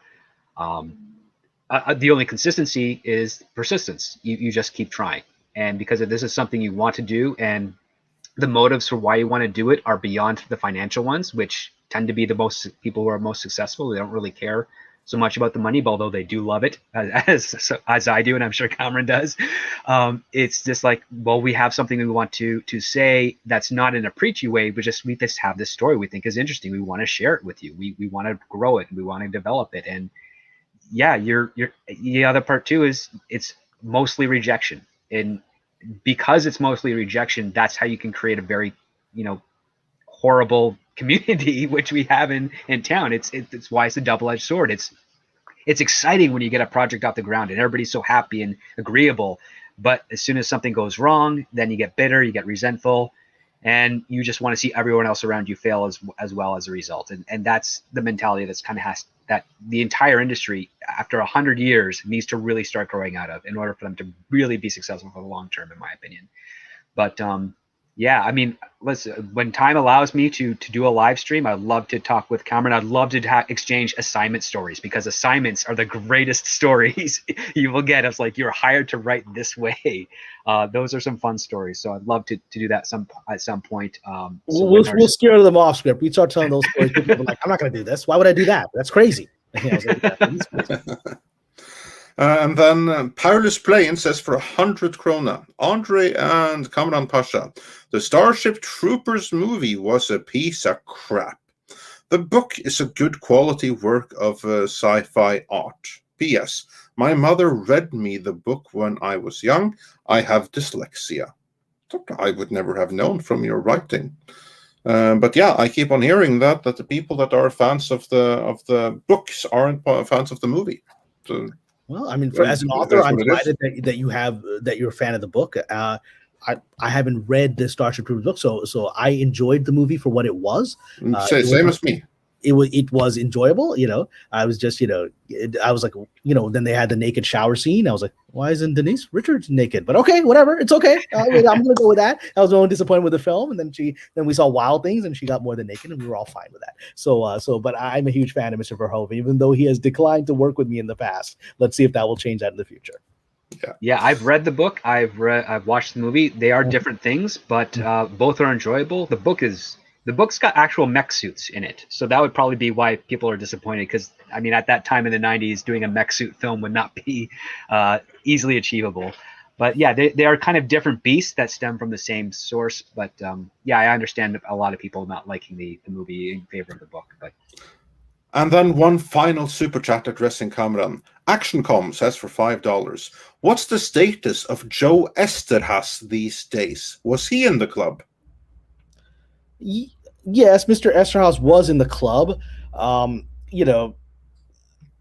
will say this, and maybe Script has a diplomatic way of saying this, and I'm going to try to be diplomatic. I think he made a lot of adversaries in the journey. And, I think that, like Mr. Benioff, he was not able to sustain the reputation that he created. I think that, it's interesting. He went up against Mel Gibson. And where he was working with a project with Mel Gibson, and he was secretly recording Mr. Gibson, and then put those recordings out to try to make Mr. Gibson look bad. And so Mel is a very interesting character because Hollywood loves to hate him, but they love to make money on him. So I think after that Gibson incident, he kind of vanished after that. I think he crossed the wrong person when he did that, and the way he did it was seen as ungracious by the town. This whole town is terrified of one thing: of you taping them, right? Because they're all scumbags, and if you're taping them, right, you can ruin an entire industry. You can bring them all down. So once you're seen as taping somebody, even if it's the guy the town loves to hate, Mel Gibson, nobody wants to have that guy over at their house for a notes meeting because you're taping them, right? So you've lost all trust. Industry based completely on trust. So I think he's vanished. Script, do you have a perspective on that? Yeah, I think he killed his own career, because I remember hearing stories of him when I started out that he was the go-to guy. Like the whole reason Showgirls exists is because that was his passion project to write. And it's like, really? Well, it's reflective perhaps of his true talent, but yeah. but the thing is, like, yeah, he was the dude that if you had trouble with your story, you'd go to him and he would help you fix it. You know, a little bit to what I do in some regards, but he was far better at it than I ever were, because I've seen some of the examples he's turned around. But yeah, I think it comes to the fact that he got too big for his own britches, and he rubbed every person that could help him bolster his career the wrong way for whatever reason. I don't know, but yeah, he did some things that are not really great. Yeah, and I don't know if he did it for personal reasons or for altruistic reasons, but whatever reasons, it definitely destroyed his career, because he hasn't been working for at least 10 years, I think. Yeah, and the thing is, you really can destroy your career. You can be at the top of this industry. The gentleman that Mike Ovitz, who founded CAA, the most powerful agency in Hollywood, right? He came out 20 years ago when he left CAA. He had briefly worked at Disney, it didn't work out. Then he created AMG, a management company. That was actually one of my first managers when I started off. And then he made a comment, I think it was to Vanity Fair or someone else, talking about as he said, quote, the gay mafia didn't like him, right? And that's why he had struggled at Disney or whatever. And he's done. Right after that, this guy who founded the biggest agency in town, who's multi-billionaire, one of the most powerful figures in Hollywood history, one comment in a newspaper, he vanished 20 years ago. And he's never come back.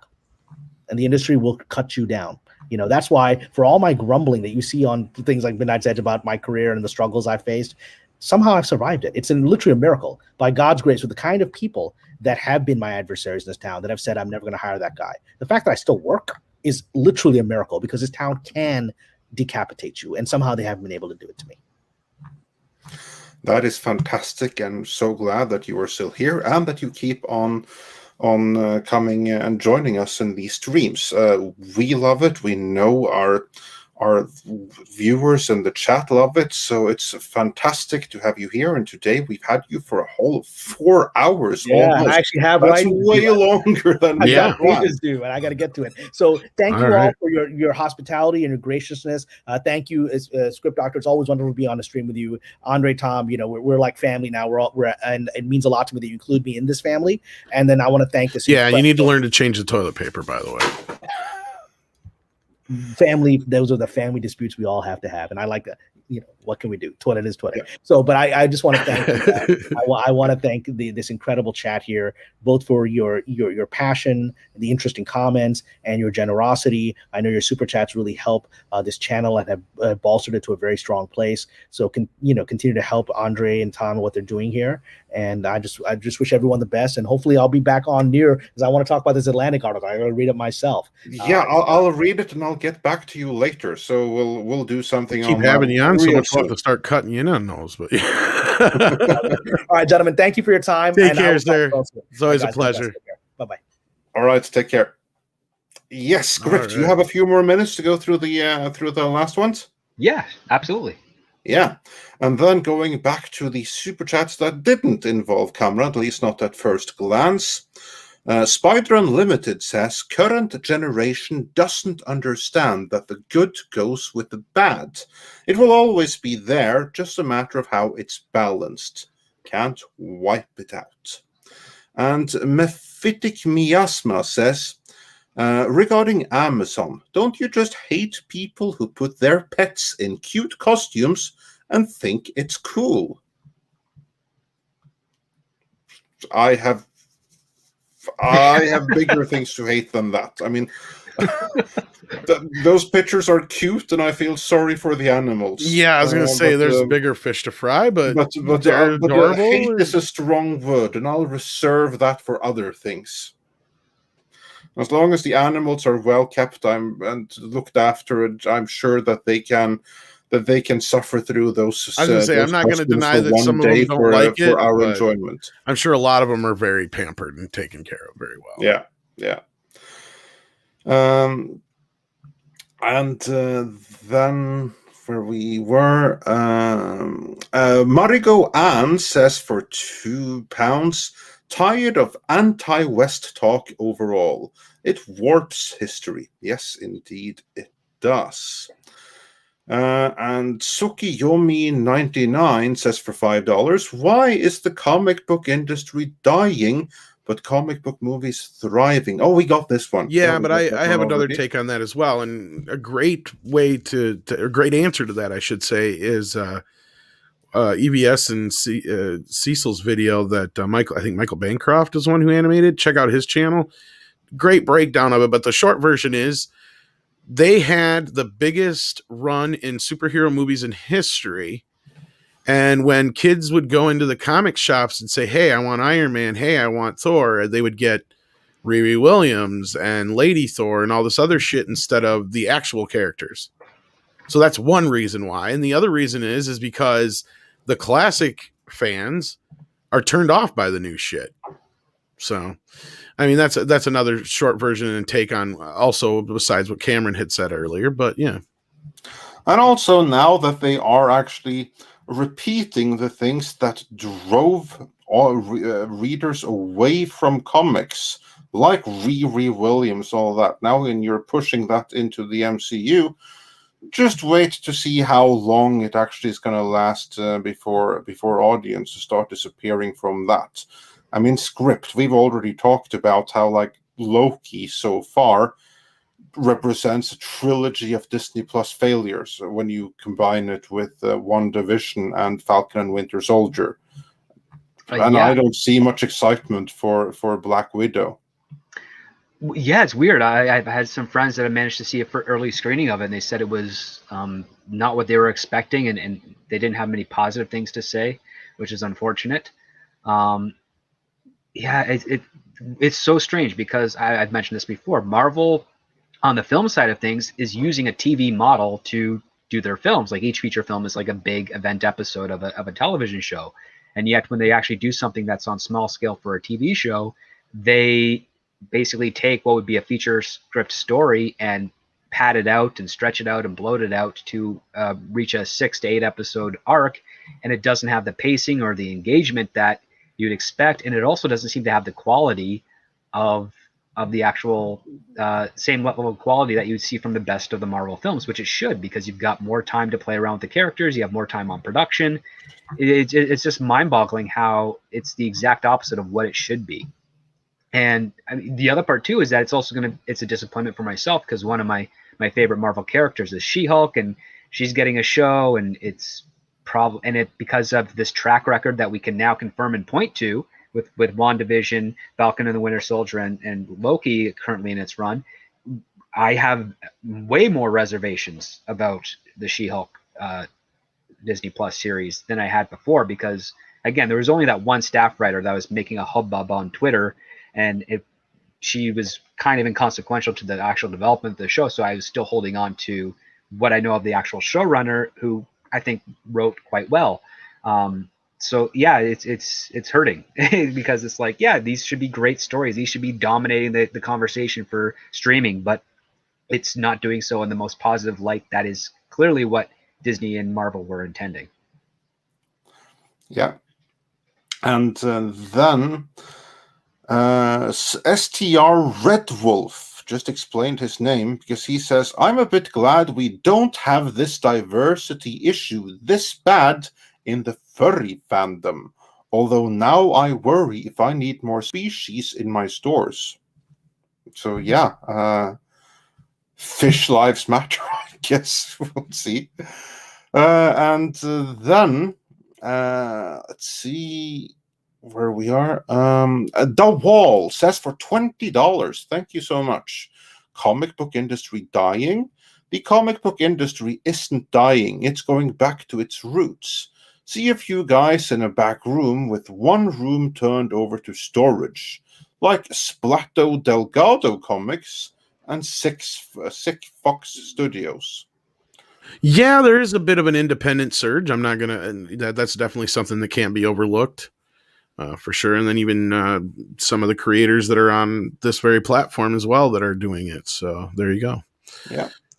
And sent a diamond super sticker, so thanks for that.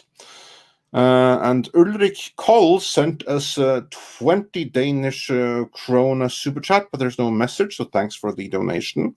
And Rambam 3000 says for 5 British £5. He said this, we got this one already about if Kamran is familiar with Gesa Vermes, which he was. And then Marigo Ann says, notice the white passing Latino nonsense sounds, and then something is redacted. So basically it sounds presumably like bullcrap in nature.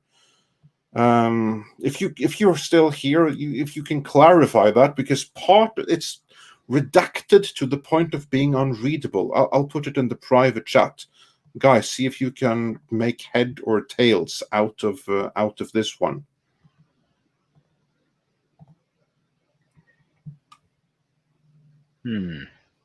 I think the W word is woke. Yeah, I was going to say woke, but I don't know about the second part.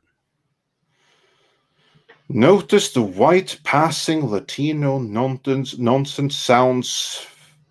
It sounds like bullcrap. I'm going to go with that, and thank you for the support in pending further clarification. And then we have let's see. Big Goss 169 says for $10, just watched both 1984 movies. So again, these would be adaptations of George Orwell's 1984, not the year, for the first time. And that'd be a shitty year. The similarities to what's going on these days in comparison to the story are so close, it is scary. 2024, not 1984. Think about it. So yeah, and we have to watch what we say here, but you're not wrong.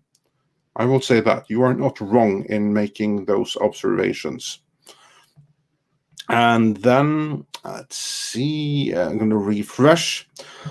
Yeah, here STR Red Wolf says, I was thinking more snake lives matter or lizard lives matter. So yeah, that's I'm not too familiar with the furry community, but maybe you have to in the name of diversity expand your fursuit collection to include snakes. That would be would be fun. So do keep us up to date with that. And with that, we are almost caught up. Max Relax sent us a €10 super sticker, so thank you so much for that. We really appreciate that. And with that, we are caught up. Yay. Come on, be a bit more enthusiastic. I mean, we really, and again, I'm sorry, I'm sad there's not more. But now let's not put it that far. What I will say is I know, that, but I don't want to sound like I'm like upset that they're done either. Well, we got over 1,100 people watching this entire time. That's fantastic. Not just that. We've had quite a few more than that. Actually, I think we hit one of our records today, if I'm not mistaken, for the show. In which case, I want to thank all you guys out there for hanging in there, especially the 1,100 that are still watching. So yeah, thank you for that. Hit that like button if you can. Hell, even if you didn't like it, hit that dislike button, I guess. You know yeah, and then tell us why you didn't like it in the comments. Because that's exactly. Engagement. You don't tell them that though, Andre. Yeah. But anyway, so yeah, I would like to say thank you to everyone who has been watching for 4 hours. We just crossed the 4 hour. And there was mark. actually the news with Spielberg dropping too during this whole thing. That we do later. Yeah, we didn't even get a chance to even comment on. But for those who don't know, who may have missed it, during the show, news dropped that Steven Spielberg has just signed a multi-picture deal with Netflix. So we'll definitely have some more to say about that in the future. So yeah, stay so tuned. then Universal and Peacock must be weeping right about now because he was always with Universal before. He was their boy. Yeah, so that must sting them pretty hard. And so, yeah, but again, I would like to say thank you to everyone who's been watching. Mags points out that we... Actually, I counted 1.9 we got. 1.6. Yeah, no, actually, we got close to 2,000 at one point here. So thank you, everyone who have been watching, who sent super chats. who support us. We really rely on that support to be able to do what we do, so we are eternally grateful for it. And of course, for just you being here, engaging with the chat, being part of this community, and making it the community that it is. So thank you all for that. Also, thanks to the panelists for today, of course, Kamran Pasha. It's always a pleasure when he is on. And we'll be talking to him very, very soon about the most recent Star Wars news that I haven't had the time to read yet, but I'll get back to him. Whether we do a separate live stream or we just do a separate recorded session that we drop as a video, that remains to be seen. But we'll have something before long on that. And Script Doctor, thank you for joining as well. It's always a pleasure to have you on and share your insights from the industry. Yeah, thank you again for inviting me on. It's always an honor and a pleasure to talk with you guys. I mean, I know I'm a friend of the channel, but yeah, it's every time that I'm available to hang out with you gentlemen and share my knowledge and also learn something from you guys and your other guests and panelists, and especially the chat. It's always a pleasure. Yeah. Well, we're always happy to have you here. We consider you part of the family. So yes. And Toxic Man Flu chimes in that he's only here because, or maybe she. I am not going to. But the Toxic Man Flu is only here because Tom is sexy.